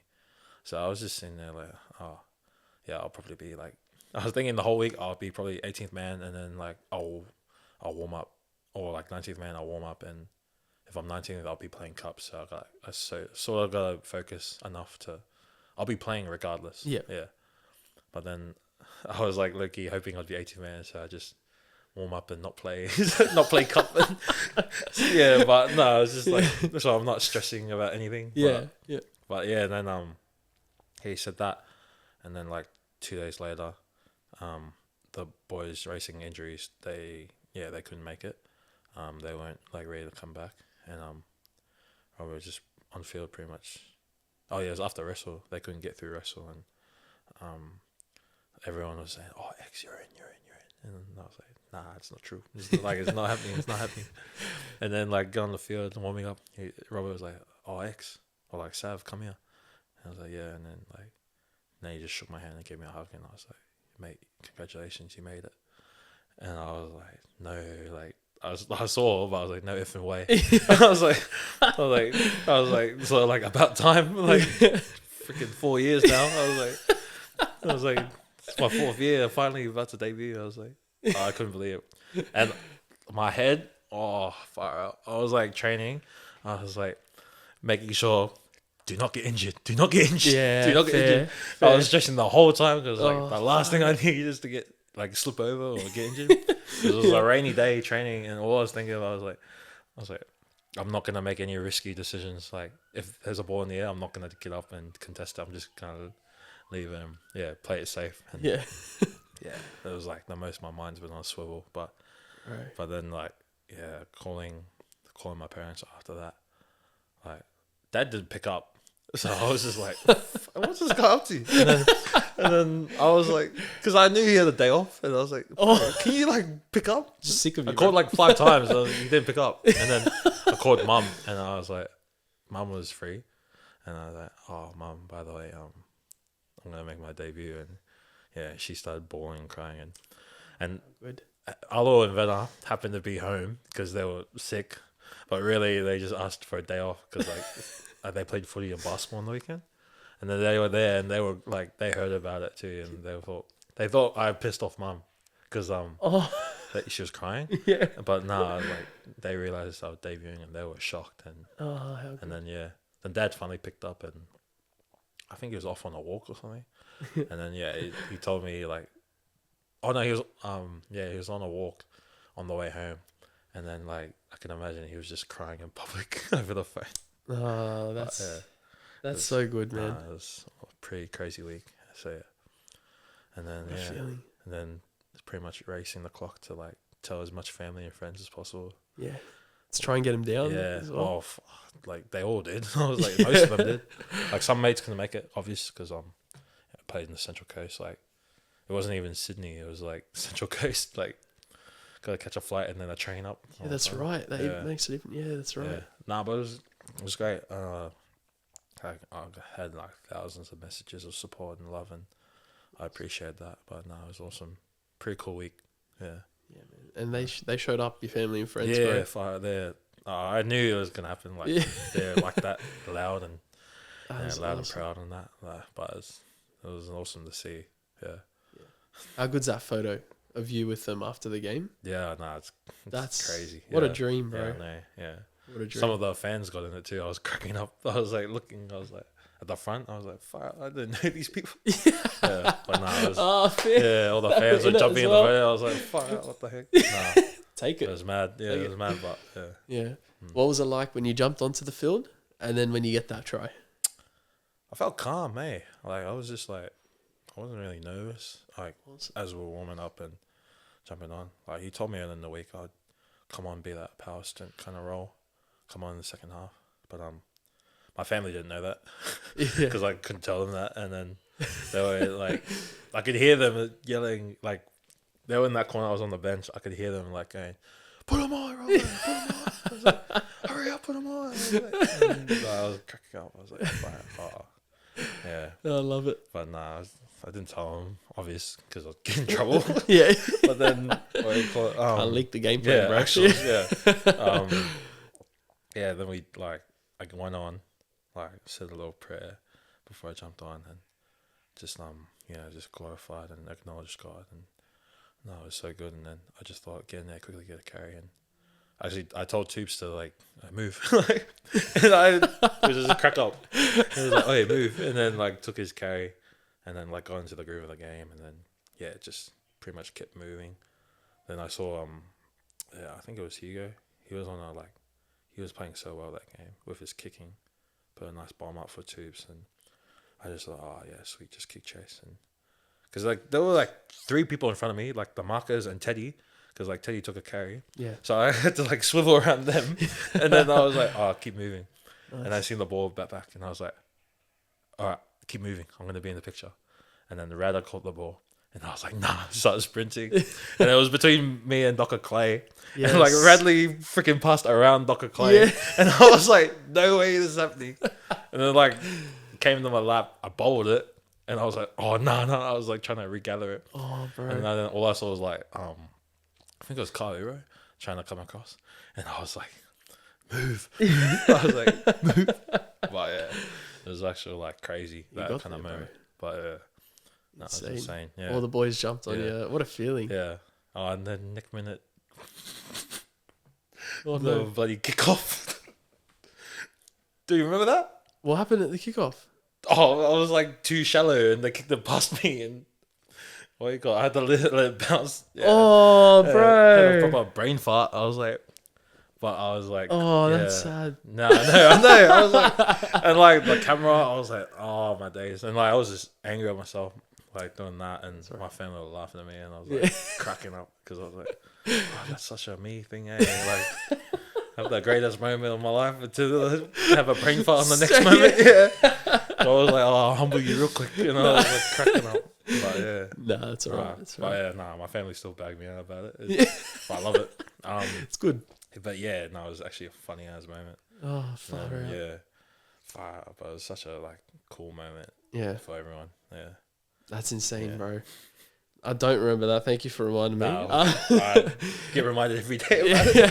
It's just the exciting moments. I love when a player's debuting and they something special happens. Yeah. You know, No, there was the was it Tigers last round? Yeah, Cooper Bye. He nearly did the same thing. Yeah. I was watching it and I was like, no way he just did the same thing. Bro. Yeah, first carry and then second touch, scored it. Yeah. And it was he played so well. Bro. I was His watching first that. carry was Yeah. I was like, that's a carry, man. On your Yeah. first game, that's a Yeah. statement. And then what do you call it? And then I saw It's taken was away. it Keanu Kinney or something? And one of the players who jumped for the ball touched it, and I was like, Yeah, I think it was Kinney. Yeah. His eyes were never on the yeah, ball, bro. Yeah, I was like, fuck. Yeah. I But was come on, bro. They're Yeah. playing for nothing. Yeah, You know, last round. yeah. Like, Just crack up. But Just Sal let was it go. telling me oh, I think you would have broken your record if it was a try. Yeah. oh, was it that quick? Apparently it was about 5 seconds quicker. No way. Yeah, or something like that. But I was I didn't Critter's record is no, I've got it. You've got a quick Yeah. better more than quicker Yeah. than Critter. That was Have you got the record? Yeah, I've got the record. Yeah, I swear. No way. Yeah, I swear. It's mine. What a beast. Nah, jokes. But What a beast. no, it is I do have the record, but Oh, Yeah, it's not mine. It's God's. But Critter, God bless you. yeah. Someone told me Critter did it in his second game. That was his second game of NRL. Was it? He debuted in one of the COVID years, and then his second game of NRL, but it was the first round of that season. Oh, Actually, I yeah, thought it was his Hayden debut. Knowles, one of the our footy coaches. Yeah. Yeah, he worked with Penrith and that. He told me it was the second game of footy. Oh, So yeah, but I was just laughing because like, unlucky then. yeah, I know. When I heard it was his second game, I was like, and then Brett Morris actually did some research and told me, yeah, I've got the record, and I was like, That's yeah, mad. like quickest try in someone's career. And I was cracking up. That's hectic, Yeah, bro. What a record! What the hell? I know. You're gonna but- be in the history books for ages. We're happy that Cooper Bye didn't Yeah, get his try. but I love them. I actually wish them congrats on that and all the best, but Nice. I didn't expect them to like do that. Yeah, bro. It's What like, the? yeah, because I watched his 19th Origin. Fuck, he's a beast. Like he's actually a beast of a player. Yeah, what the Yeah. heck, man? But yeah, it was crazy that whole moment, and just my brother was even laughing like, of all people in this world, you of all people have the record. I was like, That's mad, yeah. bro. nah, It's it was- mad that you're a front rower and you got that record yeah, as well. It's insane. It's actually ridiculous. Yeah. Bro, it's crazy. Nah. Oh man, what a feeling, honestly. Yeah, it's insane. But yeah. Oh, good. Are you a do you like to put hits on like in? I try to, but Yeah. I know like something's got to give. Like Yeah. can't just go flying out every Yeah, for every sure, play. for sure. But I'd say like growing up, probably more an attacking player. Like I like to run the Nice. ball, but it takes me like a few carries to find the groove. Like, but yeah, yeah. But I know if there's a chance, I'll try and take it. But I don't always come up. Like I do come up second best sometimes. Yeah. But like I've had a few concussions. But you to always prove that. far out. Yeah. It's fair. Well, I think That's fair. I think I tried to hit Royce Hunt one time in the cup game. Bro. Yeah, I tried to hit him on kickoff, and like it was so dumb. Like, I went in flying. Oh, Intent no. was there, and then boom, coughed the elbow, and then Oh, and I was far like, nah. out. But no, it was a crack up too. But yeah, it's just that's footy. Bro. Good on you for Yeah. for the intent. Oh, like he was dominating us, and like no one was trying to like win the game, and I was like just doing my job, and then Nice. I thought I was doing it with two other people, but they kind of backed out, and I was like, "Nah, it's crazy," because we talked about it. Like, come on, you know. Far And out. then, yeah, next minute I was sleeping. That's bad. Nah, Well, I'm glad you're still here, bro. yeah, actuals, yeah, Your noggin's on your actuals, sleep, yeah, bro. actuals, yeah. Bro, honestly, I don't know if you have an opinion or if you want to say it. I'm not sure because I don't know if you'll get into any trouble, but I'll say it. Yeah, I think that defenders in NRL are given like so little to work with. It's ridiculous. Like you can't hit them too high. Obviously, that's always been a thing, but now like it's not even a high tackle when they call it high. So you're not allowed to go like, let's say, even above their shoulders. Yeah. Because all they have to do is swing their head back and Yeah. milk the penalty, and and it gets called. So you can't go too high. You can't go too low or too late because then you get penalised. You can't tackle from behind properly now because it gets called a hip drop, even if it's not a hip drop. You can't shoulder charge. You can't rush a kicker. You can't whatever. Bro, it's like you've got such little room to work with that you literally like it's more of a risk. It's more of an injury risk for the defenders now than it was before they put all these rules in. Because now you can't brace for the impact and throw your shoulder there. Now you actually have to try and wrap. So now your head's exposed. yeah, They could, like, players now are ridiculously agile. yeah, Like, front rowers, like, you shouldn't move the way that you do, you know? yeah, But you can. That's the way the game's evolved and players have evolved. You have that agility. So now a player running full speed can last second change direction and your head's in the wrong spot.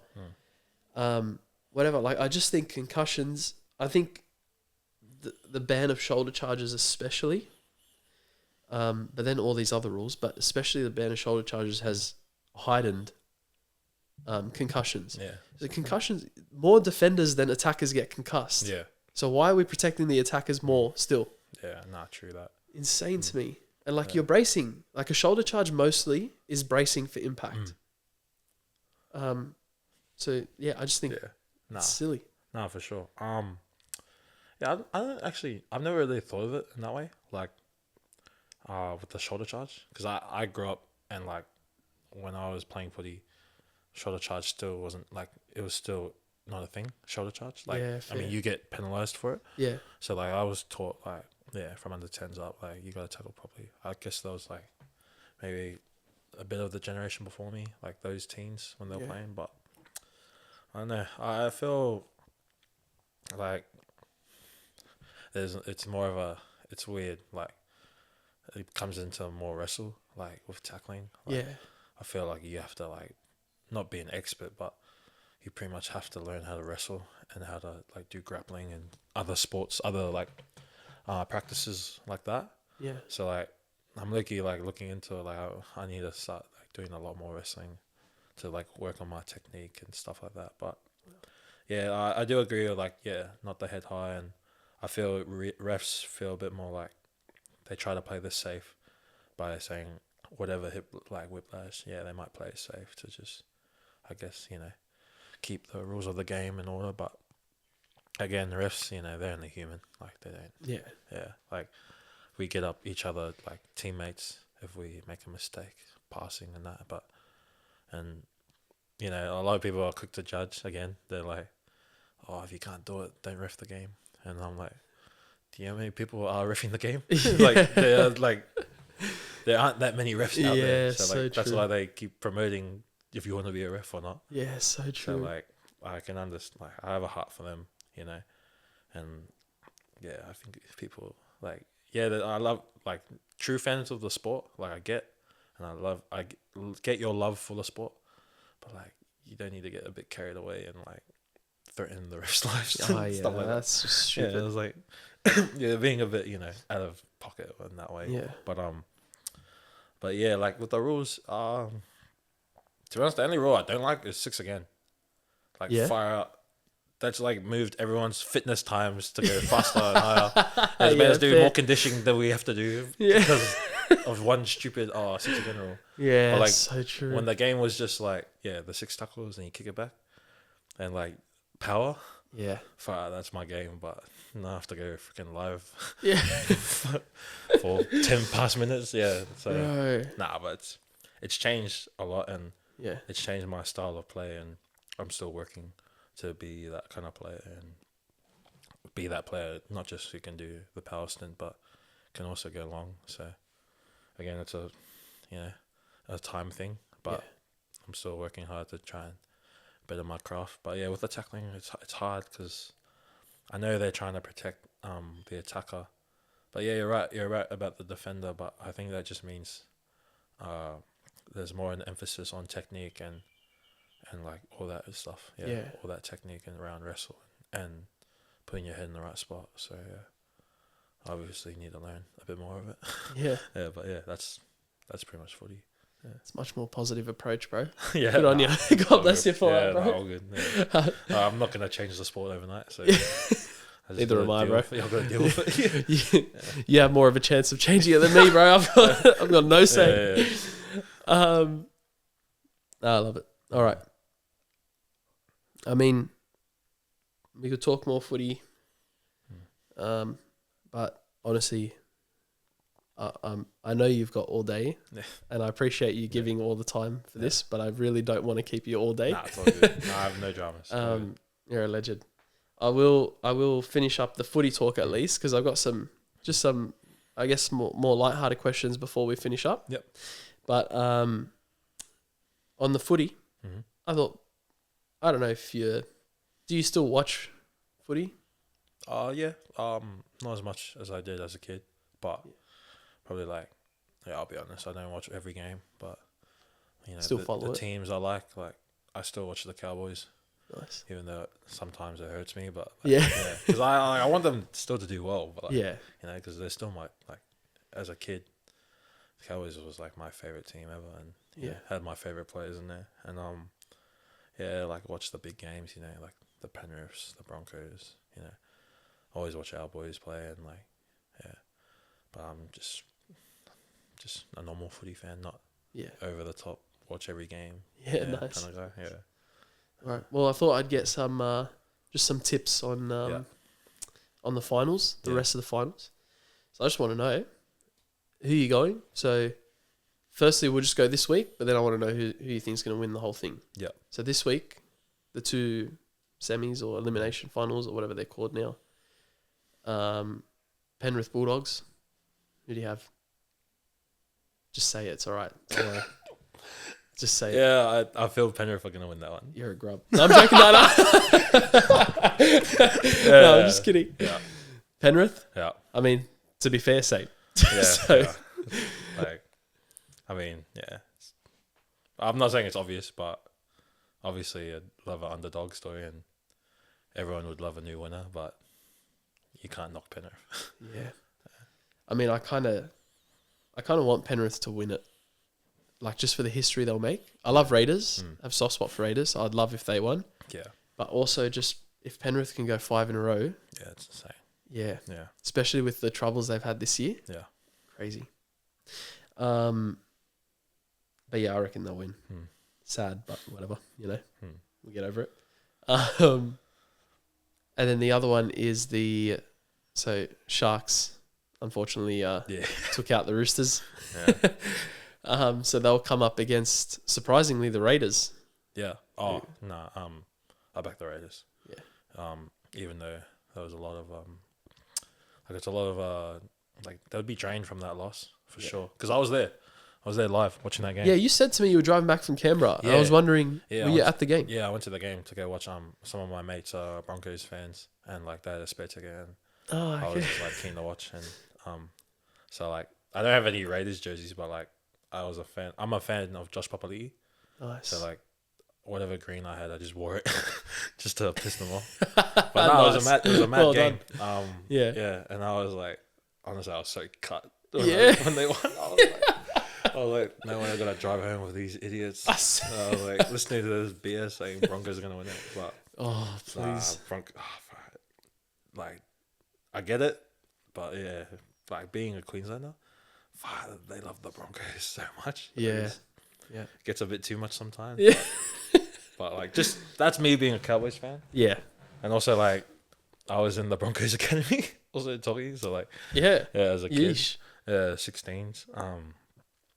But yeah, they're such a powerful club, and they've got so much history and member like the following they got is crazy. But I stuff them. Yeah.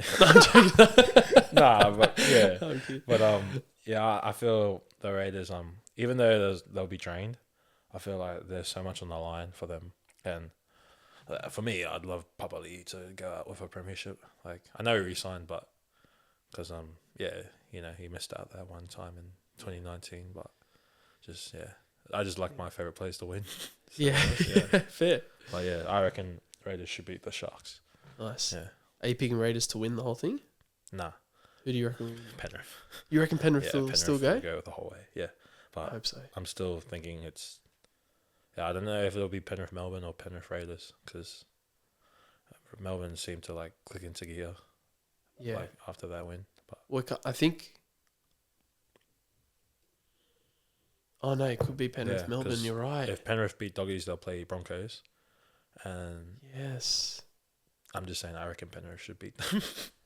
I think so. Yeah, but I'm worried that if the Bulldogs do beat Penrith, let's just say somehow they beat Penrith, I'm worried that they won't beat Broncos. You reckon? And I can't stand Broncos. I do not want to see them in the grand final. I can't do all it. my bro. mates are Broncos fans. They're cracked Yeah, up. But sorry. Nah, it's I all don't good. have a problem with the fans. Yeah. Even some players I don't mind, but I just don't like Broncos. I don't have a problem with the fans. I have a problem with my mates, like those fans, those specific fans. Like, they go overboard. So Yeah. like, it's like every time like Roosters play Broncos, there's like something said, and I'm like, and they're like asking us, how much are the Broncos gonna pump us by and stuff like that. But fuck, I don't know. Just put it on them, bro. One day. Nah, it's crack up. Yeah. It's footy, Yeah. the rivalry between mates and stuff like that.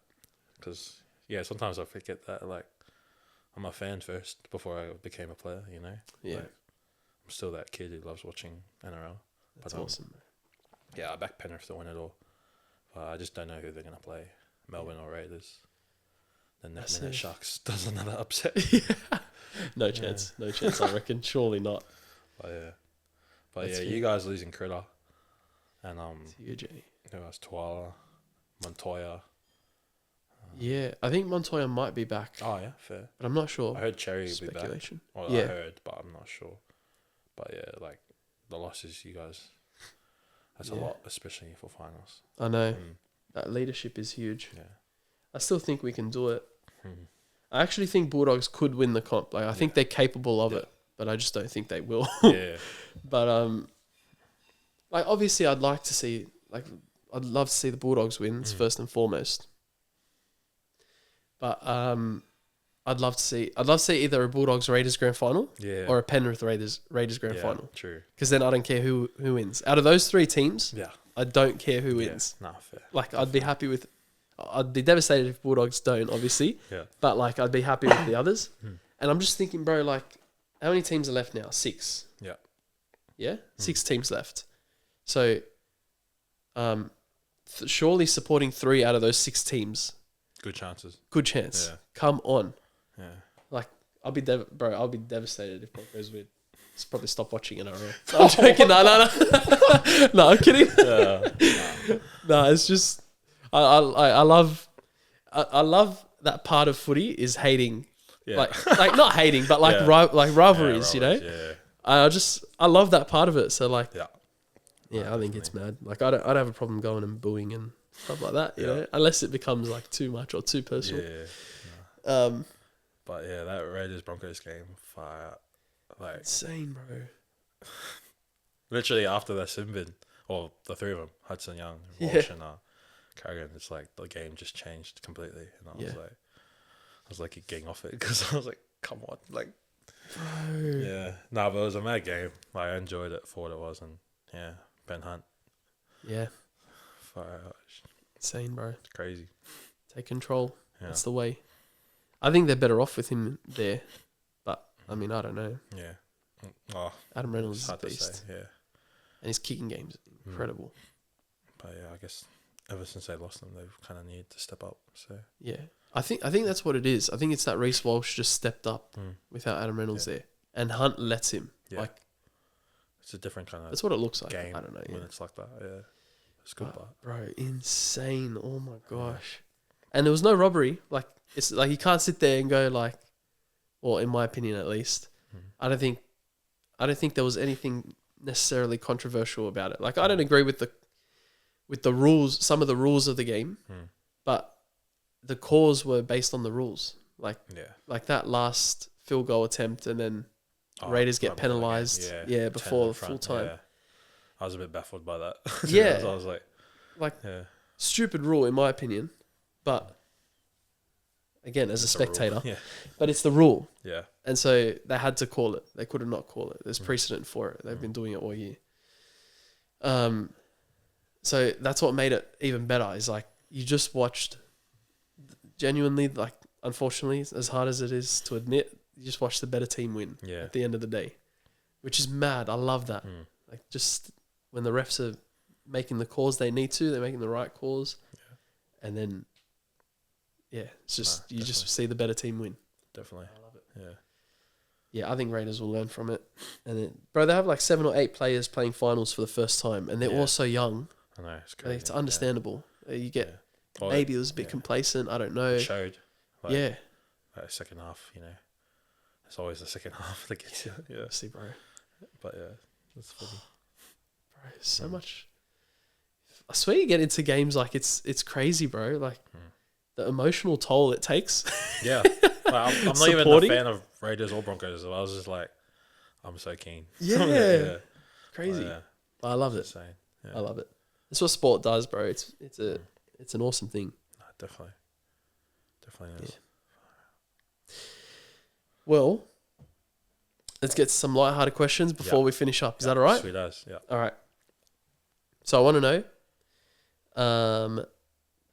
Oh no! Wait. Sorry, one more question. Actually, it's part of lighthearted, bro. How does it feel to be a part of a video game?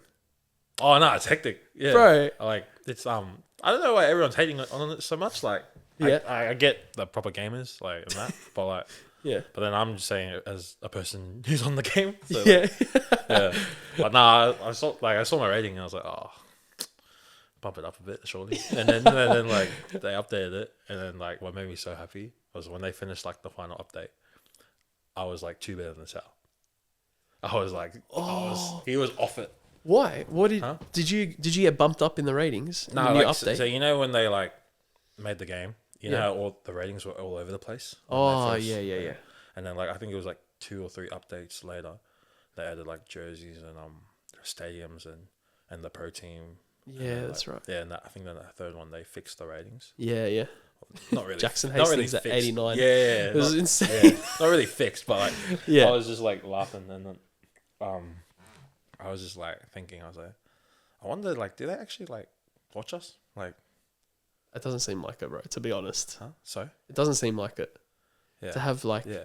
Like, does someone actually watch us and make the rating? And like, I was like, does someone like actually watch Cup and then like try and That's what I'm thinking. I see what you're saying. Yeah. So okay. I was just like looking at Sal. I was like, I don't think they like.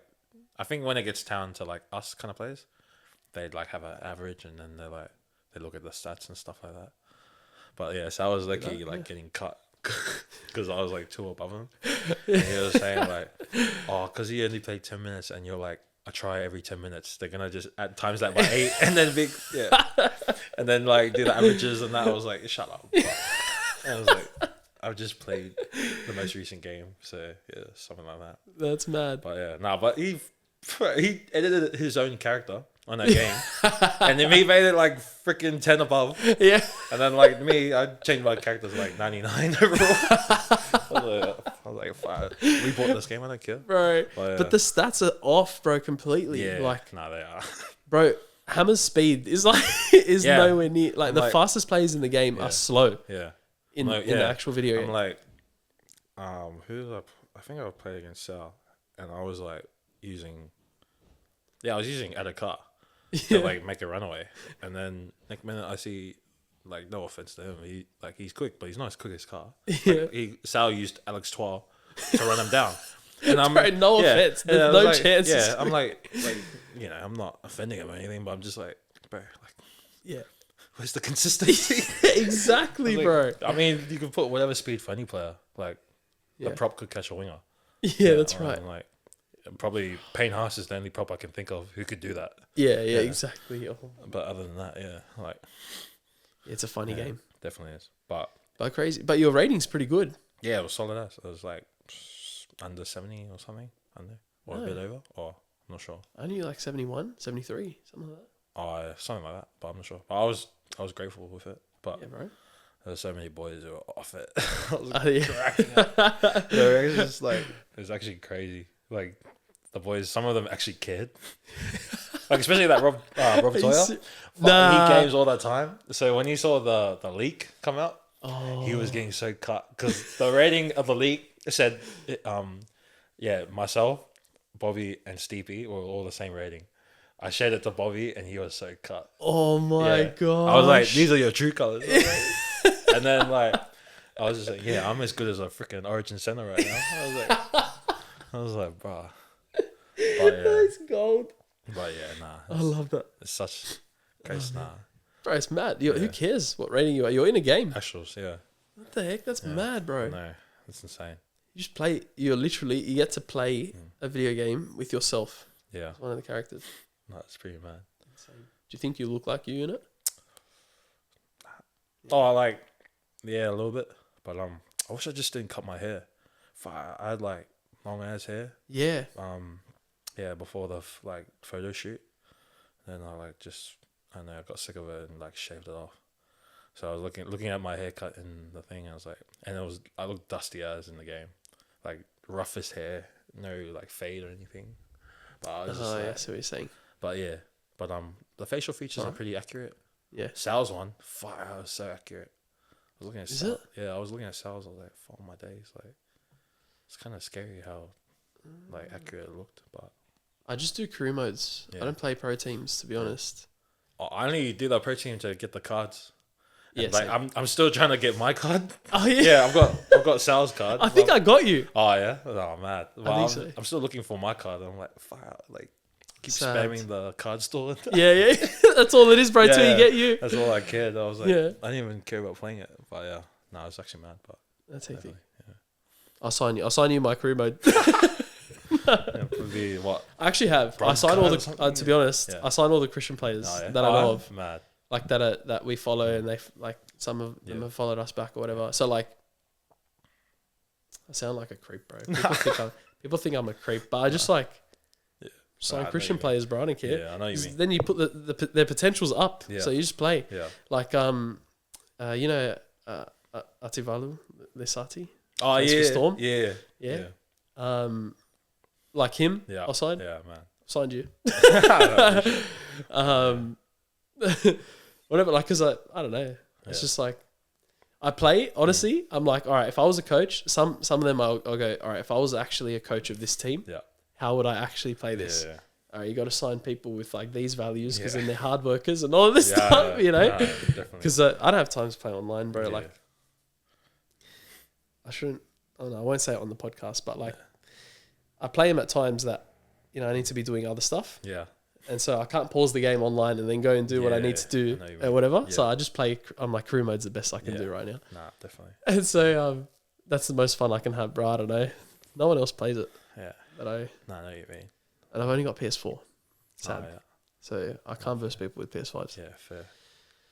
Anyway, I don't know. I think I'm just justifying how I sound like a creep, bro, to some people. Sorry, everyone, but anyway. All good.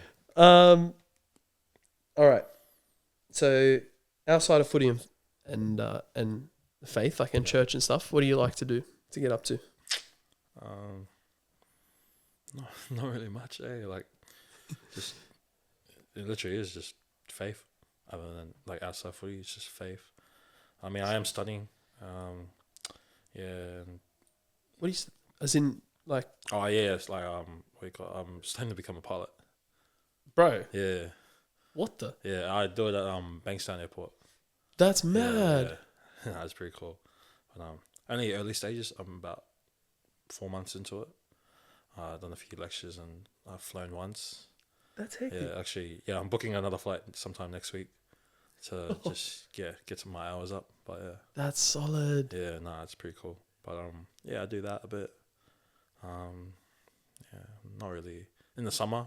Sometimes go to the beach, but throughout the season, just I'm a homebody. Just stay at home and just do what I gotta do and jam the game a little bit. But Yeah. I'm more into the FIFA, eh? Bro. Yeah, my brother and I are like so into it now. How good's like, FIFA? Like watching soccer and that. And is it the Champions League that's Yeah. starting? Are you- do you watch now as No, well? like I told him, like I'm actually gonna start watching. No way. Do you Yeah. support a team? Nah, I don't have a team. Sal loves Liverpool, but Okay, fair. yeah, that's Sal because he always spams them every game. Like Yeah. I'm not that good, so I have to go like Real Madrid to match him. But like I don't get why Fair. Real Madrid are so like gun in the game, but in real life they struggle to beat Trash. anyone. Yeah. Like, Trash. Mbappe is literally like the best rated player, yet Bro. he can't even, do that in real life. It's names, big names, Yeah. big names. And like the way they glaze Ronaldo and Messi in the game, I'm like, I could shoot 40 out and still score a goal. Yeah, Like, yeah. it's ridiculous. And I was like, I swear I've never seen that happen I in swear. life. Yeah. Bro. Yeah. It's so I love FIFA, man. Yeah. It's the only game I've consistently played. Yeah. I love that. That and WWE, to be honest. Yeah, nah, fair enough. They're the only games I've consistently played. Yeah. Like other games I just can't Mm. like I'll play for a bit and then Yeah. I'll get over it. But yeah, FIFA like FIFA's mad. Nah, definitely my go-to game. But Nice. teams, I don't know. I like using Tottenham. Like for some reason Interesting. they're good. Like Sal told me they're not good in real life. Real life, but yeah. in the game they're like Son and Richarlison, like they're that OP in the game. I'm like, Yeah, true. But yeah. My son's not there anymore. Yeah, I know he left. Yeah, so you can't go for So I that. can't go. No, Yeah. I'm joking. No. Yeah. Well, who do you go for? I go for Chelsea. Oh, you're like Lummy. My mate from the Roosters, like he's one of the fans, Jordan. Yeah. He's Oh, yeah? a diehard Chelsea fan. Like, Yeah? Yeah. When they won the World Club Challenge? The Yeah. Club World Cup. Oh, Yeah. Club World Cup, yeah. Yeah. Fuck, that would have been That was pretty Yeah. good. but I'm not. I started I started watching soccer in like 2012, 2011. Yeah. I went to Lebanon, Yeah. and first we started playing FIFA. And I started playing with Chelsea. Yeah. And my brother loved one of the players, Drogba at the time, was playing for Chelsea. So he started going for Chelsea, and then I just followed. So I started going for Chelsea. And then I'm the only one in my family really that follows soccer. Yeah. But then, so I followed like all through, I suppose like through those years of like seeing Chelsea like build up and whatever, and like academy players come through and all this stuff, like the younger guys. Yeah. And then recently they let everyone go, bro. Yeah, I heard about that. All of their academy players, and they just signed all of these. And I hate that so much. Yeah. So I'm a bit off Chelsea at the moment. Fair. I just hate it, bro. Like, Yeah. you have homegrown players. I hate that they don't use them. Yeah, no. And they've let them go like everywhere, bro. Like, I follow now in the Italian league, AC Milan, because there are 3 Chelsea players, ex-Chelsea players in there. No, it's crack up. Like, 3? It might even be more. I don't know, bro. But like, yeah. So I appreciate you, mate, being a diehard Chelsea supporter, but I wouldn't recommend going for Chelsea, bro. I heard about it. What do you call it? I was thinking about going for Man United just because of like the history of it, like Beckham and Ronaldo and that. Yeah. But like, I heard they suck too, so They do have mad I actually history. don't know who to go for, to be honest. Like, then I just keep reverting to like Real Madrid or something, just Yeah, fair. fancy club. Yeah, That's fair. Yeah, but I don't know. I have my teams in different leagues. Yeah. So it's like, but Chelsea's my number one out of everyone. Nah, man. But then like Atletico Madrid, I love in Spain. Oh yeah, But they're rubbish now, yeah. and I can't stand their coach. I think he needs to go. Well, I think is every team that's rubbish in real life, they're like OP in the game. Yeah. So like when Sal goes like Atletico Madrid, I'm like, who am I with? I got Man City, and then I'm like, I'm getting destroyed because all of a sudden they're just burning me on the outside, and I'm like he's not even like, he's all right. He's not even that good. He just freaking uses the fastest player, burns me, and scores a goal. Spewing. And It's just like, pace. Yeah, it's unrealistic. Oh, like, fuck. But, I love it. that's insane. The rivalry is mad, but Yeah, that's hectic. so good. We got to play FIFA one day, Nah, definitely for sure. bro. We'll play. Yeah. It's so good. I look, if you don't watch the English league, this season, I mean, maybe not, but I'd recommend Newcastle United. Ashles. Underdogs, bro. Fair. That's the team we never use. Yeah. Like we see that team, we're like, oh, just skip. Skip. Yeah. It depends. I love underdogs. Yeah. So like, I'm always going for the underdog. So Fair. like Newcastle, I love because they've built themselves back up. Yeah. They have a history, like a great history as well, rich history. And then they were like down, like just a mid-table club. Yep. And then they built themselves up to be great. But then they've lost their key striker now to Liverpool. Isak. He's a great player. Yeah. So now they don't really have a main striker. But they're still doing all right. Yeah, fair. But do you know Hectic Fred? Yeah. Doggies. Yeah. Yeah. Yeah, he's a Newcastle supporter. Newcastle Ashles? United. Yeah. That guy's crack up. He's the funniest. We had him on as well. Yeah. He was so good to talk to, Nah, I bro. can imagine. Yeah. He's a champion. But yeah, I don't know. You'd have to listen to me about that. That'll just cause you more heart. I go for all the crap teams, bro. So fair. Nah, fair enough. I'm used to heartbreak. Yeah. But nah, it's actually insane. Like, Yeah. Yeah, I'm actually loving that stuff now. Nice. Are you gonna get up early to watch Champions League? Yeah, I think I will once I sort of. Oh, I don't know who's playing. Like, I don't know all the teams who are playing. Yeah. But I need to like have a look down and like look like who Nice. I'm actually going to support. So yeah, but Sal, like, he's a Liverpool fan now. Liverpool's good. But I swear everyone I know I talk to goes for Liverpool. Yeah. Yeah. Well, are Turns they, you like, off, doesn't it? Are they like the winning team or something? Yeah. Oh, They've been the best for a few years now. are they one like the Penrith or one something? of the best. I mean, yeah, but not to Penrith's degree. Yeah. Like they haven't dominated the way Penrith have. Oh, okay, fair. Yeah. But they've been the top team for a few years now. Yeah, fair. And they were like, yeah, they're just great. Yeah, fair. They're great. Yeah, I don't want to follow the crowd. I just Yeah. I want to be that different guy. Yeah. Puts you off when everyone's going for the one team. Yeah. I don't know. Everyone's just they're all coming out being Liverpool supporters now because they're the best. Yeah. Posting it every Bunch of phonies, bro. Yeah, actually, after every win, I was seeing Liverpool this and that. I was like, "Fuck, you live here. You've never even been to Liverpool. Like, why do you care?" I swear. It's crack up, But neither have I really, and I go for Chelsea. So still, but it's crack up. Yeah. Yeah. Have you been to England? Nah, haven't. Oh, okay. Nah, so that's what I was thinking. Like, sounding like we make a trip, whatever soccer games there we go to, we go for that team. Oh, nice. But, You're gonna end up going for like Nottingham Forest or West Ham or something. So be it. Yeah, but yeah, just do it. definitely go anywhere far out. Yeah. Arsenal. That's the team with Saka, eh? Is it? Or In is what? Saka by Kyle? Oh. Huh? Wait, what do you think I said? Nah, sorry. Yeah. No, Yeah. It's the team with Saka. Yeah. no, what do you think I said? Nothing. Like, sure? Nothing. Did I say something like racist or something? No, that's not what I thought. Or like, I thought you were just ripping him. oh no, like Bukayo Saka. I was like, yeah, they're the ones. Yeah, he's still playing for him. Yeah. Oh yeah. Nah, they're like average in the game. To be honest, don't really know much about them. To be honest, yeah. That's fair. Yeah. You just got to go based off the game. Actual. I think you're just gonna end up being a Madrid supporter, bro. Yeah. That's what it sounds like to me. I was like, I might just get a Ronaldo jersey because I'm just any team that Ronaldo plays for. Yeah. Why not, bro? That's been my favorite player. He's a beast. Him and like Pele and that. Ooh. I know we're going back, but like they're the only players I knew. Nice. Yeah. Bro, that's mad. Yeah. Oh, which Ronaldo are you talking about? Cristiano. Oh, yeah. Yeah. Oh, and then Pele. And Pele, like, because it was the first pair of boots I had. They were soccer boots, and they said Pele. No Yeah, they way. said Pele on it, and I was like, "Who's Pele?" Bro. Yeah. That's sentimental. That's Yeah. fair. Yeah. Yeah, I get that. Sure. All right. Oh, you got to update me at some point. Nah, Who definitely. you go for? Definitely. All right. If you could steal one skill from any NRL player, what would it be? Does it have to be current?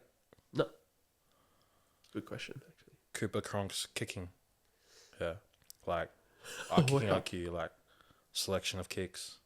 You know, can kick a 40-20, you know, timing, all that kind of, like, revolvement around kicking. Because, like, if I could just, like, get a ball and kick a 40-20, that would save me so much defense and energy. And, like, if we're getting pumped under, like, honestly. That's very clever. Yeah, and plus, like, a forward you can kick, like, more value. 100%. Yeah, you know? Like, I mean, I remember my first year at Roosters, Siwa Takao. Yeah. Like, he would randomly just put in a grubber here and there in the middle of training, like, as we were, like, doing sets, like, against each other. Right. And that would always wig me out because I'm like, how do you just put it in, like, in the end goal? So, like he did it so well. And then I'm, like, defending another set, and I'm like, far out. So, yeah. Cooper Cronk's That's kicking. mad. And he's, like, the best that. kicker I know. Or, like, Yeah. yeah. Yeah, he had it on the string, bro. That's fair. Yeah. Oh, sorry. No, all good. So my mom's just going to think I'm dead.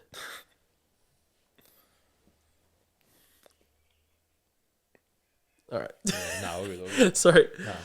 No. Yeah, nice. Yeah. Solid. I like it. Yeah. Do you have any hidden talents? Like what? Like what's yours? Mine? Yeah, what's yours? So like I have an idea. My hidden talent. I can do it's not a talent to people who can do it quicker, but I can do a Rubik's Cube in under 90 seconds. Astros. Yeah. Far out. That's pretty. That's actually crazy. Thanks. Yeah, I'm pretty proud of it. Yeah, that's insane. That's mad. My hidden talent. Far out, I don't know.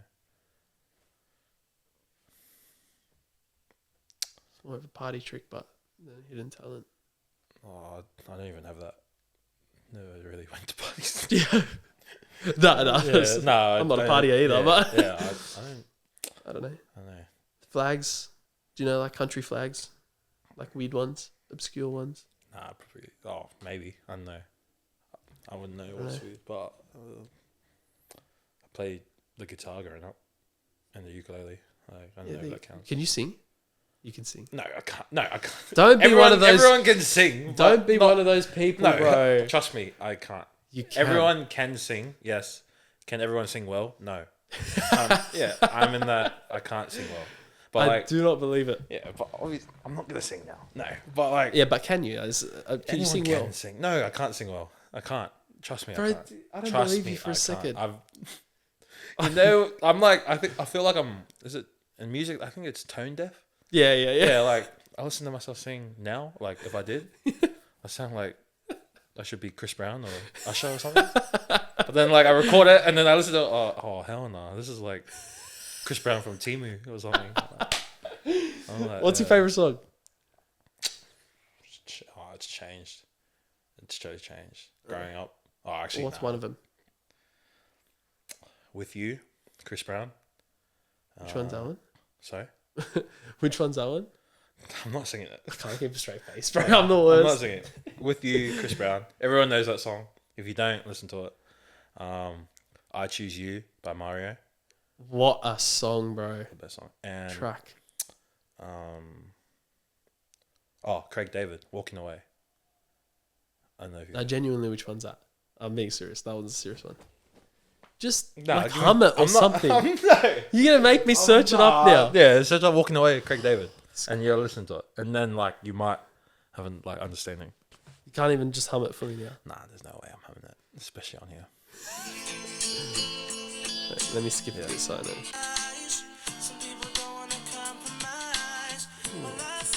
Sounds familiar. Yeah, but Oh, is it?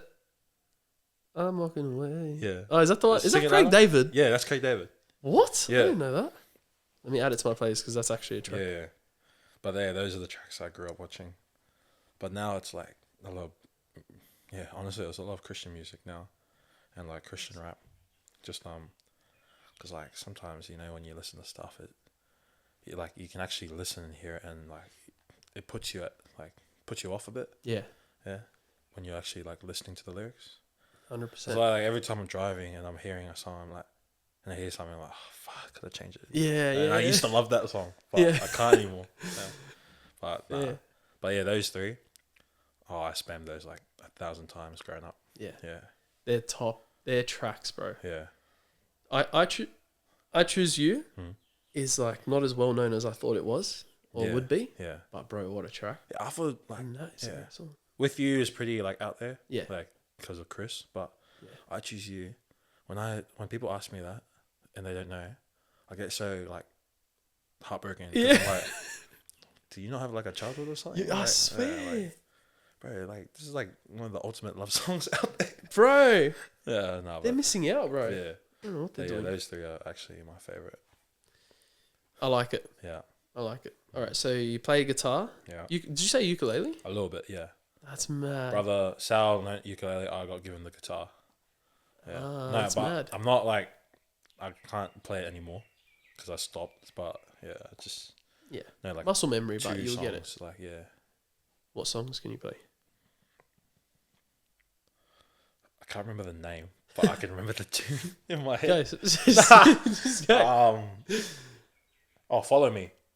Follow me by Follow me, Yeah, everything. yeah. Uncle Cracker. yeah, that one. Yeah, Yeah. I could play that. And there was another one I forgot. But yeah, follow me. Yeah. I could play that. Nice. Solid. Yeah. Mm. Okay. So you play Yeah. guitar, ukulele, you sing. No, I don't. I did the same thing. We had Christian Pio Yeah. on, and she was saying, Oh, what do you call it? Lasati's. Is that Mrs.? oh, yeah. That's right. That's right. Yeah. She plays for the Tigers in Yeah. MLW, and she refused to admit that she could sing as well. But I think No, call me racist, bro. I don't care. You guys can all sing. No, we can't. No, that's literally a stereotype. It's It's not true. a stereotype. It's not true at all. It is. It's not. Trust It me, I know is. thousands of islanders who can't. Like, I don't know one. yeah, well, I know you've been blessed with meeting the good ones. You can sing. My family, no, I can't. Trust me. All right, but you can. The fact that you record yourself and listen back to it No, means because you it can means sing. I can't. I've listened to it, I'm like, fuck, this is the most ratchet voice I've ever heard. No one likes to listen to their own voice. That's why. Yeah, but still, You can sing. I'm gonna ask Sal when he comes. When he comes on, he'll God willing, if he comes on. he'll tell you, I'm horrendous. Yeah, but he'll say it in a banter way. No, I can he'll see it say already. It's actually the most horrendous voice I've ever heard. That's what he'll say. But yeah, I'm not a singer. I've never claimed to be a singer. I've never said anything like that. But yeah. Okay. I still don't believe you, but it's fine. It's whatever your answer is, fine. All right. All right. Last two questions, and we're done. You're starting your own NRL team, okay? And you get to pick one person from the Bible other than Jesus to be in your team. Who do you pick, and in what position? Samson. Prop. Nice sort of beast. For obvious reasons. Yeah, Yeah. love it. And yeah. I don't know if anyone's picked Samson yet, but I know he was going to be. I thought surely he'll be one of the first. Let me just quickly check because I want to know. I'm curious. But if it wasn't Samson, I don't know. No, Nah, he wasn't picked. hasn't been picked Has yet. no one picked him? No, I've only asked 3 people this so far. Oh, fair. So Christian picked King David as hooker, Yeah, that's fair. Yeah. and then we had 2 other people. Fayez, he does like Catholic rap in Sydney. He picked. I just saw it and I forgot now. Peter. Oh yeah. Did he pick Peter? Or? Yeah, he picked Peter in halfback, and his wife, because she was part of the podcast as well, so we got her one. She picked John, disciple John, in 5'8". I agree with Disciple John in 5'8", but I thought Peter and David switch. I thought You Peter reckon? hooker, David Halfback. That's what I thought. Wow, But yeah, Samson. Yeah, I thought he would have been the first pick. that's what I thought. Yeah, but yeah, Samson front row. That's a solid pick, bro. Yeah, but I'd make him the 10, not the 8.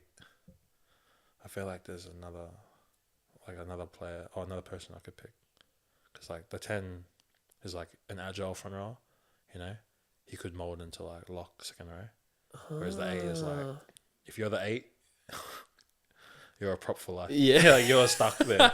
There's no chance You know of what? coming Fair. back. Yeah. Is that actually a thing, or Yeah. is that? All the boys mock it. No. That's why Lindsay's always begging to wear the 10. No way. He was like always like when Jazza, it was him and Jazza starting. Yeah. He would always be like, "Yeah, I'm the 10. I'm the more athletic, agile player. Jazza, you're stuck there for life." And Yeah. I was like, "What the heck?" Yeah, but yeah. Oh, All does that make sense, bro? The 10's Yeah. usually the. Yeah, there's always that bit of banter and that. Oh, I didn't know that was actually a thing, but in Yeah. the teams, Yeah, that's mad. yeah. No, So Samson's the 10, you said. yeah, but I don't know who would be the 8. To be honest, I'd have to start reading a bit more.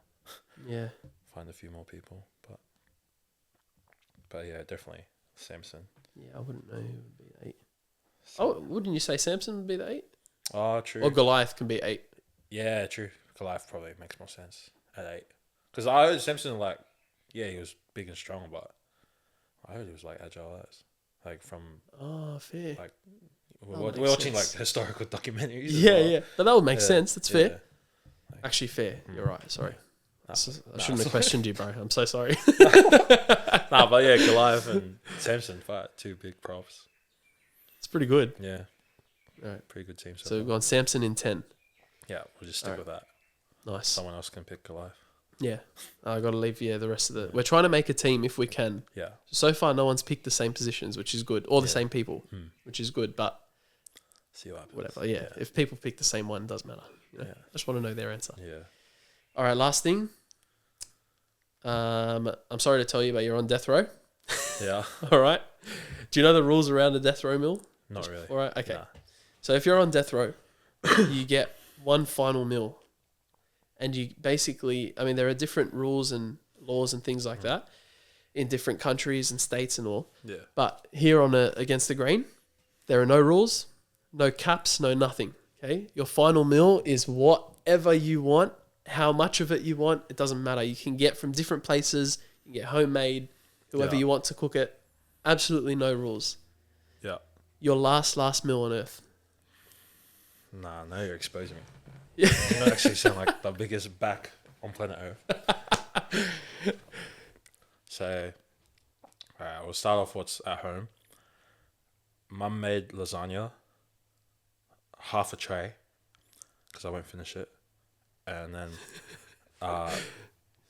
not mum, but my nana's made chop suey, supper suey, salmon food. Luau, balsami, all that good stuff. Taro. What else? Beef support, so corned beef and spaghetti on the side. And then, like, yeah, and then, like, a whole bunch of turkey tails, barbecued and that on the side. And then, like, that's a portion of the meal. And then, like, we go to Macca's, and then we head off and get 4 chicken and cheese, 2 McChickens, 2 large fries. We'll get a chocolate thick shake, chocolate sundae with the chocolate ice cream, and then the chocolate McPops, and then that's that little bit, and then dessert we'll go Calvin Crepes in Belmore. Belmore or Bankstown? Belmore, I think. Belmore, yeah. Calvin Crepes, and then we'll get like the largest big bowl of ice cream, and the Dubai chocolate one, I think, or the chocolate brownie fudge. Yeah. And then instead of those brownies, we'll use my mum's brownies instead and put it on top. Oh, And then nice. just want to make sure I got everything. Oh no, then we get Coles and quickly get Miggering noodles because like Yum, bro. I love that stuff. Yeah, and then like all right, that will give me like an extra 4 hours to live on Earth. But then that would be like everything I love in that one table. Wow. And then like Bro, drinks? Like other than the dessert drinks you got, like, do you want any other drinks? Nah, just water. I don't like soft drink and that. Oh, fair. Like I'd rather have like a milkshake or milkshake or a thick shake. Yeah. And water. Yeah. Nah, the boys always mock me. Bro. Like, you know, when we have like team dinners and stuff. Yeah. I'm the only one ordering milkshakes and that. No way. Yeah, but like, fuck. Bro, own it. Yeah. Sack him. Ridiculous. But yeah, that's why I'd have death row. If like those were the rules, like, you know, like, eat whatever I wanted. So it'd be that. Bro, that honestly, It's heaps, but that's the best answer we've got. Like, it's heaps, but because people are always like hesitant, you know. They're like, oh, we'll just have this. Like, what are you talking about, bro? what it's have your last other people meal. said? What have Like, other- some people just say one thing. Like, they'll be like, yeah, say like, I don't know. I don't know what the actual meal was, but like they'll say, for example, like a chicken schnitzel, you know, and then like that's it. I'm like, what are you talking about? You can have anything you want, bro. Like anything. They just want to sound like what, an athlete on the potty or something. Yeah, I don't know. Yeah, exactly. They're not human. What are you talking about, bro? Nah. Smash. Yeah. Like, bro, chicken wings, hot chips. Yeah. Would you get hot chips? Which? I'm not really. Bro, what are you talking about? Nah, like obviously I've had chips, but like I'm not. Like that wouldn't be the number one on my mind. Like for a last meal, you know. Yeah, but it's like it's just a side. You wouldn't get hot chips on the side of everything well, I else that you got. Anyway, from the Macca's. Like, From Macca's. Yeah, true. But like, I forgot about that. Sorry. yeah. But yeah, I don't like the beef burgers from Macca's. So I always go chicken, like That's fair. chicken cheese, I understand that. nuggets and stuff like that. I always get I get chicken burgers as well. Yeah. Mainly from Macca's. But yeah, like I don't know if I'm missing anything. But yeah, but Calvin Crepes, that's like a new thing now. Like I literally heard about it last week. Serious. My auntie took me there, and I was like, because she works with the doggies. My Oh, auntie, yeah, boss. Yeah. yeah, lives out like in What a life. Penania, yeah. And I was just like, fire out. She brought me to this place. I'm like, I was looking at the prices. I was like, oh my days, like I'm breaking bank for dessert. Yeah. And then had a look at the portions, and I was like, oh, fair enough. Like, it's actually a mad spot. It's mad. But yeah, I haven't been yet, but I've seen it's and I've heard. worth it. Yeah. But I've always been when when doggies have lost, I've always been there. So it's like packed, like not as packed. Yeah, No that's one's really right. there. Yeah, Yeah, everyone's so, too like, the depressed. timing of it. Yeah, they don't come out, and I'm like, because it's always when I finish games. So like when I'm playing cup, Oh yeah, and yeah, I'm in my Roosters kit, and I have no time to go home and change. So I'm like, yeah. I don't want to be caught up in a doggies mob full of Roosters kit. I'm like, Ah, fair. yeah, but no, it's actually Smart a good bit. spot. Yeah, Yeah, yeah. I think actually we did go, but I wasn't. I couldn't fit dessert, which is sad. Nah, fair. So I've got to try it again. Yeah, Thanks for telling me. Nah, definitely. It's worth it. Sure. Legend. Yeah. I like it, bro. You just went, bro. You went all out. I love that. Yeah. And you actually knew what you were getting. You were just going bang, bang, bang, bang. No, I was literally in awe. I was sitting there like, what the heck? How did you just think of it that quickly? No. I didn't even warn you. Nah, I know, but like I've always had in my mind like it would always be family stuff. Yeah. But then I'm like, I'm gonna die, so like, may just as well. get my favorite stuff from Macca's too. 100%. Yeah. Oh man. Yeah. Nah, but it's worth it. Yeah. I love it. Yeah. Legend. Probably, Great way to end. Yeah. Probably gonna eat like that coming off season. Yeah. Nah, I should I'm hungry keep it a now. check. Yeah, I'll keep it a check because Yeah, fair. don't wanna rock up and then I'm 10 kilos heavier. I mean, Life of you an know, athlete. just turn it into muscle then. Yeah. Nah, fair.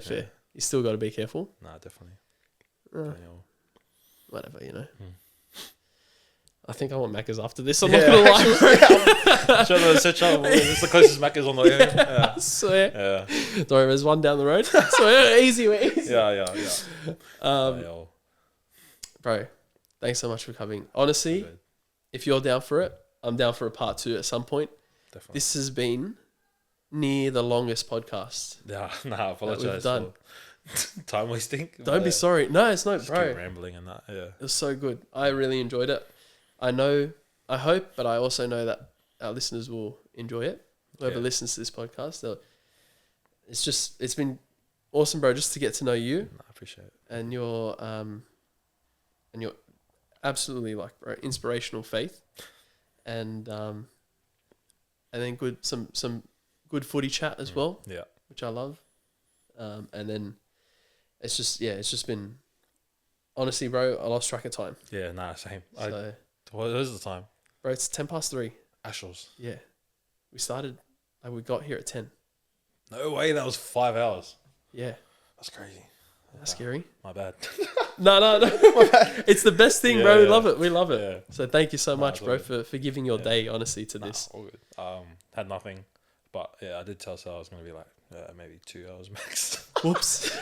But yeah, Bro, let him know. Nah, it's all good. He doesn't care anyway. But Oh, crap. yeah, nah, I'm sure he'll ask questions and I'll be keen to get him on. I don't know if he's going to want to come on now that we took Nah, 5 we'll hours, see. bro. No, we'll see. I'd love to have him on. I'd That'd love be to have awesome. him on. So Yeah. please pass on that message. Nah, definitely will. And hopefully we'll get some more boys on as well. Some more Roosters boys Nah, even. it would be, yeah. It'll be awesome. Thanks to you, I was able to contact a couple of them. So Nah, all good. Anytime. appreciate it, bro.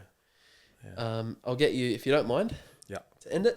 Yeah, too easy. Every footy player that comes on, we get to sign the ball. Yeah, sweet. I mean, you saw me, by the way, for anyone watching, bro, I get ripped by the listeners, the regular listeners, that the ball's never pumped, and they're right, by the way. I don't pump the ball often. Yeah. But Xavier saw me pumping the ball. Yeah. All right, before the game. I mean, Before the game, potty. before the pod. Yeah. Nah, too easy. So I'll get you wherever you want, bro. Just your signature, if that's all right. And while you do that, actually, I'll grab the canvas. Bro, my legs feel like they don't work. What is going on? Thank you, bro. All good. You're a legend. Where's yours? Just so I know. Because I don't want to. Oh, yeah. Beautiful. Wow, on top of the Steeden. Real humble. No, I'm kidding. No. I'm joking.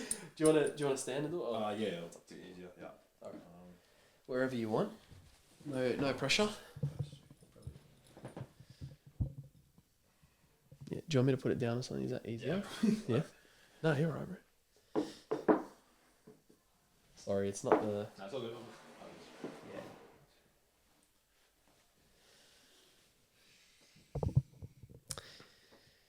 Yeah. Usually at this point, I look at Sarah and ask her if there's anything that I should be promoting or anything like that. I'm not sure. Oh, what I will promote this Saturday, the 20th of September, the Be Not Afraid Men's Conference. So for any men listening, and also for you, bro, if you're free, the Be Not Afraid Men's. So Be Not Afraid is the theme. It's the men's conference that the Sydney Archdiocese is holding through Maximus Men's Ministry. Thank you, bro. You're a legend. I'll keep that here so that we can just figure out what you wrote about. But yeah, that's all right, bro. Just thank you. Yeah, the Be Not Afraid Men's Conference this Saturday, 20th of September. Register. It's not expensive. It's not expensive at all, I don't think. I'll have a stall there, so I'll be there chilling, promoting this podcast. But yeah, get down. It's fraternity with the men, but it's also there will also be some great speakers there, including former co-host of the podcast, Father Ben Saliba. So get down there. Archbishop Julian Porteous. I hope I said that right. Who else is there? Father Daniele Russo. Yeah, I don't know. Sorry, it's off the top of my head. But please, men, I mean, look at what's happening in the world. I don't know how much more evidence, how much more convincing we need that we're in trouble. And men really need to stand up. And I think we need to stop making excuses now. It's time we just we push ourselves to learn more about the faith, but just to find some community as well. We spoke about it earlier. Xavier mentioned iron sharpens iron, as iron sharpens iron, one man sharpens another. So men, get out to the Be Not Afraid Men's Conference this Saturday. Look up the details. It's all over our social media as well. Register, get there. All right. Sorry. Nice. Thought I'd just No, sweet. say that. All right, here we go. Where am I looking? Here. Yeah. You've got Romans 8:18, Yeah. which I think you mentioned earlier, if I'm not mistaken, yeah? Yeah, Romans 8:18. Yeah. Future glory. I consider that the sufferings of this present time are not worth comparing with the glory about to be revealed to us. So yeah, that's what I feel like my testimony of my life's been like, and it's stuck by me for a long time, and will probably stick by me forever. So yeah. Love it, bro. Yeah. Thank you so much for sharing that with us, No. for sharing your story, for being so open and vulnerable again. That's right. Really appreciate you coming on, and hopefully we'll do it again sometime. Yeah, definitely. Legend. Well, we'll end the way we always end, which is just to remind everyone at home that our life is not our own, as we've seen so clearly through Xavier's testimony. We belong to Jesus Christ. So don't be afraid to go against the grain. God bless everyone. God bless. Appreciate Thanks so much, bro. it. See you, bro. Appreciate it. Legend.